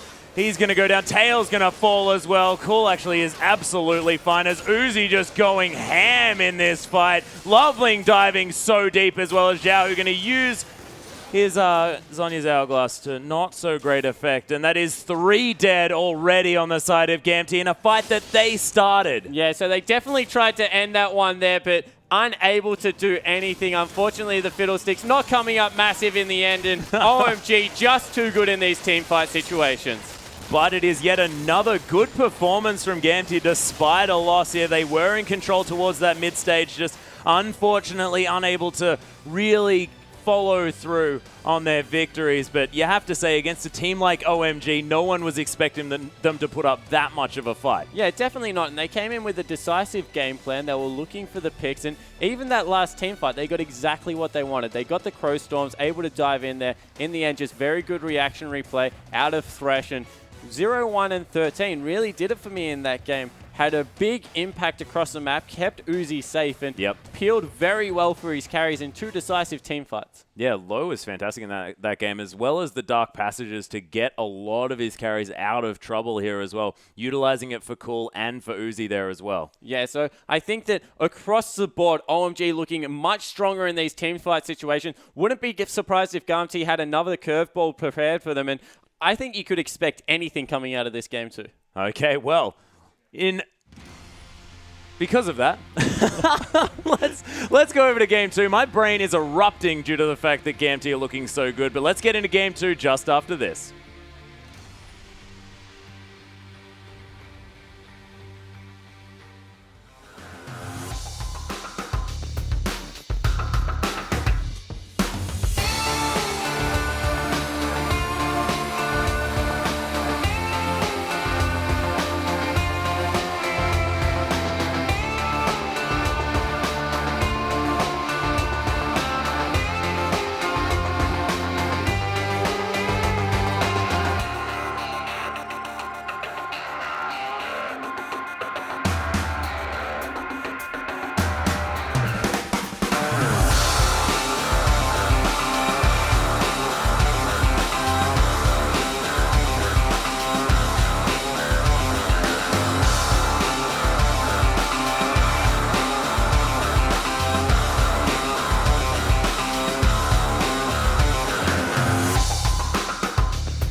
Welcome back, ladies and gentlemen, to our English broadcast of the Chinese LPL. We're here for Game 2 between OMG and Gamty. And Gamty came into Game 1 looking pretty good. Yeah, they came in with a very clear, I guess, response to what they wanted to do. They ran that unique fiddlestick pick, and it didn't really work out early game. Throughout the mid game, got some good picks with it, and were able to turn the game around and really had control. Yeah, managed to pick up that first sneaky Baron there as well. It just all tended to fall apart when OMG just decided to destroy them in that final team fight. A little bit unfortunate, but we'll see whether Gamty have any new plans as we hop into Champion Select here. And already the bans coming through. 2 supports from Gamty, Thresh and Janna being taken off the board, and Azir and Xerath off the board for OMG. So a lot of power picks still up. Yeah, if this is a third support, I'm going to be pretty happy, because it looks like Syncdream is trying to bring Low down to his level and beat him with experience on the unorthodox support picks. But looks like Aurelia being taken off the board, so maybe a first pick Rumble coming out of Let Me?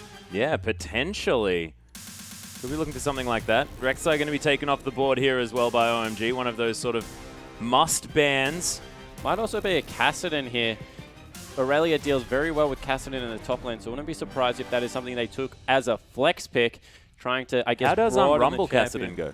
In Kassadin's favor by a long way. Well, and that'd be why Let Me has just locked that one in. Can go into the hands of Xiaohu as well if he wants to pick that one up. Very good on these assassins. It does leave Going able to pick up that Rumble yet again if he wants to, but Annie's the lookout here. Did get banned away in their first game. They do not want Syncdream picking that one up. Yeah, so Annie being picked up, Syncdream fantastic at roaming. We'll see if Low can replicate that. The reason Kassadin wins out against Rumble so heavily is because 3 points into that Q mitigates all of the Flame Spitter damage and then just trades so well with the E. Oh yeah, and the W as well on top of that. Syncdream looking to lock in that Leona straight away, wanting to hard engage on this Annie. Yeah, definitely. Annie, one of the squishiest support left in the game. So having a Leona in there and you throw in a Vi on top, they've got a lot of lockdown CC for an assassin to follow up on. And this is danger with Lee Sin available, opting to go for a different jungler. And we'll see how he's managed to sort of put Vi into his repertoire. We saw him play very, very well on his Lee Sin in the last game, actually managing to pick up first blood for Xiaohu there in that mid lane with a really nice gank, and Vi definitely has some pick potential. Yeah, certainly does, and everything is left open for this mid lane. Actually looks like they will let Cool maybe counter pick that, opting to go with Uzi's potential Kalista pick here. And also a Morgana, so that could be a top lane Annie or maybe a top lane Morg. But we were just having a conversation about this previously, is that the reason you sort of wait until late to pick that Kalista up is because you don't want to have to deal with the likes of Vi jumping onto your face. What happens? Danger picks Vi, and Uzi says, all right, well, I'll just pick it straight into it. Yeah, exactly right. And Lissandra is also up. You throw a Lissandra into the top lane, all of a sudden you've probably got the best team comp to deal with Kalista. LeBlanc also does that relatively well. And of course, Tail going to be reasonably safe on this Ezreal. Yeah, Ezreal and Leona there for the bottom lane is an opportunity, but the Tristana's being looked at here as well, and I like that pickup. Of course, you can punish the Kalista pick if you make it to that epic late game stage. They've got the anti-Uzi team comp coming through here. The only thing he has is a potential Morgana Black Shield, so I'd expect that to maybe be in the mid lane or top lane to try and get some farm onto Morgana, so it's hard to burst through. But once they do, they are going to rip Uzi to shreds. And if this is a team comp they're opting for, there is not enough damage on OMG if Uzi goes down. Yeah, and where's Morgana going? Because Annie was already locked in. Is that going to be an Annie mid lane here for Cool potentially, or is he going to be taking the Morgana there? Are we going to see some Flandre action in the top lane? What is going on? There's 2 junglers and 2 supports and Uzi on Kalista. That is what this OMG lineup is right now, and we'll just see how it all meshes out. Going looking to pick up that Jarvan into the top lane, a bit of energy pacemaker flavor here, amazing J style coming through onto that one, and Cool mid lane Morgana. Yeah, so these Black Shields are going to be huge. Yeah, they actually have a very good top lane matchup. Jarvan does extremely well against the Kassadin in a 1v1. Kassadin cannot trade with Jarvan because of the Q passive that comes through. And also, Morgana versus Lissandra isn't a bad matchup. you both do exactly the same thing. You both repetitively shove out. You can get some points into that queue early as Morg, so you do a lot of damage if you do manage to catch someone out. And then, as I said in the last game that we saw it with actually Flandre picking it up in the top lane, if you ult first and Kalista ults straight away, the timing is that she comes out of stasis to be stunned. So not a bad decision here for Cool. And they're running actually a double teleport. So Cool going to be picking up that teleport there as well in the mid lane. But we were talking about, Gamty perhaps mixing it up. OMG looks to have a completely different style going into this game. And man, I am so confused to see how this game works out because Uzi looks to be the focus here, but OMG have a lot of extra pick potential and damage potential. A damaged Jarvan in the top lane is ridiculous. Yeah, he will actually probably have to go a little bit tankier to be able to deal with the late game Tristana, but we'll see what happens. Yeah, let's get onto the Rift and check out Game 2.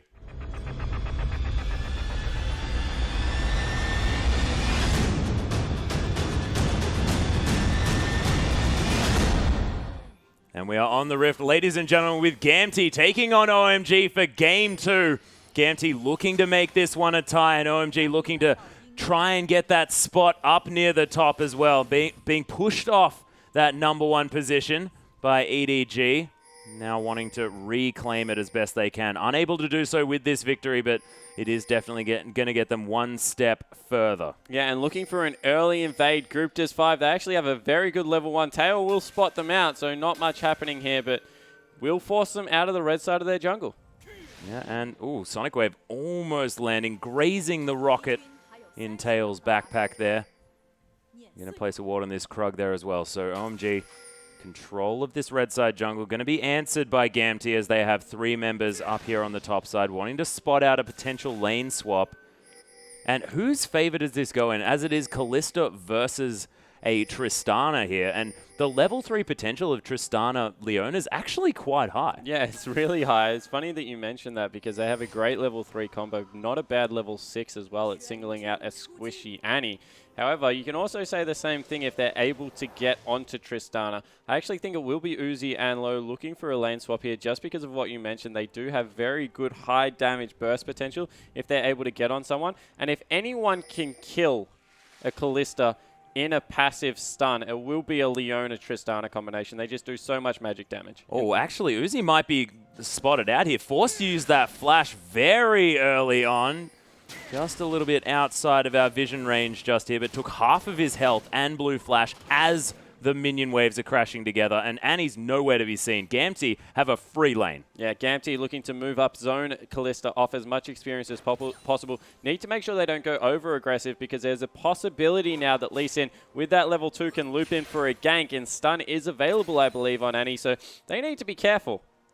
Actually, Sync Dream hanging around here as well, wants to get a ward in some brushes. Does manage to get it there, but it doesn't spot out Loveling and Low, who are looking around here. Tail, only level 1, unable to use that rocket jump unless he hasn't skilled anything up yet. Using that heal, actually, already. Low has the stun, misses it here. And they aren't going to be able to secure that first blood just yet. Oh, Dark Binding just going wide here from Cool in the mid lane. Yeah, and this is an odd matchup. Yeah, so double summoner spells used in the bottom lane by Gamty. Their Tail has absolutely nothing available. So after having a good win level 1 against Uzi, now on the back foot once again.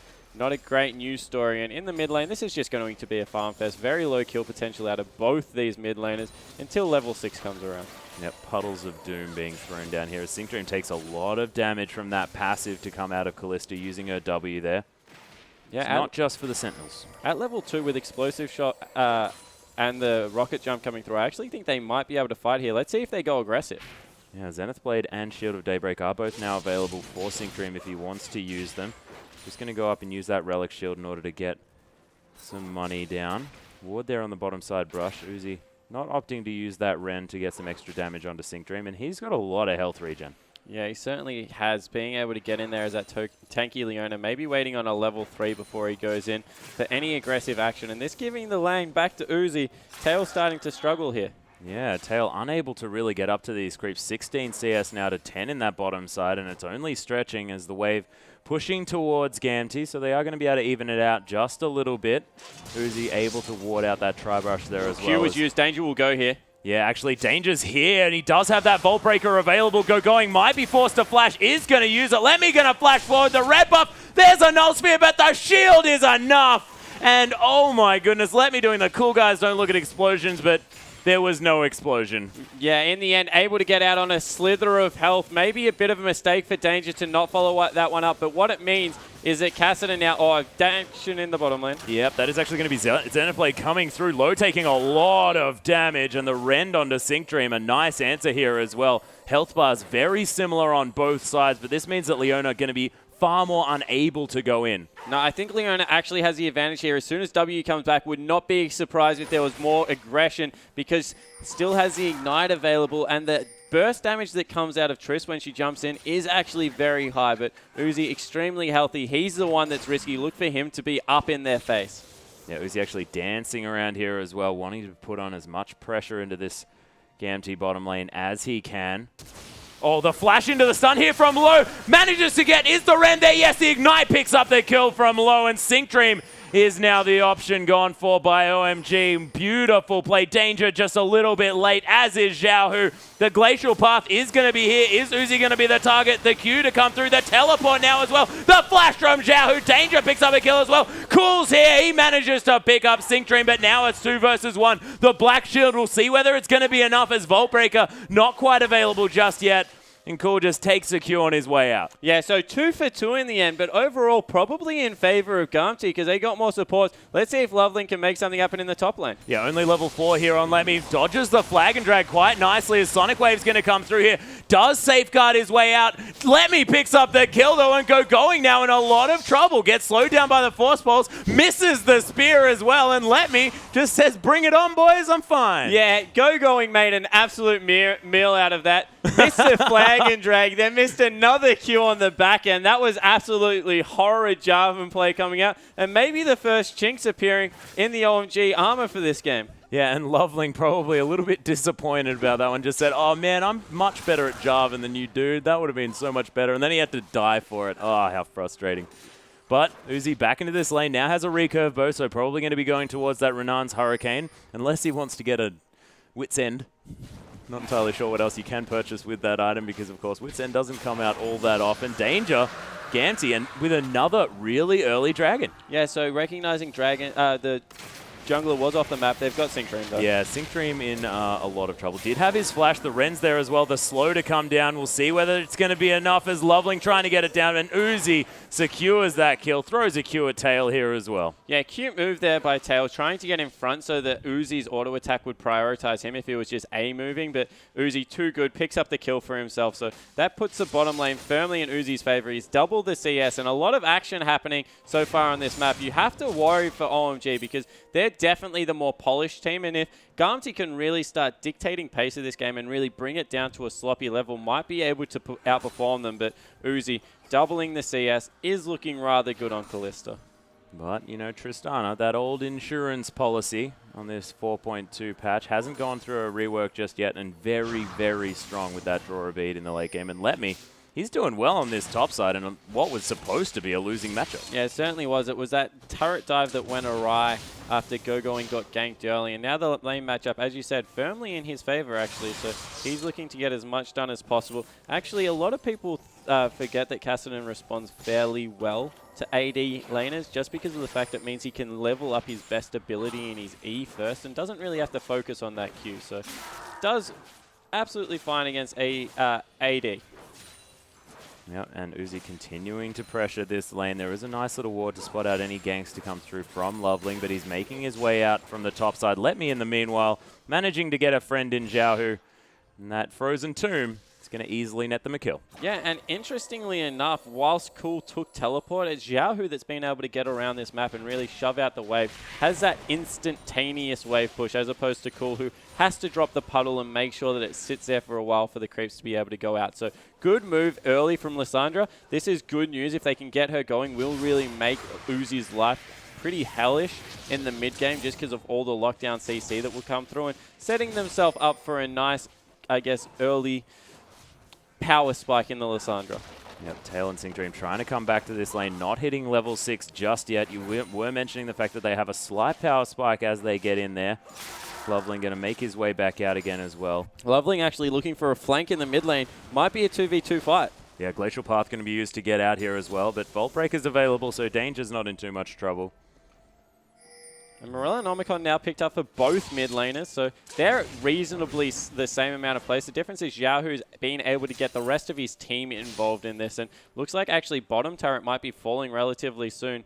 Level 6 has been reached for Uzi and Low, so if they can get the turret down and force an engage right now, they have the advantage. As soon as that Leona ultimate's picked up, though, you have to think it goes back in Garmty's favor. Yeah, but it is double the CS advantage at this stage here for Uzi. There's the flash into the tip as the rocket jump to come out beforehand. The arrow not going to find its mark, and OMG going to have to settle with a turret. Yeah, and once again, Loveling in this bottom lane, just making sure that they don't get aggressed on in response. Tail now has picked up level 6, so you have to think Sink Dream isn't too far behind him, and maybe even trying to bait in this brush, but they don't know that Loveling is down there.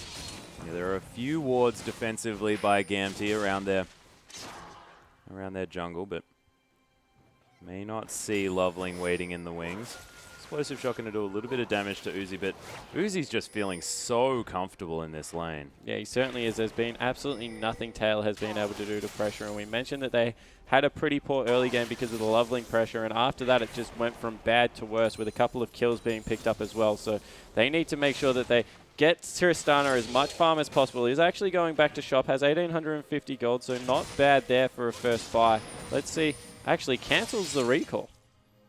Yeah, not heading back just yet. Sink Dream going to go back. He's level 5 still. Probably not going to be able to affect this map unless he gets that level 6 or gets a really good flank, but standing on a ward isn't a way to do it as Glacial Path going to come through. He's actually going to get the Frozen Tomb onto Cool here as well. The Solar Flare to come in. Zhao, who's going to fall down. No, he's not. Loveling gets destroyed by Danger, who comes in the nick of time. Let Me's there as well. The teleport to come through, and Cool, he's going to be okay. Low actually running super fast on this, and Danger gets locked up there a little bit. Dark Binding not going to find him. Soul Shackles there, immediately flashed out of. They need to make sure that they don't get aggressed on in response, because they could turn this very quickly. Uzi actually coming in now. Yeah, Fate's Call not going to be used by this Callista, but they're going to transition this into more damage on this mid turret because Danger is so low, as is Let Me. Yeah, so able to grab a turret. Actually, Going died in the top lane? Yeah, I think Going was looking to get some extra damage on the turret. Yeah, so actually executes here, so maybe a little bit of stress coming out in the OMG gameplay. Oh, Sink Dream. Sink Dream, speaking of some stress, he's going to get rendered to death. Low actually picks up that kill with the Ignite. And this tower is in a lot of strife. Dark Binding lands onto Jahu here as well. And Low just gets obliterated as Let Me comes in. Loveling finishes up the kill under that Lysandra as another Dark Binding to come down. These skill shot combinations from Cool and Loveling are terrifying. Yeah, so they're doing a very good job in this mid game. It looks like, in general, OMG might be a little bit upset because they're not playing to their usual high standard. It is a damage build that has come out of Going in the top lane, but he's not having the game that he would want. In a counter pick, has gone 0-2. Behind in farm, able to pick up the first turret, so all the outer turrets have gone down. That means a 2,000 gold advantage for OMG, but they're just not performing as a cohesive unit we're used to seeing. Yep, Gamty going to start off the second dragon here. The teleport from Cool coming down to the bottom side of that dragon as they want to start this one up. He might be in an unfortunate position, but the rest of Gamty not quite available here. Frozen Tombs up here for Zhao, who they want to come in for some sort of fight. Kassadin's down here as well. Loveling starting up this dragon. You don't want to let Uzi free hit this one now that he has that Renan's Hurricane, so much extra attack speed, and this is easily going to go to OMG. Yeah, it certainly is. Looks like they're trying to trade a mid lane turret in response to it, get their first one of the game down, and it looks like they will be successful here. Need to be careful of the flank. Flank could potentially be coming in. Going there in the top side of the map has his teleport, so he could come round as well. Just wants to get some damage on this turret. As Let Me's going to come through. Force Pulse doing a lot of work here now that that Rod of Ages has been finished off. And if there's a chase that you want to see, it's going to be between Kassadin and Jarvan, who both have so much movement. Beautiful Solar Flare. There is going to be the Shield of Daybreak. And Let Me get some help from his friends. Yeah, and Danger, a little bit annoyed he didn't get an assist there. Taxes the lane like a very good jungler, so able to take that one away from his Cassin, and he's starting to actually scale up as well. Picked up that Trailblazer, looking to farm up his jungle, and in the bottom lane, the response is to try and dive tail one more time. They're really forcing this guy up a lot of CS. Yeah, does have a BF sword to his name, but that's about it in response to this Renan's Hurricane and the Berserker's Greave. So Uzi very strong at this stage on his Callista. Yeah, Uzi looks good. The problem is that there's just so much lockdown on the side of Garmsey that if they invest all in on Uzi, then they really don't have that much going for them, because we mentioned they lack damage. That was with Jarvan that was potentially going to go damage.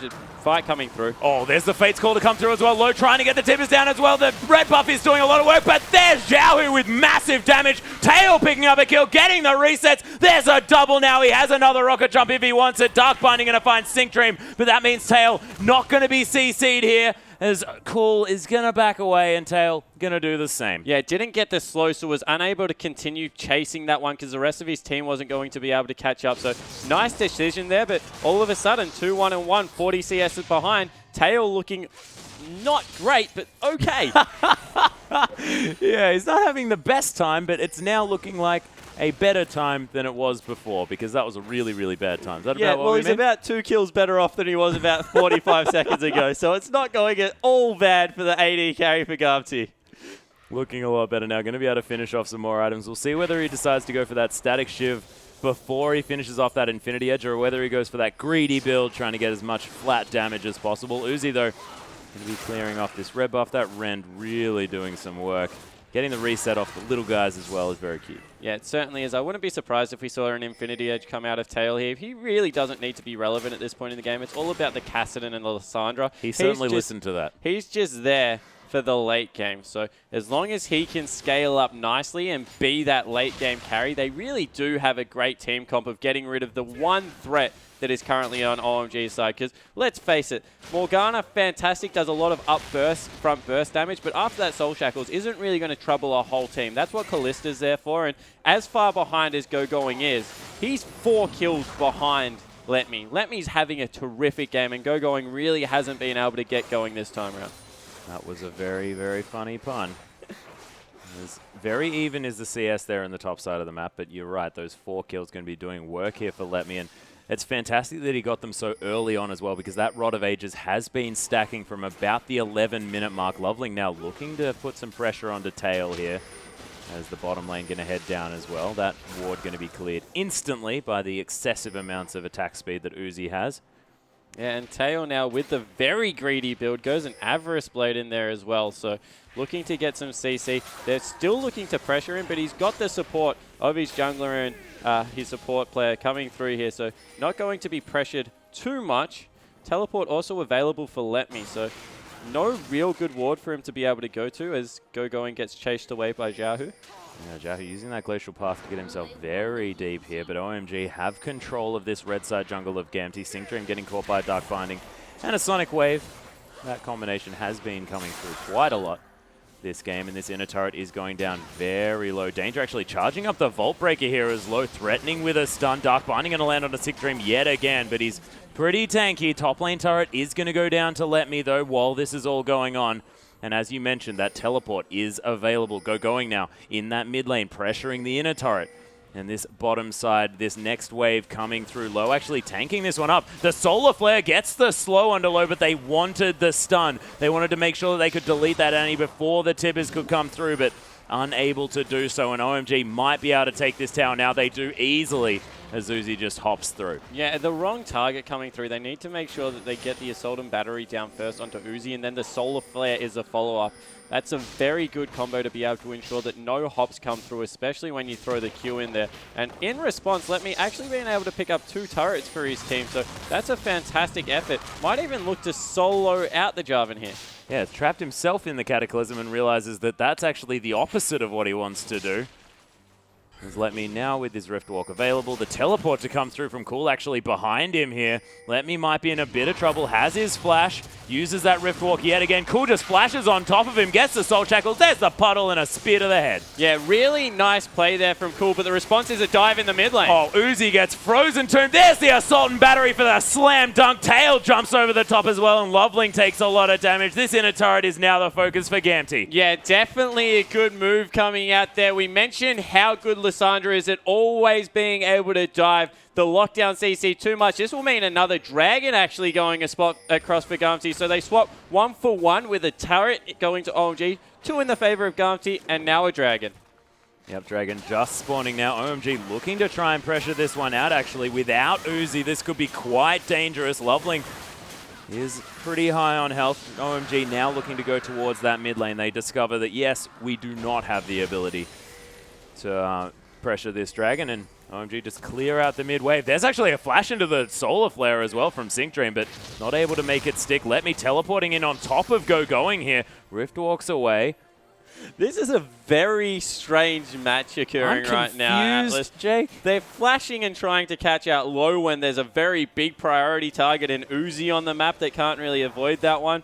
They're teleporting all over the place into the middle of 3 opposition members. Gamty just trying to throw anything they can at OMG to catch them off balance. And you have to say, so far it's actually working. Yeah, it's not too bad. And Going hasn't had the greatest game, but he's gone for a Hydra straight up, not going for sort of the amazing J idea of picking up that Tiamat, then going full tank. He wants the full Hydra. He wants the extra lifesteal and all of that AoE damage as Tail. He wants a red buff, but the red buff seems to like Going quite a lot. Yeah, so you would think that maybe it's Going's job this time around to get rid of Tail. So as long as he can do that, maybe happy to go more of an assassination Jarvan build. The problem is that there's just so much sustained damage that comes out of a Kassadin and Lissandra, 2 of the lowest cooldown mages in the game, and they're just going to do so much work.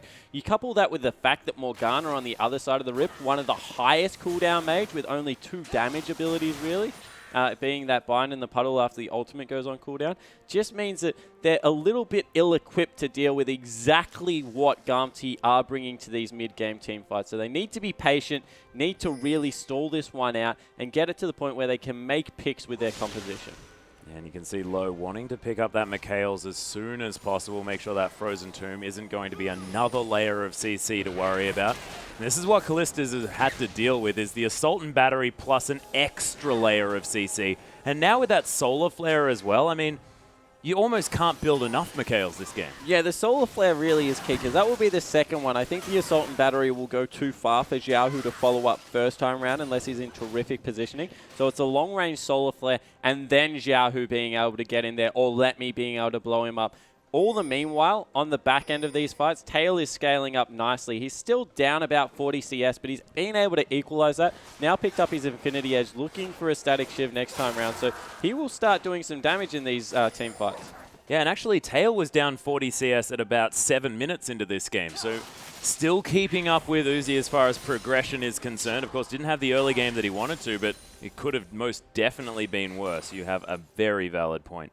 Now looking for another lane to farm in, and I think that Going's providing one of those for him. Yeah, certainly is. Continuing to push in on the bottom lane, doesn't want to go near this Kassadin. They've actually picked up a lot of Merc treads, recognizing that if they can avoid some of the CC coming out of Cool, then they're in a much better spot this game.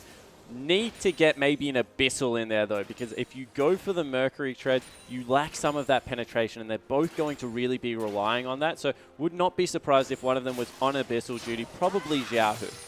Yeah, Xiaohu probably wants a little bit more of that cooldown reduction here as well. And having to sacrifice those Lucidity boots may actually hurt this guy. Yeah, certainly.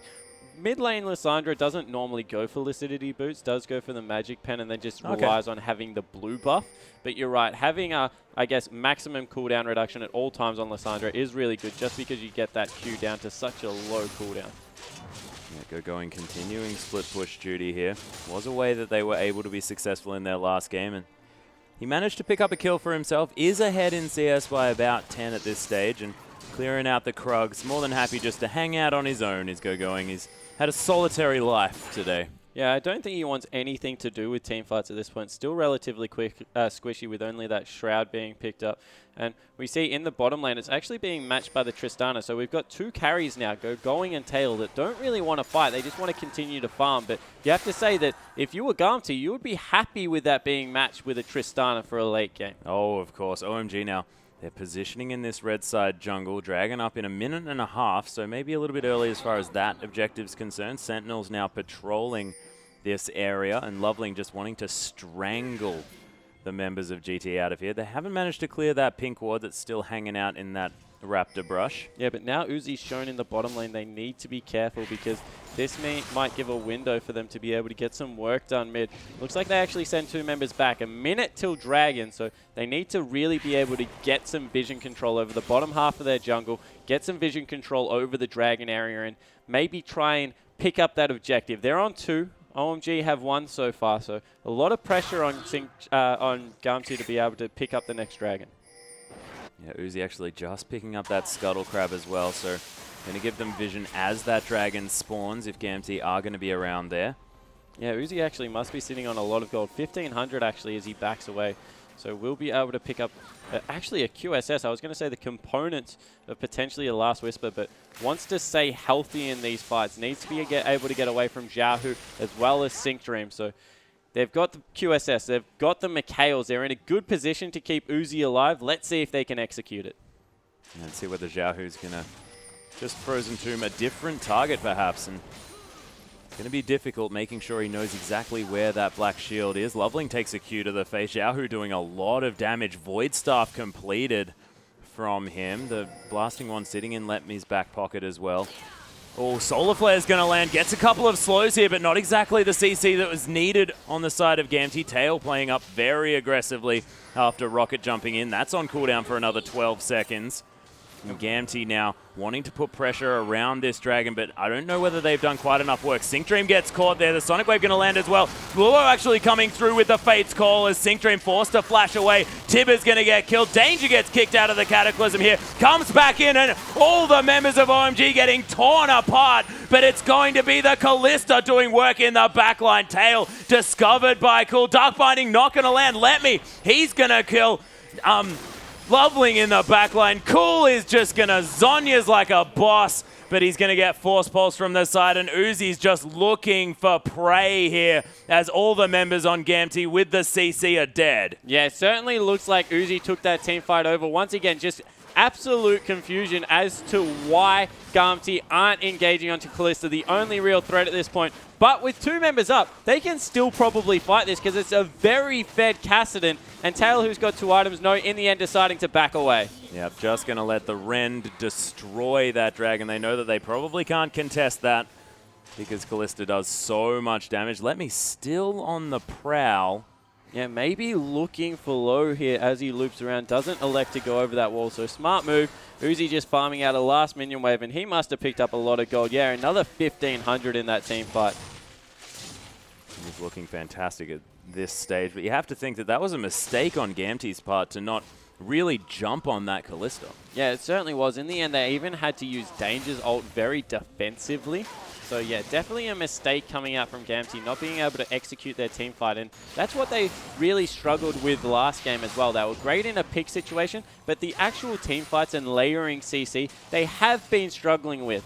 The good news is, Let Me, Kassadin, absolutely massive. 6-1-0. Oh, yeah. Very good CS for a Kassadin as well. Now going back and picked up that Void Staff, so no one's elected to go for the Abyssal Scepter, instead going for that massive penetration, and they're going to be doing work in this team fight with the Kassadin, with the Lissandra. Yeah, and with that 40% sort of flat magic penetration, you don't necessarily need sort of the flat option here, as the Tib is going to come down onto Sync Dream. That may not be the target they're looking for. Low gets caught up, but Fate's Call comes in as Uzi enters the fight. Loveling going to fall down. Going gets caught by the Frozen Tomb, but still manages to Cataclysm. Tail's going to fall down, but Uzi's dead as well after Tail gets the double kill. Cool, he gets the Soul Shackles. Nice Zonyas from Let Me. Is going to save him from that one, and this might be the triple kill for Kassadin. A double now as Sync Dream falls down for Cool. He uses his own Zonyas, but it may just be an answer before the end as the Dark Binding comes through. Cool, how are you still alive? Yeah, Cool actually manages to survive to avoid the ace. In the end, 3 for 4 in Garmty's favor. Much better layering of the CC that time round. Able to get onto the important carries and take them out. And a bit of an overextension from OMG, not expecting the teleport to come through from Let Me. Yeah, and Let Me picking up another couple of kills for himself. 8-1-0 on this Kassadin. And Last Whisper now completed for Tail as well. He's been picking up a few kills in this fight. 4-2-5 now. Still the same difference in farm, but it's not too much of a problem because as he gets these levels to come through, level 14 now, that draw a bead is going to give him so much extra room to just keep himself safe. And I never thought I would say this, Atlas, but that was the second execution of a professional LPL game, I believe. Danger falling down there, and it looks like it actually might spell a Baron for OMG. Yeah, what did Danger actually die to? The Raptors. He died to the Raptors. Oh, man. We've said this so many times. Raptors are too strong. Glacial Tomb is going to come through here. Going actually getting caught up. And Baron's still doing some work now on the members of Gamty. Sync Dream, he's going to fall down. Look at that Soul Shackles from Cool, but Tail manages to finish him off. And look at the health bars are flashing on the side of OMG, and Tail is so healthy. Yeah, and in the end, it was all a mind game, baiting OMG into a preferable fight. Baron did a lot of the damage, and the two AP mages happy to sweep in there and clean that one up. They might even grab a turret in the mid lane off it. Really well played by Garmty. And Cool unable to use that Zhonya's Hourglass because the Frozen Tomb had him locked down. Tail wants to get a couple of auto attacks onto that inhibitor turret, but unable to, as Uzi has swung around. And this Tristana is starting to get big. Yeah, 5-2-6 actually closed the gap a little bit. Uzi's still farming up a Storm, but doing absolutely fine for how far behind Tail has been and how much pressure Loveling put into that bottom lane.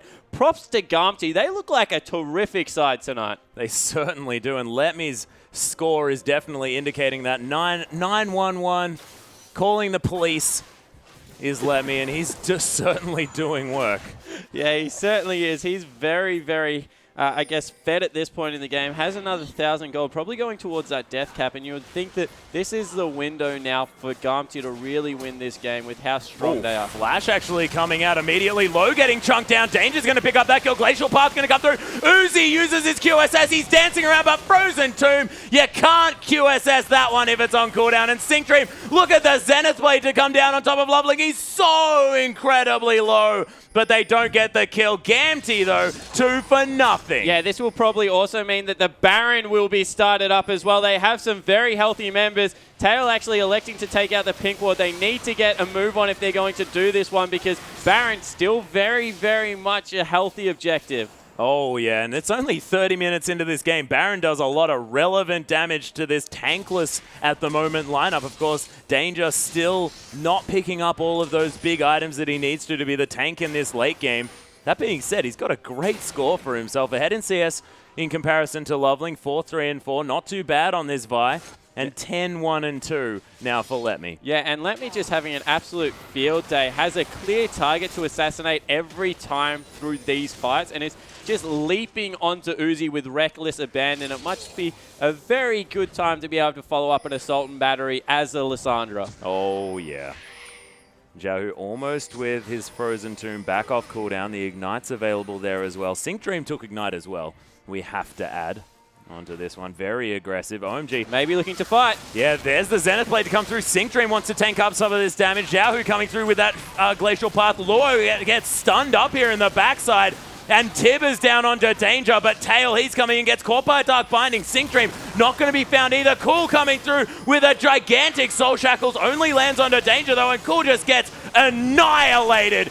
Here's Letme with massive damage. Uzi is in so much trouble, and look at Tail. He's just going to rip him apart. And Gamty, where have you been for the entirety of the LPL? Clean ace, and once again, Xiaohu holding his ultimate till the second last member of the team was alive. It was Uzi again that got that Frozen Tomb in the head, and he is just getting picked on by this double assassin composition. And Tail just happily tanking up this turret. Well, not too happily because he almost died, but they're going to be able to take down the inhibitor turret here as well. The Baron is still alive. Gamty very low on health. They're going to take the inhibitor and maybe posture around that Baron yet again. Yeah, maybe staying a little bit too long. Might actually give up a dragon for their trouble. I don't think that the Baron is in much danger, but all of a sudden, a 7,000 gold lead for OMG. And you have to think... No, this for Gamty. For Gamty. Yeah, and I understand you wanting to say OMG as well, because seriously, what is going on this game? Yeah, but you have to seriously question the pick ban phase that came out of OMG. They got a strong bottom lane, but across the map, it just looks like they've been outclassed. Yeah, and it's an unorthodox pick ban phase coming through, most definitely. We haven't seen going on this Jarvan too often. Gamty going for the Baron for Dragon trade. Definitely getting the better out of this one. It is a nice scrying orb, going to spot them out here. As Tail's doing a lot of damage to this one. Let me, in the meantime, just going to kill low on his own in front of everyone. It's actually going to be Righteous Glory popped here. Tail launching himself onto this one. Loveling getting slowed down by that Solar Flare. Xiao Hu tries to find his way in. Cool going to have to blow that Zhonya's, but 5 members, you are definitely dead, buddy. And Gamty, they might even look to finish. Yeah, no, they'll just rotate into the top lane. Second inhibitor on the offering right here. And let me just absolutely massive. Picked up that death cap and just does so much damage. 12, 1, and 6 coming up huge from the top lane. Yeah, 4-item Kassadin as well. Look at these turrets melt as Gamty just roll over OMG's base. And these Baroned up minions, they're not going to stop. This might be the end here. Fate's Call being blowed onto Luo there. Sync Dream trying to get some damage down. Low gets chunked out immediately. Going getting annihilated. Tail is bouncing around these fights. The last inhibitor to go down. Uzi's still alive, dancing around the backside, but there's not too much he can do. Let me right on top of him. The Nexus is going to fall down, and Gamty come back and make this a 1-1. Yeah, so we thought that maybe OMG might come out swinging because of how the first game went, but Gamty actually able to tie that one up. And what a game. That was absolutely beautiful coming out of Gamty. You have to say maybe the pick and ban phase not quite working out for OMG, but let's check out another Gamty play as we go into a replay. Yeah, and this game was so fun to watch. This is a mid lane engage where Sync Dream tries about 3 times to get it started. So he goes in, nothing happened. He solar flares, nothing happens, and then they just stick with it. He goes in one last time right here, able to get it set up. Let me just goes in and absolutely obliterates the backline. Cool, whilst getting in nice soul shackles, there's just nothing they can do against this Fed Kassadin. Look how long Xiao Hu held his ultimate for. Tail, the beneficiary of that, bounces in for a kill. They turn it around, able to put a lot of pressure around that Baron area, and wow, what a game out of Gamty. Yeah, Gamty looking fantastic there, and we understand now why they're here in the LPL. We didn't have too much to go on. These guys coming out through the LSPL, but my goodness, that was a beautiful game by Gamty, and that is the last time they're going to get underestimated by one of these teams. But we still have more LPL action on the go. Our last matchup to come for you just after this break, guys. Don't go anywhere.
And welcome back, everyone, to our final game of the evening and the week of the English coverage of the Chinese LPL. I am Julian Page-Tomka. This is Christopher Papa Smithy Smith. And our last game of the evening should be a good one as well. It is World Elite versus Edward Gaming. And this is not something Edward Gaming would have thought at the start of today, but after the results, after we see both Snake and OMG drop games today, they are in a position to go 6-0 for the weekend and to open up a 5-point gap at the top of the table. We were so quick to say OMG, best team in the world, really riding on their early form. But Edward Gaming, they're quietly accumulating all these results. And if they can get that 2-0 win here, that's a huge advantage a third of the way through the standings. Yeah, it's 6-0, the dream potentially coming through for EDG. The former best team in China looking to reclaim the top spot, but arguably already have, given how far ahead on the standings they are right now. They did play extra games this weekend as well. They've had a pretty light schedule, but they did have to play every day. And this is the last 2-0 they need. If they get it, they're at 24 points in first place. And the next team, I believe, is Snake, is at 19 points, which is a massive lead. It's a massive lead. But, I mean, this is a World Elite team that's on the up. Of course, they were joint last just a few game days ago, but with 3 straight ties against Vici Gaming last week. That was the big result. That got them on the board finally. Against EP and Starhorn Royal Club this week, 3 ties in a row after all the successive losses is a big uptick. And we've seen giant killings today. We've already seen the Giants, OMG, and Snake fall. So World Elite, I think they're going to come in with their tail up. They're going to think, all right, we can get on the board too. Yeah, I mean, if it's a game where this sort of upset can happen, today's been the day for it. It's been insane games all day in the LPL today to round out week 4. And World Elite have definitely looked a lot better. For me, it's not an individual play necessarily. Yes, Spirit's playing better and more like his old self, less of the Riven, more of the Lee Sin. And SDYZ's playing a lot better as well, kind of stepping up into his carry role. But in general, World Elite just seem like a much better fit team. The early games especially have looked really strong. Yeah, reclaiming a bit of that preseason form. They didn't come into the LPL this split expected to be one of those bottom teams. They probably thought they would be in playoff contention. Been so far behind that right now. Unlikely to pick up 3 points here, you'd have to say. I mean, given today's games, we're not going to rule it out absolutely, but another point here, continue working on that synergy, continue building up that communication. It's looked a lot cleaner after a really sketchy first few games. There's always a chance. And for me with World Elite, the biggest things that they've looked strong at is, and it was the same in the preseason as well, and they were playing in tournaments late in December last year, was get ahead in the early game, have really strong mid games, and snowball their games. And they've started to do the early game part of that again against these LPL teams, but doing the mid game and late game stuff's not been quite as easy for World Elite. Yeah, one of the consistent things they've found in those victories is Spirit getting on top of the enemy jungler and getting the early ganks off, getting the early pressure off, and SDYZ winning lane. That last bit is the crucial factor. SDYZ really struggled in the first few weeks, even on trademark champions like Caitlyn. He was really struggling to win lane, actually fell behind the likes of Kid and other bottom laners. But when he's found that form, when he gets massive, the Ezreal game against Vici sticks out in your mind. He really does have the potential to hard carry. You can see why they moved heaven and earth to pick up this player, and he has the potential to carry, but it's going to be a hard road against Deft in the bottom lane. Well, that's exactly where I was going to go next, because you're absolutely right. You know, there are plenty of good AD carry players in China, that's for sure, but I think the one carry you might not want to play, if it's not Crystal from Snake, who's looked monstrous still today, even in the split Snake had, but Deft is probably up there as a carry that nobody wants to play against. Yeah, aside from the one series against LGD, he's been so consistent this season. Against LGD, he was really targeted with lots of ganks in the bottom lane right there, fell behind, and it felt a bit like Worlds when we did see Deft have to deal with very low resources and still be the team's main focus. When he's got through the laning phase unharmed, on a variety of champs, whether it's that mid-game Corki, whether it's the late-game terrors like Jinx, he has looked wonderful. Yeah, and EDG in general have looked so solid as a team. Pawn, another big upgrade for them. Been playing fantastic all weekend, has this man. Even playing Vega to a victory yesterday. And you thought at Worlds when he was bringing out new champion after new champion, all right, he'd probably just return to some of those in the LPL, but the Vega against Gamti yesterday. Remember, this is the same Gamti that just took a win off OMG, so not to be trifled with. Pawn's looking good. Yeah, so the rest of EDG, we'll see what they can get done here in Champs League. World Elite are on the blue side here for their first game. EDG over on the red side. LeBlanc, Nunu banned there by World Elite. Very smart stuff. Rek'Sai and Azir, though, the bans for EDG. It's been so long since ClearLove was actually able to draw those jungle bans, since he had that really respected and feared jungler in the LPL. Always a wonderful late-game team fighter, but his early jungling is heard before a status that he's been kind of ironically named as. He's struggled in previous splits, but this split he has been on fire, and you can see that synergy with his new teammates, especially Deft. They're on the same wavelength right there. The Nunu Jinx walking around the lane is a terror for the enemies to see, So ban out that Nunu. Yeah, so Lysandra, the next ban there for World Elite as well. EDG will consider the last one. Nah, still open. Have to think that might get banned too. Aluka, been a bit hot and cold. Rumble, another strong champion they could go with. And not too long left. And actually, Xerath going to be the ban there. Ninja really getting targeted now. And Ninja, when he's got through the laning phase, when he's got comfortable laning phases behind him, he's actually been very capable. We still haven't been able to say this is the breakout carry performance from Ninja necessarily, but he's very consistent on those long-range mages. Jace has kind of fallen out of popularity. Xerath has been perhaps the most picked mid in the LPL this split, so ban it away. Yeah, and I like this pickup a lot from World Elite. We talk about Jarvan being very important for Spirit, especially, and they do have Jarvan as the first pick. But EDG pick up 2 massive picks themselves. They're skipping the Nafa now. Kassadin and Janna are their picks 1 and 2. And I absolutely think that when World Elite gets Jarvan, they just look like a much better team. They level up. They look like that middle of the pack team rather than one of the real strugglers. But to give up Kassadin right here, whether it's Dakaro or Pawn, is a massive price to pay just for that point-and-click initiation that Jarvan provides. Yeah, we've seen Mako kind of come in as a new support for EDG. Still plays a lot of the engaged supports that Mouse did on his team, but is a bit more capable than someone like Janna, and he's very strong on that champion as well. So EDG looking good. If Narc comes through here as well, that could be even crazier of a draft for EDG, but World Elite are going to stick to what they know, and this is World Elite's thing. They pick for comfort almost always. Thresh and Ezreal are their 2 and 3. Ezreal, that's trademark champion of World Elite as an organization, you have to say. Weijia did so many wonderful things on that champion. We saw just how much value they got out of the Ezreal pick last week against Vici. They're blind picking that lane, so it opens up a lot of options for Deft here. Whether he wants to go for the wave clear Sivir, whether he wants to go for a hyper carry, Ezreal doesn't provide a lot of lane pressure. They're basically saying, you pick whatever you want, we've got this Ezreal. Just a reminder, by the way, the World Elite do have 2 Ezreal wins in this LPL. One of them is Ninja's. He's played mid Ezreal before. Okay, so I'll take that back. We might see a mid Ezreal right here. It's a decent matchup against Kassadin, especially early with that ranged auto attack, but wow, they've definitely given away Deft's Corki right here. EDG have been by far the best team at exploiting power spikes in the LPL this split. You never see Deft in the bottom lane with that Trinity Force. Once he picks up that item, he's grouping for skirmishes, so he's pushing down those turrets. Yeah, we've got a good jungler for clear. They've actually leased in not something you played that much of now that I think about it, but he's going to be Corki for Deft. Lots of flex picks here as well. EDG have lots of control over that last pick, which I really like because Kassadin's so flexible. And World Elite are trying to figure it out. Looks like it might be Ninja's Ezreal. Again, more of a comfort pick for him. Aluka might even go back to Rumble as well. And SDYZ might also go full comfort and pick up his Caitlyn. So that's what World Elite do. But the problem with this draft, Papa, is that I don't know if it does anything. It's a very interesting draft here. Obviously a lot of poke, obviously a lot of wave clear from Caitlyn. They have good sieging, but they're relying so much on Spirit in that front line. The only true frontliner here is Spirit.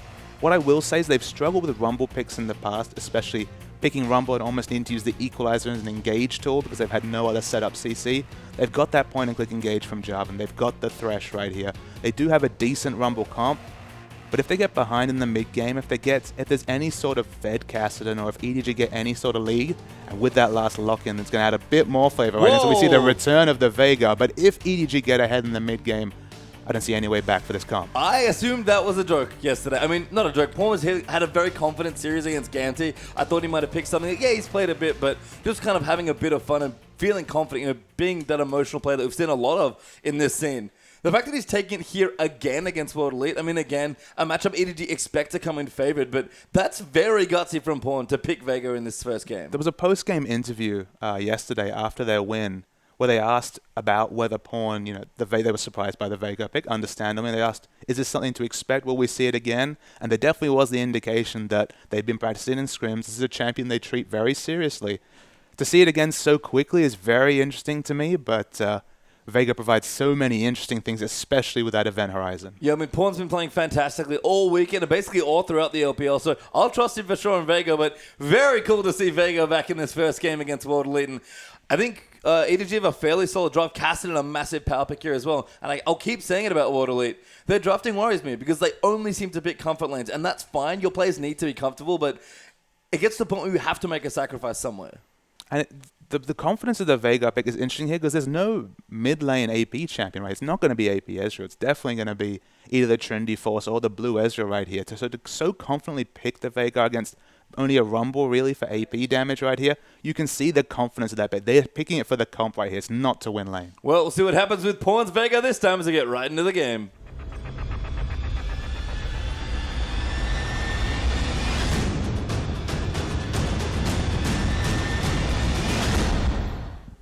Welcome on to the Rift for this first game between World Elite and EDG. Our last best of 2 for the evening, though. And we'll see if EDG can go 6-0 in games over this weekend of the LPL and catapult themselves into well and truly into first place. Yeah, I mean, they can open up a massive lead in the standings right here. Something they would not have expected at the start of the day's play. Both the second and third place team have effectively dropped 2 points in games they were expected to comfortably win. So EDG, if they can get their win right here, they just have so much momentum going into the next game week. Well, we've talked a lot about comfortable wins today, and EDG are looking for the same thing here, but no one is comfortable after what's happened today. Insane games today in the LPL. If you've missed somewhere, please check out the VODs when we're done. But right now, we have this game to contend with, and EDG, if any team is going to come into a matchup where they feel favored and look excellent, it's a team like Edward Gaming. They've looked so polished. Yeah, they've just been so consistent. That's been the big thing. Like, when we see the best of OMG, that's when the superlatives come out. That's when we're saying best team in the world, holy trinity of 3 carries right there, looking so strong. But the variance has been clear. But in both their losses, the 3 losses actually, I believe, right now by OMG, they've looked weak. They've played reactive. But EDG, they've played their own game. They've played very proactively and smartly with their rotations in the mid game, barring one series against LGD. They'll feel confident about coming out of this series with a 2-0. But World Elite, there are no pushovers after those last 3 series. No, not at all. And the Pawn Vega is back, which is the good news for any fans here. Pawn has just looked fantastic. He might have claimed the spot off call for best mid laner in the LPL. We'll have to see how he performs today.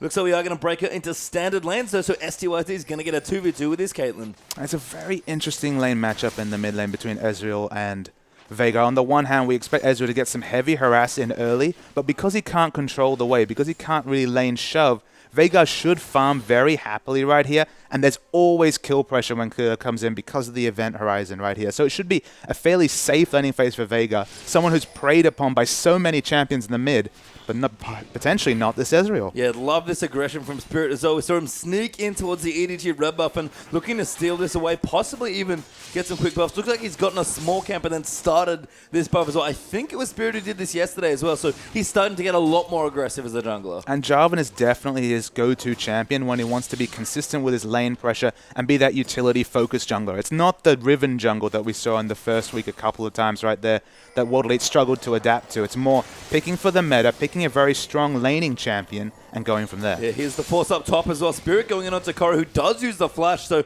I think EDG must know now that the red's been taken, so I assume Clearlove's going to run down towards World Elite's red, but good pressure there from Spirit. Burns a very quick flash from Kassadin. Yeah, it's a smart rotation absolutely right here. As Clearlove, much more passive in his jungle opening start. We saw a series yesterday where Kakao played Lee Sin, didn't gank a lane till level 6. Of course, that was with the Yasuo, so there was obvious comp synergy right there. But EDG in the top lane are in trouble. This is just a camp now. Spirit just going to run in and hit him in the face. Aluka gets low, but flashes out, and first blood goes to Rumble. Excellent turret juggling right there. Just the right amount of turret hits towards the Rumble. They pick up the exit kill. 1-0 is Aluka right here. He's shown a lot of trouble with maintaining this lane snowball into carrying a game, but that's a massive advantage in the top lane for a weak laner. Korra's got to be careful as well. They're going back in. He's teleported into that lane, and Korra's so low. Aluka, though, he's going to pay the price here, and Korra gets the trade kill. After executing so well, that was a very questionable turret dive right there. If Spirit could have got a first auto win, then used the EQ, they might have had just enough damage, but it's almost a needless granting of experience and gold to this Kassadin. After holding him down so well with that first kill, they tried to punish what you could have interpreted as an aggressive teleport back to lane, but they paid the price right here. Yeah, and Korra coming back, maybe looking to get a bit more aggressive. We'll just stay safe here. Double Doran's ring for Kassadin in the top, but Aluka's gone something very wonky here. Negatron Cloak has been rushed there in the top lane. Yeah, it might have been just a gold value situation. It might have been just that he was going to opt into an Abyssal Scepter eventually, so there is an obvious item build path that does give him more magic reduction. But it is a questionable first item pickup. It could just be, I'm spending all of the 720 gold I have. It's going to be relevant statistics in the lane. And look, Spirit's back. Spirit is well and truly camping this lane right now. Korra is in so much trouble. Spirit just hitting him in the face. Doesn't need to try and get the skill shot. And Aluka gets another kill. And it's almost an in-joke among the casters how much Clearlove has been camping lanes. Spirit right here, up the top lane. He's got a 5-star result. We've said it before, but it's been opened once again. It's in full service.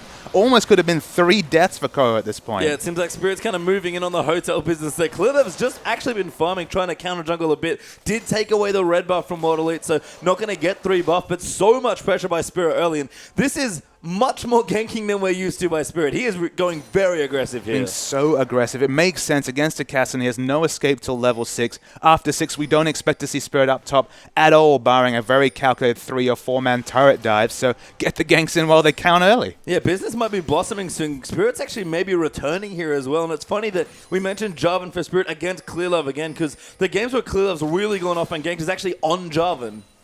It's just a very surreal start to them. We don't normally see effectively 3 successful ganks in the top lane. Of course, the turret dive, not so successful, but it was close. Aggressive pink ward being put down by Spirit as well. He is really committing to camping this cast in the top side, but Koro, with the extra experience that he got from that kill trading with Aluka, actually picking up a decent amount of experience. Spirit going to come in again for the 2v2 now, help clear out that pink ward, and they will defend, but STYZ in the bottom lane getting bullied a bit now by Def's Corki. Even though this is 4.21, the first patch where Corki's missile speed was nerfed, as we see Spirit up top again.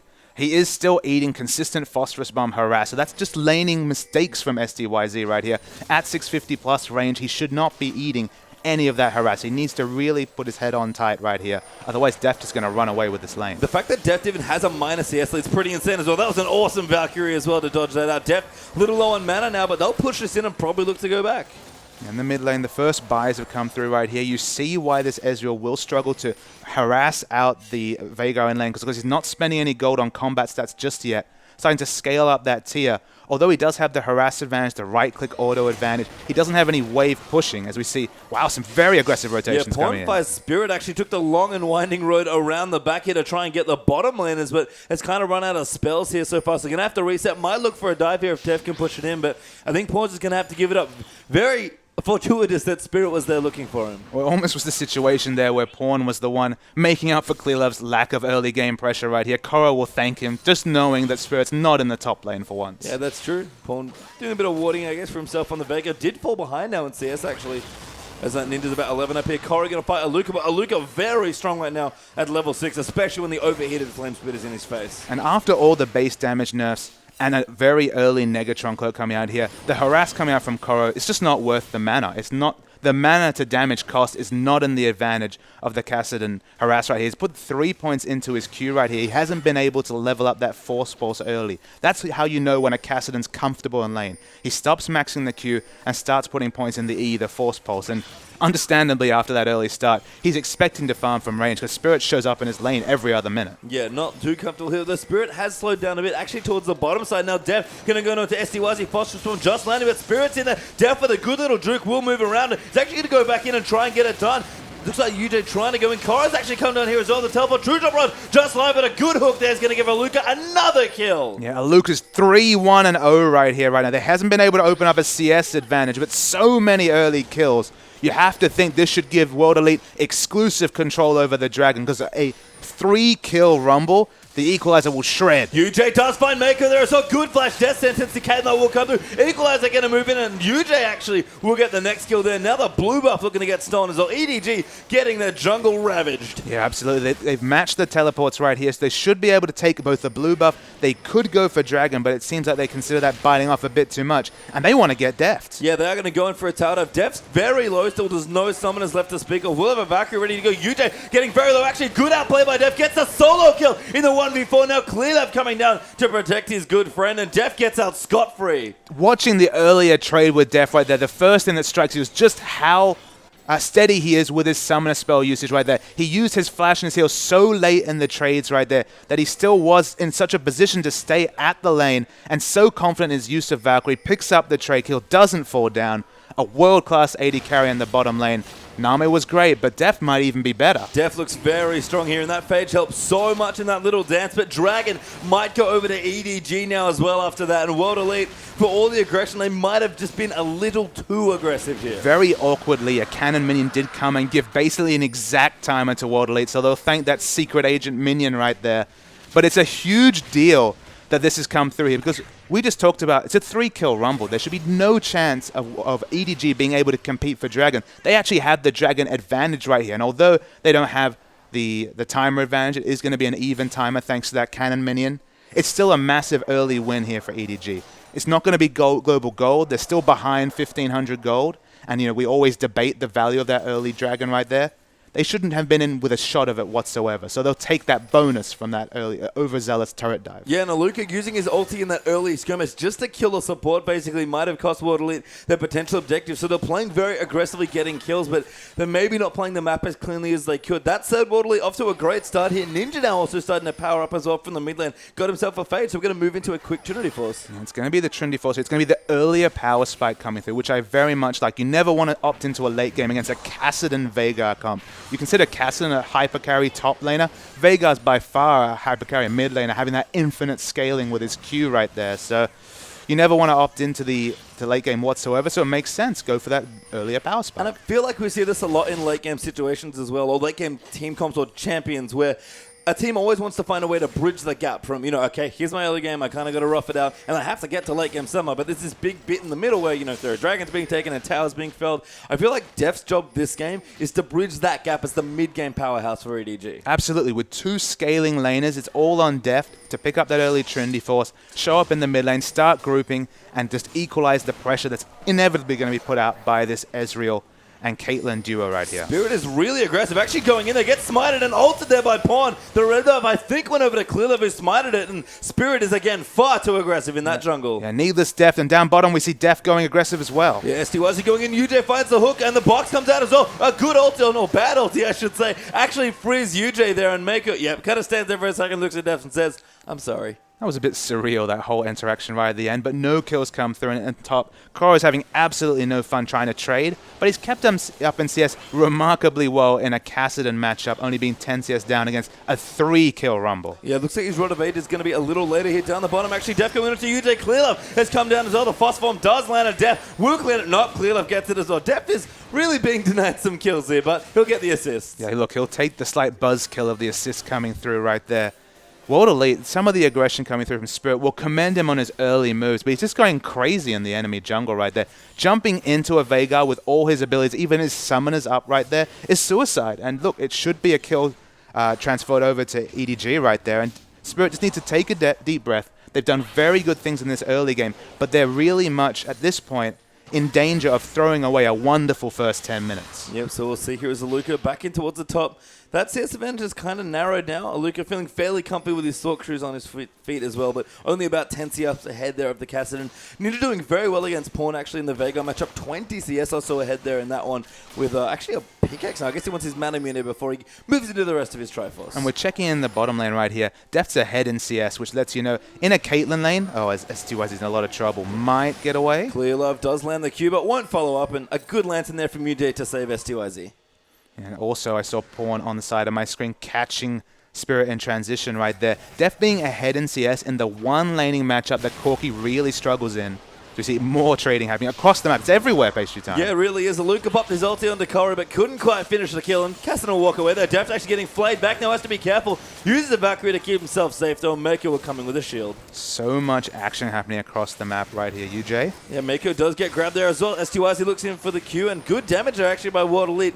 I guess kind of have an item advantage with the BF Sword pickaxe. It's very close, but Def a little too low on health. Probably going to have to look to back soon. But there's no way he should be so far ahead in CS. I mean, he's even right now, but the path for this lane for Corki would be maybe 15 down. So to be even right here, after all the early trading makes a lot of sense, and Def's going in aggressive again. Yeah, Deft apparently always wants to go in. Exhaust comes through from Mako, but STYC will get out with another Lantern. But EDG are not afraid to fight in this bottom lane, and it showed just in the pressure on the CS difference alone. I mean, obviously Corki's big struggle in this lane is the range advantage. He eats so many more auto attacks when going for CS, when going for trades, that it kind of makes sense that he's only going for burst trades right here, because in the extended laning phase, he's just going to struggle against the inherent kit of Caitlyn. Yeah, it just shows such champion knowledge, though, to Valkyrie and aggressively into a Thresh Caitlyn consistently and be able to win those trades. So very well played by EDG's AD carry. Pawn, in the meantime, has got his blue buff, finished up his Athenes as well, so looking pretty healthy here, trying to push Ezreal back a little further, but Spirit's wanted his way into the bottom lane.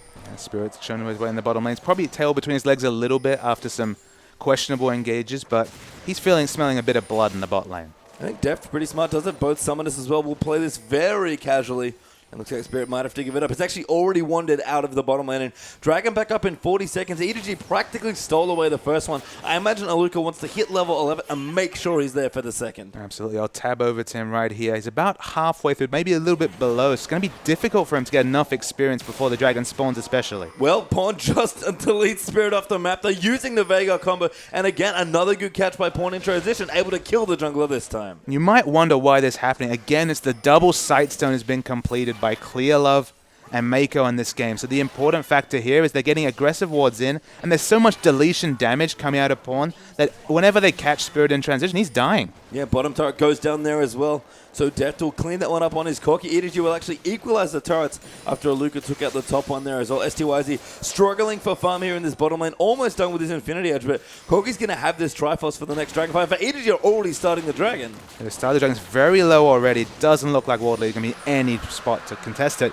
2 Dragon advantage for this EDG late game comp right here.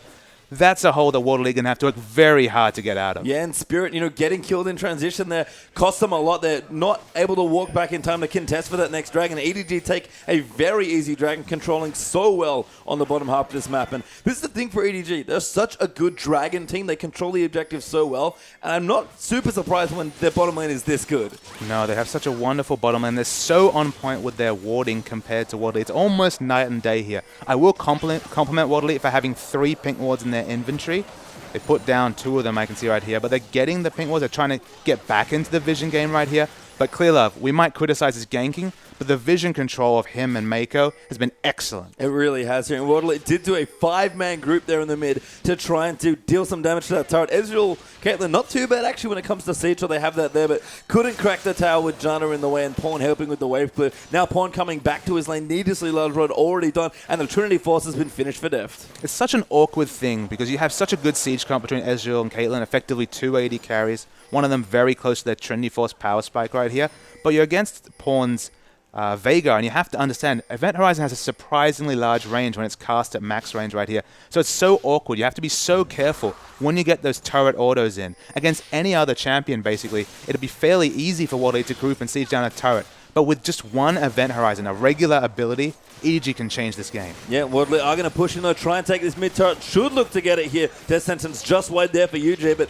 the second turret of the game will go to World Elite here, and they'll be happy to pick that up. Yeah, but EDG were happy with that trade. They have Kassadin free farming in the bot lane. He's actually managed to open up a CS advantage, and that's something that we have to really return to here. Remember just the level of camp we saw in top lane. Spirit with 4 to 5 ganks in the first, 8 minutes of the game right here before Kassadin ever hit level 6. To be ahead in CS at this point, it's a compliment to Koro, but they've managed to find space, EDG, as a team, for Koro to farm safely. The finding space for Pawn as well. And Aluka actually could be in a whole host of trouble. Mako coming in there. Clear left kicks him back in the face, and Aluka very dead there to Pawn. The equalizer goes down, but no one left to equalize. And if anything, the only reaction there was going to be the 5th member coming in. We saw the teleport was just cancelled by Koro, realizing that kill was definitely sewn up. It's going to be the second outer turret coming down, and EDG's rotations, they're what are giving them a significant advantage over World Elite. And that's been true of EDG basically throughout the LPL so far. They have looked on point as a team with their objective control and their map movement, and they're showing it here again, World Elite with so much aggression, but EDG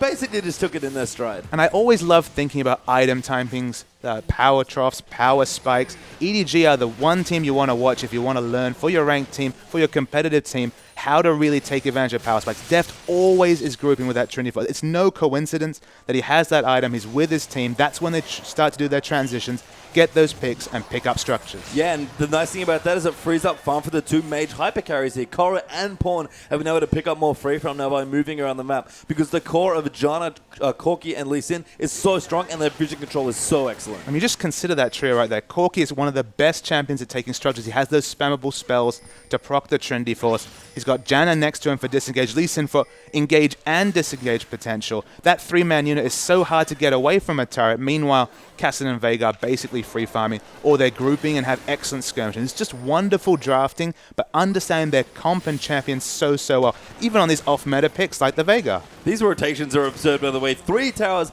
in about 30 seconds there for EDG, taking out the mid turret there as well. The CS is starting to catch up across the board. It's ahead now for Koro, actually, although Pawn is still slightly behind. He's even closed the gap from about 20 to 10. Now going to get the blue buff as well. World Elite, all that aggression from the early game has just been lost. And it's just, I mean, the first 5 minutes was very akin to the earlier series we've seen today. A bloodbath, lots of early rotation, lots of early moves, a kind of a tussle and seesaw of aggression. Whereas now we're more in the EDG mindset. We've seen about 10 minutes of very smart rotational play. It's just a level above the competition in the LPL, at least consistently. There are times when OMG, they get everything they want, they get the early game, and they look like EDG do on a good day. Same thing about Snake. When they get those early rotations in, they can really blow away a team. But EDG, it's the consistency that we look at them for, and they're so wonderful at understanding when they need to group, when they need to push, when they're on the back foot, when they're on the front foot. They have so much understanding, and that's the mark of a top team. Yeah, well, on the front foot right now, 1,400 gold in the league with the next Dragon up at a minute 15. Actually wandering up towards the top, maybe trying to cut off a Luca, but he should be able to complete that recall before it happens. Clearly actually getting connected. Does go in, can't cancel it though. A good wall, but not enough. Yeah, no fortuitous blind Q coming out from Lee Sin right there, so that doesn't pick up a kill. Of course, there was no objective right there, so they didn't need a pick or a rotation right there because there was no objective to pick up. And EDG, the farm is on, and this Castellan's getting big. Yeah, I mean, so is Pawn. Is actually farmed up to a death cap at 20 minutes in this game, so looking to really burst some people down. You talked about it. It's double AD forward, no AP targets. Clear love does not follow in there on that cube. I think he thought about it there. Didn't have his flash up to kick STYZ back in, but again with Pawn, quick death cap.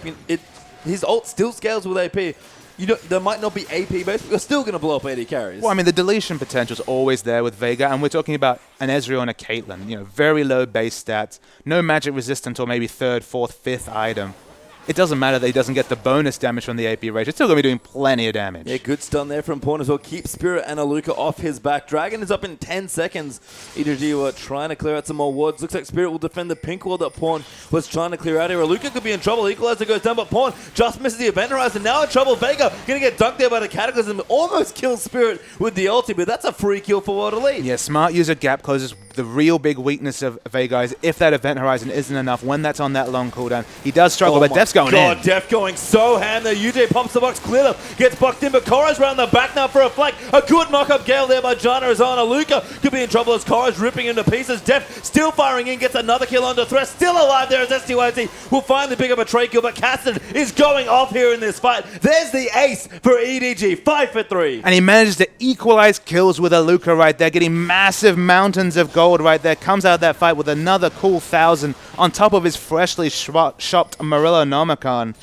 EDG are going off, base time. That was a nice teleport for Korra. Let's see it again. We see the replay. Def goes in so aggressively to get the first kill, and watch how long it takes for him to fall. First, it's an excellent defensive flash from Mako to keep Def alive right here. His heal is so late. He managed to get in that extra damage to get STYZ so low, and then it's Ezreal. He's doing a lot of damage, but has no answer whatsoever for Korra. And he's... EDG are looking good. Yep, they are. They've been looking good all weekend, Papa Smithy, and this game is no exception. As we said, they're already first place in the standings. They would love to clear a big lead in front of them for first place as well, and they're looking to do that right here, going for their third straight Dragon. His Spirit gets caught again, just gets obliterated by the ulti, just lives there with his W on, but that's another Dragon to Eggwood Gaming. Absolutely, he lives right there. Doesn't pad the stats of Vega, but he does indeed pad the Dragons right here. It's going to be the third one. We complimented them on their rotations. It's so much easier when you have that extra 5% movement speed. They're usually in the right spot. They're definitely going to be there now. Yeah, there's a reason EDG are the best Dragon Snowball team in the LPL. Not only do they control the objectives so well, but when they get the buffs, they're so good at snowballing them. And this is a big lead for EDG, and it doesn't look like it. 2,500 gold you might think is actually not that bad here, but the way EDG play and how they play when they're looking comfortable, this game could not be going any better for them. And it's an interesting fact that you bring up. It's a small gold lead, and when you look down at some of the power spikes being hit by World Elite, some of them are quite good timing. We see the Mirror Man is already completed along with the Trinity Force, so those Qs are doing very big damage coming out of the Ezreal right here. Infinity Edge and Static Shiv right there. Very good item timings from the carries right here. Of course, with all the early snowball from Aluka, it doesn't matter that he's 40 CS down. He's very teamfight relevant right here. But just with that huge objective snowball, that's almost a bonus from EDG. They wouldn't have assumed they could get STYZ. Yeah, he's in trouble there. Vega is at it again, it seems like. Does get locked up by Pawn, but can't quite get killed. Ulti was up, but didn't get used, so was able to be freed. Face of the mountain from Yuji helping out there. Aluka actually finds Def to clear, but Clear will clean him out. The ace in the hole comes, and he just lives, and now SDYZ gets beaten by Pawn. The True Shot barrage goes wide, and EDG now going back in. Pawn gets locked up, but a good ult there from Mako might keep him safe. Pawn is kiting back and forth. A great event horizon gonna keep him safe, and now Ninja gonna dive in there, but another good gale, and now Koro coming in to clean up. Mako gets hooked. Aluka goes down to Pawn, and UJ, you better run. There's Koro going in for the force pulse. Slow there comes in as well. He will try a flash. No, doesn't have it. Oh my god, that was almost amazing, but Koro gets another ace. A 5-4-0 clean ace coming out from EDG. A 25-minute Baron, they'll start right there. The hero was Mako, of course, because he's picked up so many assists.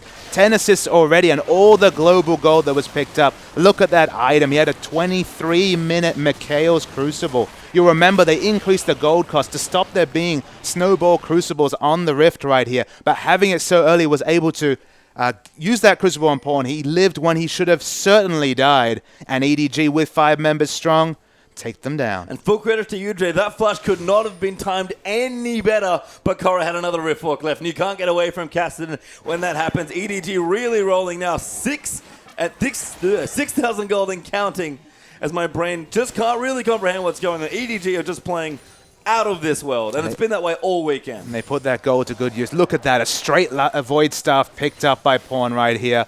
Doesn't matter that there's no AP targets to kill. He's going to kill anyone with that build right there. The Bloodthirster finish from Corki makes him even safer, and that poke hitting even harder. They've got the Baron buff riding as well. And look, when this Kassadin shows up, we've seen the power of Kassadin previously, and Letme's Kassadin last series was wonderful itself, but it's a big Kassadin in the top lane. I mean, the fact that Koro's even in this game at the power point he is ridiculous, given how much pressure Spirit put there. Aluka now in a whole host of trouble. Koro just going to chase in if he wants to, decides to leave him alone for now, and EDG can just push down these waves with the Baron buff. Yeah, well, we might see a bit more skirmishing as UJ's caught. Yeah, Pawn going to lock him up here. UJ very dead there as Koro gets that kill. Pawn doesn't even give him the honor of the ultimate. And the scariest thing here for World Elite is they had one plan in the early game, and that's completely shut down Koro. And for that, I give them 10 out of 10. Wonderful, top marks for that. But it's made no difference whatsoever in this game. You're in so much trouble. Cleanup kicks him back, and Koro gets a kill. Spirit now in trouble. The ulti comes in for Pawn, but Dev cleans out the kill. SDYZ looking to be the next to fall as well. Koro will rift walk himself out of the... But no, he wants to be aggressive, actually. EDG going to keep pushing in the minions. Tier 2 in the bot goes down as well. Dev just goes in with the Valkyrie. Wants to get the kill. Does get it. Aluka will get the trade, but EDG will claim more. That's a great Zhonya's coming through for Aluka. Cleared up so low, but does just live in Aluka. Nowhere to go, even with the fancy Zhonya's. And EDG almost another ace, but UJ's alive again. Yeah, so many kills. The only thing that stops the ace is, of course, the short death time. We're only 27 minutes into the game. With all these low health bars, you'd think UJ could do something, but of course has no friends to Lantern in whatsoever. They take the bottom lane turret here, and EDG turned on the style. Yeah, the base has been broken now. 10,000 gold ahead for Edward Gaming, and World Elite just going to have to revel in the fact that, you know what, we didn't lose the bottom inhibitor for now. But Edward Gaming have just played themselves into an unbelievable position. Dragon back up in a minute 30, but EDG might not even need that. And we've been remarking on just how long the games have been this weekend. We've seen multiple 45 to 50-minute games as teams have struggled to close out. We've seen some of the lower teams get a massive advantage and just not been decisive. They're not turret diving. They're not playing to their team comp's strengths, but never a concern with EDG. They know exactly what to do, when to do it, and that's why they make League of Legends look so damn easy. You don't get to be number one without being this consistent, Papa Smithy, and you better believe they're damn good as well. EDG now going to move through the red side of the enemy jungle, maybe look to steal away the blue buff, maybe push out the top side as well. EDG pretty much have this game at their feet. It's just a matter of what they want to do next. And so a lot of viewers won't be familiar with just how much Edward Gaming dominated the Chinese scene in 2014. Of course, now broadcasting the LPL Live. You get to see the EDG of this year, but it's a bit different, and the big difference comes from Pawn in the mid lane right here. Instead of having that wave clear mid laner you, instead of having, drawing out games to the late game and then winning from superior team fighting, they have so many more strengths to their bow right now. They have Pawn who can play initiators. We've seen the Fizz coming out consistently. He can play tankier champions, he can play utility champs, he can play everything. And because they have so many different ways they play, they look so impressive in every victory. Ninja in trouble, though, does get out of the stun. Spirit is going to get ulted and dunked there by Pawn. He does cataclysm. Equalizer comes down as well, but EDG going to claim another tier 2 turret. That's 7 towers to 3 now against World Elite, 22 to 18 kills, and just an unbelievable amount of gold. Koro pops his on this to not get death sentence, and EDG take the 1 kill and leave. Yeah, Mako would have been a bit sad to be just losing a bit of health right there, but it means so little in the overall strength. They're going to take, they've taken the enemy blue buff, they take the red buff. There's no camps whatsoever available to World Elite. And although we've seen some impressive comebacks this weekend, they've got no resources to come back with Pastry Time. Yeah, I mean, World Elite, you said it before, they have items, they've got good things going on. They had another great early game, but EDG are just far too ahead in this game. And the other thing for EDG is they're just too in control. This is not a team that drops games when they're this far ahead. And look, we would have said the same thing about OMG, we have to be said, but we've seen this weekend dropping 2 series quite convincingly. They can come out and blow away teams, and that's when they look wonderful, but they can also struggle. But EDG, again, we have to mention, they were convincingly beaten by LGD. That was a very one-sided series, but since then, that was first week. Now in week 4, they've been on a complete tear. I mean, they lost to Snake as well, but you're right. EDG, since they've started picking up speed, have never really looked like droppable. And for me with OMG, fantastic team still, maybe still the best team in China. Certainly have one of the highest ceilings as far as teams go. They're very good. But OMG, when they lose, seem to lose to themselves. EDG only lose to the enemy team. And look, maybe that's a discussion we'll revisit in playoff time, when those teams that can really excel on the day might actually come up and take a playoff. But in a league format, in a long 44-game season, I'm not going to expect any team other than Edward Gaming to be up there at the top if they continue at this pace of the first third of the LPL. And what a pace it is here. EDG just so far ahead. Clearlev is camping bushes now with Mako as they're going to rotate down to see what else they can pick up. Then Hip in the bottom lane is back up, so they'll likely want to take that. Aluka trying to set up some sort of brush here. He's actually got a decent amount of damage on this Rumble. Still has the Negatron cloak from his first back, by the way. Clearlev, though, does spot them out. No surprise brush for you. And World Elite will back off towards their turret. So the Mikhails is on cooldown right here. So the man they want to catch is Pawn. He's the only person with no real semblance of mobility on this Edward Gaming team. That's the one weakness of Vega, is that when he hits the event horizon, you're in a lot of trouble. But he can be aggressed on. He can be assassinated. That's their real chance into this game. Well, it looks okay. That does get knocked up as well. True Drop Roger in a good spot. Spirit, though, just gets eaten by Pawn again. And Pawn still has his ulti. Aluka just gets ulted. Can't Zhonya's it. And Ninja now getting dove on by Koro. Koro trying to clean it out. Does get the kill into Ezreal. They're going to chase down UJ here as well. SDYC gets cleaned up by Mako of all champions. Koro does get hooked up under the top, but I don't think he might too much. Clearlove will run it in. Zhonya's there for Koro to go in. Another 4-0 victory for EDG, and this is probably just game. So the death timers are actually quite long here. 30 seconds plus on all the carries. So they're going to try and finish. And finish they will here, and in style. EDG have played another fantastic game, almost another perfect game of League of Legends this weekend. That's 5-0 for Edward Gaming, and the only question left for them is in the last game of the weekend, can they go 6-0? Yeah, 6-0 the dream is what we anointed the run they were looking for this week to open up a lead. They would have been mathematically ahead of OMG, whatever the results of other series is, but given the results, they're going to be 5 points clear of Snake, 6 points clear of OMG. And on this pace, I can't see any other result. They're playing wonderfully well. Yeah, we'll see a replay there as well, just to see you how much control EDG had in this game. So again, the gold is so even at this point. 2,000 gold is the lead. This is when we were already kind of writing the script of what was going to happen this game, but there was still a realistic chance of World Elite coming back. So we'll roll the tape right here and start the replay. It's a very good equalizer coming in, and Deft is super chunked out. Look at that. He's basically on single units of health right there. True Shot Barrage doesn't get the kill, but we'll see the smart skirmishing coming here. The Mikhail's Crucible on Pawn for that death sentence won them the fight. That was such a massive cooldown. Of course, Event Horizon was back available right here. Koro shows up, and this Kassadin, it means business right here. He's so strong, and look at the team working together. Nobody is left alone. Nobody is left to fend for themselves. The grouping and the use of skills is so wonderful. Koro on Kassadin, you can't get away from that guy. And EDG looking great. Only just noticed, by the way, that Mako monsooned 2 people into the Event Horizon stun in that last little skirmish. The alley-oop was strong. Yeah, they alley-ooped him into the Event Horizon. Insane game from Edward Gaming. Can they do it again? We're going to find out very soon. Don't leave, because Edward Gaming might just win a game in about 30 minutes again. Don't go anywhere. We'll be right back for Game 2.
As a child, you would wait and watch from far away, but you always knew that you'd be the one to work while they all play.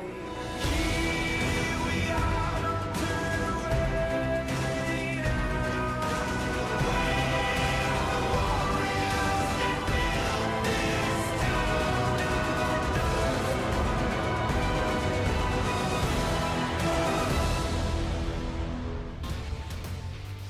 And welcome back, everyone, to the English coverage of the Chinese LPL. We're for our last game of the evening as EDG take on World Elite. I am Julian Page-Stromkar. This is Christopher Papa Smithy Smith. And we're almost done. And what a dominating game won by Edward Gaming. And look, for full disclosure, I was sitting in the back watching a lot of games of League of Legends today, a lot of long games, teams finding it hard to close out, teams making strategic mistakes. That's probably why I was so excited to watch Edward Gaming that last series. They really played League of Legends the way it should be played, really assertively, understanding the limits of their comp, understanding their win conditions, and executing on them. It's great to see top-level League of Legends today after some interesting results, a lot of off-meta picks, but Edward Gaming looking good. I mean, today's been fun, but don't apologize. That was a fantastic performance for Edward Gaming. Absolutely, for anyone that loves League, would have loved that game. And we're going to try and do it again here. 6-0 the dream is what EDG want to go for here. And they're on the blue side here for our second champs like Waterley over on the red. We've got Xerath, Lysandra, and Azir there, 3 bans. And Rek'Sai Nunu with 1 more to go for World Elite. And no adaptation bans whatsoever from that first series. So we could see a very similar flavor of fix. I'd be surprised to see the Veigar again. They've pulled it out twice, 2 more times than I expected, but I'd be surprised to see it again, and the LeBlanc's the last ban. Yeah, LeBlanc being the last ban is interesting because that does leave open Kassadin, Janna, Nah, Jarvan is also open, but Kassadin for Koro again. Can't really blame him after that performance. And look, most teams, they'll snap up Kassadin at the first chance. Of course, World Elite, they had that Jarvan, didn't work out for them that game, and Kassadin was the instant reply, and it's the first pick here. Yeah, so a very strong first pick here coming through for EDG. World Elite going to go for Nara, it seems like. So Aluka does have some experience on this champion. Isn't quite at the same level as, say, Koro, who's looked fantastic here, but a very strong pick. And I do like something a bit tankier here instead of the Rumble that Aluka's been playing a lot of. Yeah, I mean, look, he didn't play poorly. Obviously, he got a huge snowball early game, but again, the game was kind of played around him, unfortunately. You know, all the rotations and stuff, there was nothing Rumble could do. The early Negatron buy didn't pay off for him. I understood the theory and made sure that he would always convincingly win trades against the Kassadin, but just didn't pay off. Yeah, and the Narvan combo actually completed for World Elite, so those are 2 very good picks for them to start off the draft with both Nara and Jarvan coming through. Now EDG have some choices here. Clearly playing Lee Sin last game as he does get hovered here. That was interesting to me. Clearly is not known as a Lee Sin player.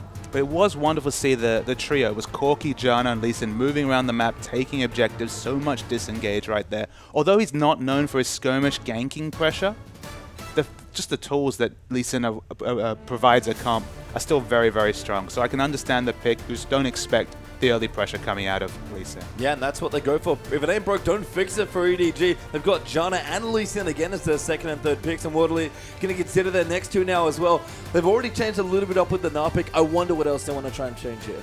Yeah, it looks like they're going to settle on the Kalista right here. Kalista Thresh is a very strong lane, so I can see some laning power coming out there. There's so much big potential coming out of the Thresh Jarvan combo. There's Teamfight CC coming out right here. I mean, they changed to Leona. That's very much the same flavor right here.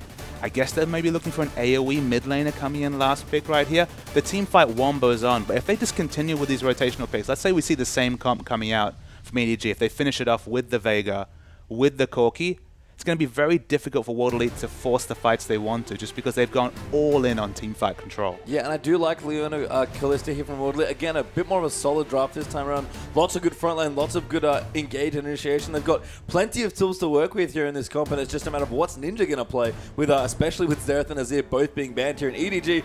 Looking at some pretty curious picks. They might change things up here from the last couple. We'll give them a couple seconds to go for it. And Deft is trying to give Kog'Maw his first LPL Spring win. That is Kog'Maw Lulu as their last 2 picks. And look, almost kicking and screaming did Crystal take Kog'Maw and get him that first win. It was so close. You have to go back and watch a wonderful game in that Snake series right there.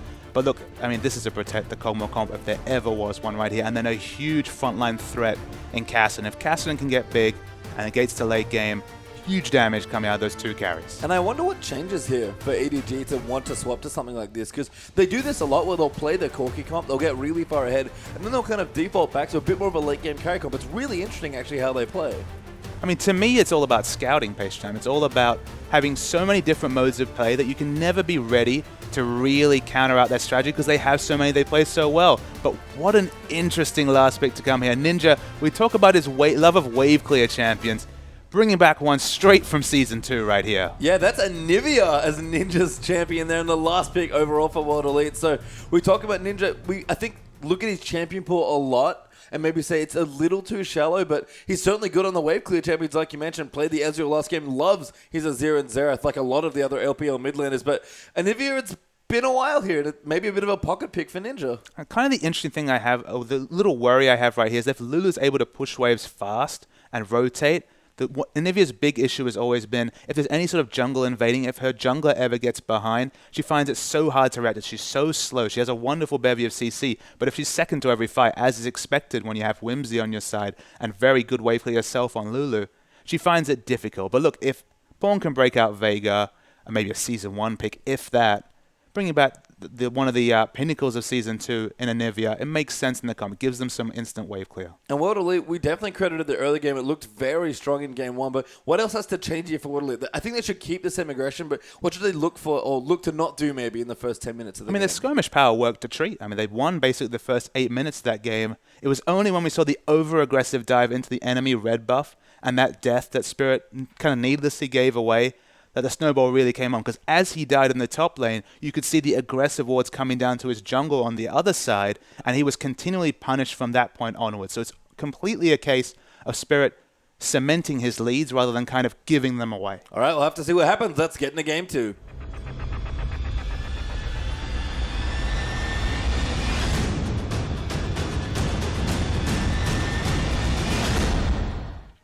And welcome back into the Rift for our last game of the evening. Week 4, Day 3 of the LPL is almost in the books. Day 3 has been absolute insanity when it comes to games of League of Legends. But EDG looking to close things out quickly and in style. They're 1-0 up to go 6 straight games in a row over this weekend and be the one true leaders of the LPL standings. Yeah, they will finish the league first. It's just the level of advantage they have that's going to be determined this game right here. It could be the massive 5-point buffer over Snake. That's what they're shooting for. That's what they've picked for.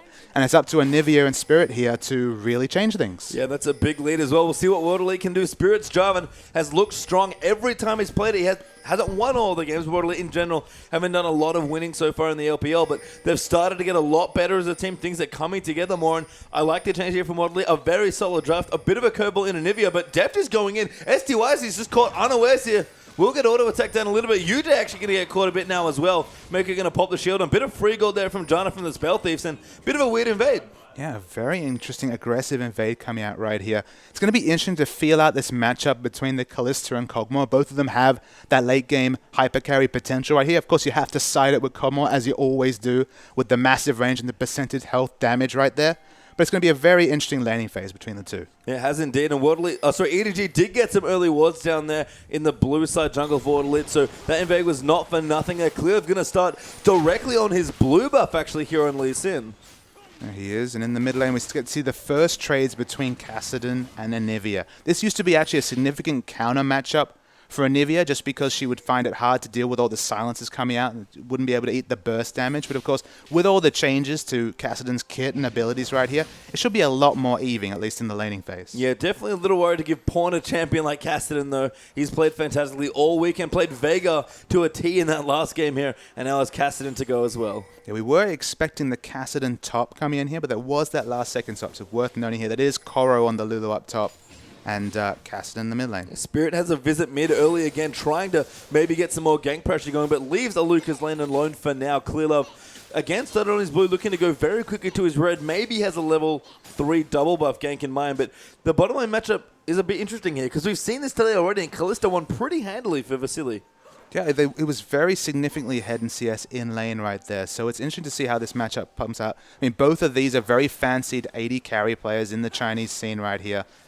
Deft, he's played a lot of Kog'Maw, so you'd say he definitely has the experience advantage on his champion right here. But again, we're just starting to learn the potential of Kalista as a competitive pick. Yeah, Defty getting a bit more trades. Actually, very behind in CS, but EDG are trying to deep freeze that wave in towards the bottom side of their lane. So Deft will start to pick up CS more and more. But in general, he has to play very safe to get to his pass blocks. And Koro is going in on Aluka here. Magana has been transformed, but Koro is taking advantage of actually going to bounce in. Koro might just turn around and look for a solo kill there. The Gliderlands does get, and first blood goes to Koro. The max range Gliderlands. It was actually Koro that was suffering the first blood in that series against Starhorn Royal Club. He's been struggling in lane a few times recently. I mean, even in the last game, was camped out with reckless abandon, then eventually scaled into the game. But right here, he's got himself a lead all on his own. And I feel like we see this more often than not from Lulu solo laners in the LPL. What is it about Lulu that's just actually made us in quite a lot of play? I mean, the trade damage there is just so strong. She has the very good wave clear, which is something that's so prioritized,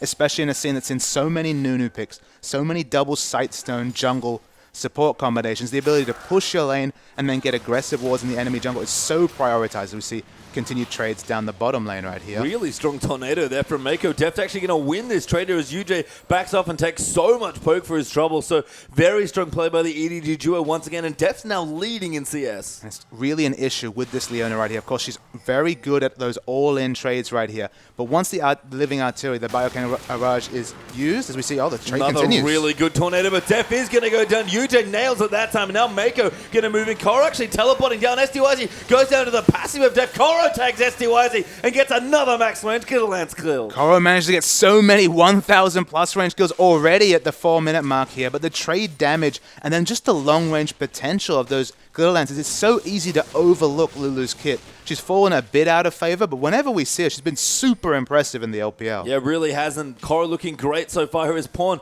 looking to maybe get dope here. Spirit might fancy himself, but Clearlove's already around. It's actually only level 3, so behind a bit here, but will move Spirit and Ninja out of the lane and give Pawn a bit of space to farm out under his own turret. And definitely going to need the breathing room in the early levels, pre-Catalyst, any sort of mana items right here. Is going to struggle in a range versus melee matchup, but EDG, they're not happy with just relieving pressure. They're going straight for the Dragon. Really smart early Dragon here from EDG. Know that Water Leader back to put so much pressure on the bottom side of the map. Aluka's still stuck in the top lane, and EDG are basically going to steal themselves the Dragon. Yeah, Koro had CS so well after that initial solo kill right there. It's only going to fall about maybe 10 CS behind by the time he gets to the turret right here. So although he loses a lot of experience, he'll only be even in levels with Aluka. He's still doing very well for himself. Yeah, and he has to walk back to lane as well. So very impressive stuff by Koro here. As Spirit is going to rotate in. Actually puts a very aggressive pink ward down. Again, I like the aggression from Spirit. But Clearlove down the bottom ganks in and kills SDYZ. It looked like it was going to be a repeat of the engage by Leona right there. Def felt so low, but Clearlove, his good buddy, was coming in with the jungle pressure right there. They do pick up the kill, and out of nowhere, 1,000 gold is the lead. Remember, at this point, World Elite had the 1,500 gold in the previous game right here. So EDG, they've arrested that early game snowball that they suffered in Series 1. Yeah, and another fantastically orchestrated gank by Clearlove. He is just so good at baiting people, forcing you, turret driving you, whatever it is. He may not gank often, but when he does, his hit rate's very high. And look, if we had a scale of communication between these joint language Chinese, Korean, Chinese squads, you'd have World Elite at one side, especially in the early weeks when they really struggled to communicate engages. And EDG, they look like they have no language problems whatsoever right here. The language barrier has been really blown through as they do so smart things. The level of baiting, the usage of the summoner spells at the last second, they're definitely a very well-practiced, strong communicating team. Yeah, just all on the same page, want to do the same thing, and that's win games of League of Legends, and they've been doing a lot of that recently, especially this weekend as they look to go undefeated in games over the entire LPL weekend, playing an extra match here as well. Yeah, so although there is a chance for OMG to pick up a 3-point 2-0 series and close the distance, they're still going to be at most 2 points behind EDG right here. So they are definitely your consensus top team in the LPL at the end of this week. Yeah, Def waddling back and forth in the lane has got himself, looks like components of both a Sheen and a Fade. So we'll see the early Trinity Force. A good NATO again there by Mako, but could be in trouble there from the Callista. Good damage coming through for UJ, but I like the trade from EDG as well. Def popping that Bioarcane Barrage and just getting a decent amount of damage traded back. And you get a bit of an example right there with that play from Mako. It's why Janna Sin is very competitive lane matchup against Leona. Usually when it's those engaged supports like Blitzcrank, like Thresh, you think Janna might be a liability because she's squishy, because she can be killed.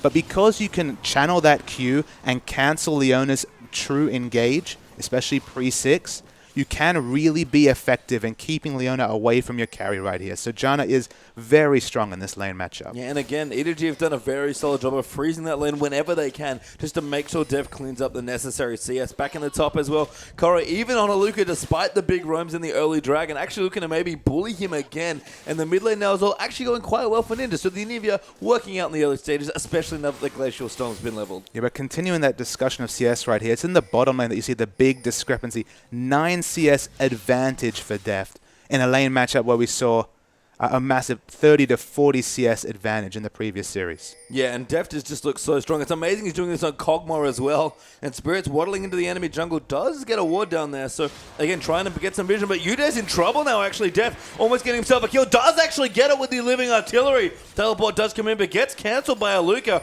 And now a solo kill in the 2v2 lane? Yeah, solo kill in the 2v2 lane. Super surprising. Deft's going in. He's going so in and gets another kill. That's 2 clean kills for 0 in the bottom lane. And EDG are really just walking all over World Elite's bottom lane now. And that wasn't a miscalculation of damage or a quick level 2 ping. That was just a straight outplay by Deft and Mako right there. SDYZ falls, and you saw why Aluka had to cancel that teleport. The minion wave consistently crashing into his turret right there. It looked like he would have been lucky to get any sort of impact in the bottom lane. It wouldn't have relieved any pressure, and he would have lost so much pressure. Good teleport there by Korra as well. Will complete it, doesn't cancel it off, but just moves the gank out from the mid lane, protects his buddy Pawn, and lets Kassadin continue to farm. Blasting one up nice and early for Pawn, so not that defensive, but has good competitive wave clear against the Anivia ult. And it's a bit of a risk to go straight for the blasting one just because Anivia does have surprising burst damage, especially with that ignite. But it's just a case of wanting to be able to counter push out this middle lane. Looking at skill order here, compared to the Kassadin we saw previous game, has put so many extra points, maxing the force pulse straight up right here. That extra blasting 1 AP helps with the wave clear. Spirit going so aggressive, just gets love tapped by Pawn and loses half of his health, so has to be careful. They want to try and get this turret down. Ninja does take a tower hit for it and is doing a good job poking with his ultimate plus his E as well. Good dodge by Pawn of the Q though. Pawn will defend for now. SDYZ low again here in the bottom lane though.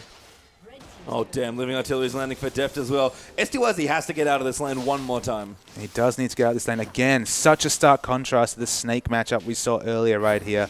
And Pawn's taking a lot of damage. He's finally harassed out of lane, finally punished for that blasting one start, but he's going to be able to go back, pick up a Catalyst, work towards the right edge, but he's in trouble. Ninja wants to solo kill. Pawn's going to go in the queues. Not quite enough to keep him alive. And Ninja with the 1v1 outplay in mid. Not the name you'd expect to be calling when you're talking about a solo kill in the mid lane, but wonderful play from Ninja. The surprising burst right there, the 300 burst damage at level 9 does that E. Mako's in trouble. Well with the Monsoon, the smite comes through for clear the Monsoon Ninja, but that's only going to be the egg. If they get it, they do get it finally, but Korra knocks up Spirit and Ninja there as well, and that Anivia egg is going to get cooked there. Now Spirit trying to run away as well. Not a whole lot of place to go, but he does have his flash. Aluka moves in there, does have his ulti as well, but Spirit's getting chucked out there. Clearlove gets another kill there. Aluka there gets ulted actually, sorry, his Korra will get solo flared up, and now Lulu very low. He's going to go to Clearlove, might pick up a 3rd straight kill, but can't quite get it. Flashes forward, does go in there, and the E's enough there for Mako for the AD. Now UJ going to get chance that he's forced to move as well. Clearlove though, just going in on this Lee Sin. 4-0 so far, can he make it 5? Trying to chase in, damage in again,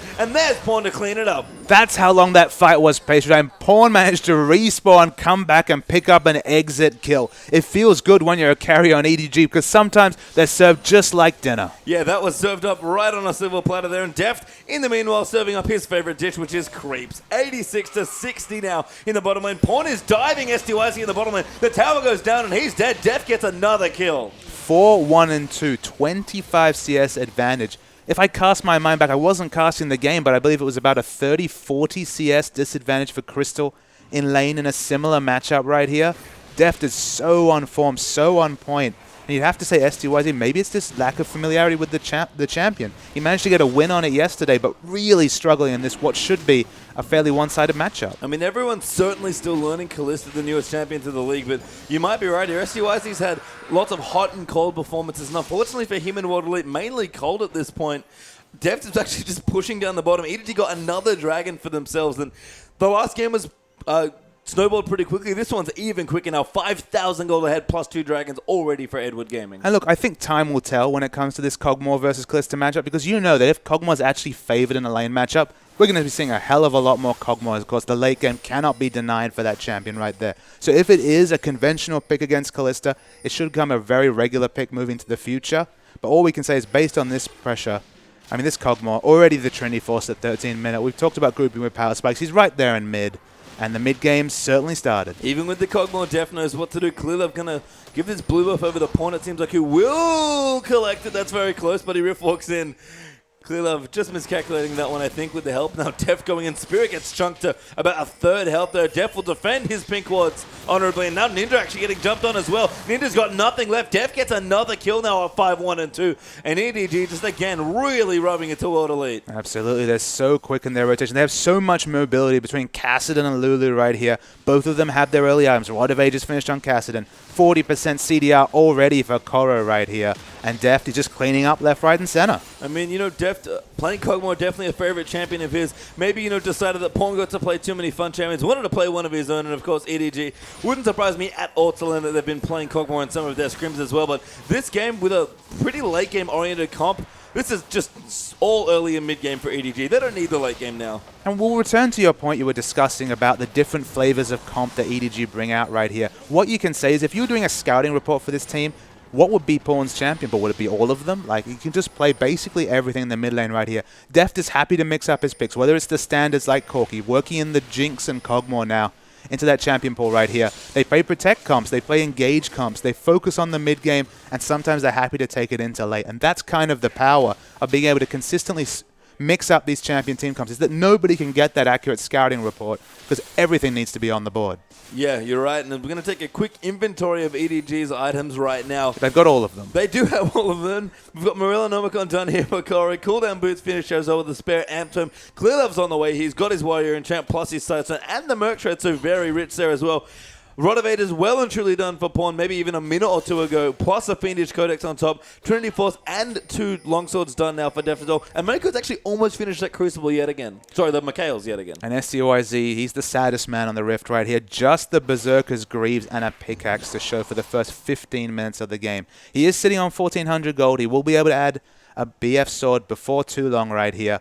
Interesting to see him moving away from the Hurricane build right here, because you look down the EDG lineup, no true frontliner right here. So Blade the Ruin King into Hurricane against the Lulu Ultimate and all the health that comes out from these members makes a lot of sense to me on paper right here. He doesn't need to tank bust, so he doesn't really need the Infinity Edge coming out from Kalista right here.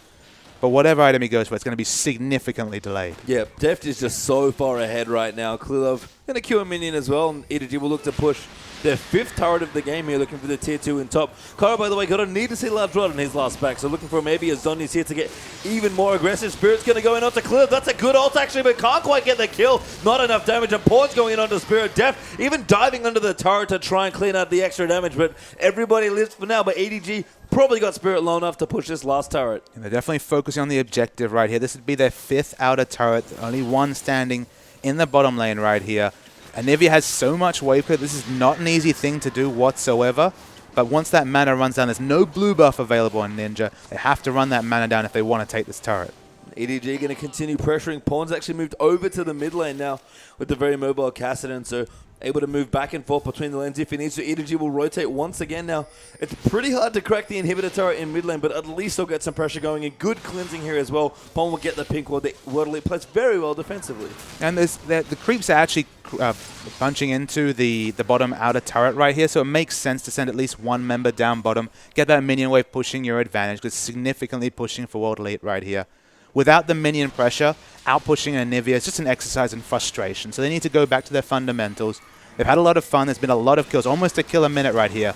And Def's in trouble. Yeah, he actually gets ulted there as well. The Kalista will also move out. Def gets knocked up yet again. They're going to dive in, but Clearlove trying to protect him. Anivia doing a lot of damage, and Def needs to walk out of the ult. He does, as the Lucan now going to move in as well. Almost got the Narbiter full, so Mega now will be off soon. In fact, Koro could be the recipient. Good Glitterland, so doing a lot of damage with the flat AP on this Lulu so far. And Def low, he will keep back in though. You see EDG, they're being aggressive with their position, but they're basically bluffing aggression right here, because this is a mid lane Kassadin. He doesn't have access to teleport, does Pawn right here, so they don't want to commit to a fight. They're just trying to keep World Elite in very defensive posturing. Allows Kassadin to go and pick up some more items. He's actually going for the Morellonomicon second right here. So going to have a lot of upfront burst damage.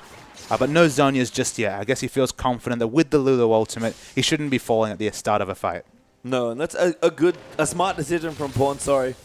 as he does retreat out of the mid lane. EDG will actually get control back of their side wave, so that's good news for them. And this is not nearly the same. It's actually slowed down considerably this game, given the pace that we were on earlier. But EDG are just, again, waiting for their objectives, wanting to take the next dragon. Ninja is in a whole host of trouble now as Pawn will jump in down the bottom. Ninja had 1v1'd him before. Not sure he can do it again, but the mini-wave's helping him here. Good chunk there coming through, but Pawn's going to turn it around. Death's now down here as well. Ninja realizes that I don't really have anywhere safe to go. The passive will pop, sorry, but Def gets another kill. It's 6-1 and 2 now. And kind of the surreal thing right here is that you see the members of World Elite moving to the top, and you instantly think, all right, it could be the counter Baron, but we're only 18 minutes into this game, so Baron hasn't even spawned right here. It's actually going to be the third dragon coming in. A very big objective comes up right here. And World Elite, they might be able to get an answering top turret right here, but it's definitely small gains for just what continues to be massive losses on the World Elite side. Yeah, I mean, they'll steal away the blue buff, so they'll take it right now. That looks to go over to SDYZ, who no Spirit actually going to smite that up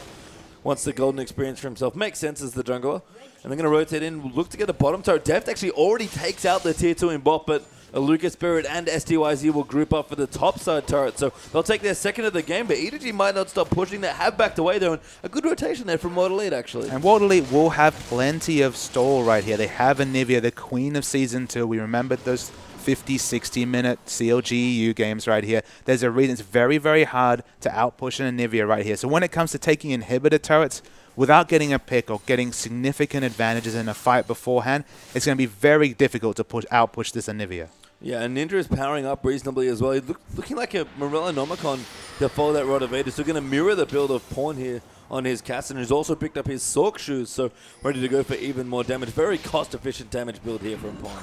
And I don't think I've ever seen a Kog'Maw with a Yomu's Ghost Blade, but there's a first time for everything. There is. That's certainly the components that Deft has in his inventory. I guess it's not too bad. I think this signals to me EDG want to play aggressive and try and win through the mid game now as well. Clearlove does actually tag Aluka there with that Q. Will ride it back in and just does so much damage. Kicks him back after the flash. Mako with the tornado as well. And Aluka going to go down to the Lee Sin. And it's the first go, but Mako's in trouble. Has to flash out. Oh, good flash, but the Xenoblade follows through as well. The Solar Flame moves in, but Def just dodges it. And now Pawn's going to pick up SDYZ. Just diving in the back on this Cassidy. And EDG going to chase down now as well. Ninja in trouble there. Pawn looking for the triple kill now as well. And looks to get it. Does do so under the turret. EDG now in the back of the base of World Elite.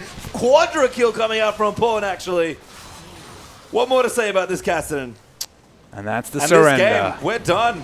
A bit of an anticlimactic ending, but World Elite did not want to play any more of that. It was already going downhill. Quadrico and Cassidy not really helping in that situation.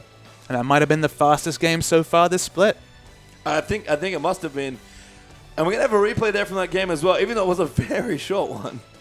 So we'll see the replay. It's 10 minutes in, already a 2,000, about 22,500 gold lead right here. So EDG were already in the ascendancy, but we'll roll the tape right here. This is, I believe, the very long, elongated fight right here. So low on mana is Ninja right here. He falls down the first time, but he still has Egg available right here. It's actually, the ultimate comes onto Clearlove. They're going to finish off Ninja right here. But, I mean, there's not much World Elite can do right here. You see Jarvan running away. I mean, Luca comes in and he sees there could be a massive Gnar coming in. It's a double Gnar, a very good skill shot coming through. More CC comes in, but there's just no damage available in any of these members of World Elite right here. And Clearlove just does his best. He still has Flash available. Clears up another kill. But this was kind of the flavor of the whole game right here. There wasn't really a conclusive team fight to show because it was skirmish after skirmish going into EDG's advantage right here. And still so much damage available. Pawn respawns. The clip didn't, the replay here didn't even catch the start of this fight, which was Pawn falling down, to actually eat out his whole death timer right there. And of course, this is nerfed Casson. He couldn't rift quickly back to the lane. He had to walk most of it, but still was available, picked up that kill. And EDG, they just ran all over World Elite. And you know what? With that game, they actually pick up the dream. 6-0, they've done it, and they are well and truly on top of the standings. So EDG, a fantastic weekend here in the LPL, and what a way to shake things up. Those standings must look crazy. Yeah, the substantial lead over Snake. Snake's second in the standings is still very surprising for week 4 of the LPL. OMG, they can get a win to cut EDG's lead, but they're going to have to work on their fundamentals. EDG have those down pat. And with that, we're going to wrap up our last day here of week 4 of the English coverage of the Chinese LPL. On behalf of myself, Papa Smith, the Atlas Spawn, and our entire live production team, it's been a fantastic week of LPL. This day especially has been insane. And you don't want to miss anything else next week. We'll see you then.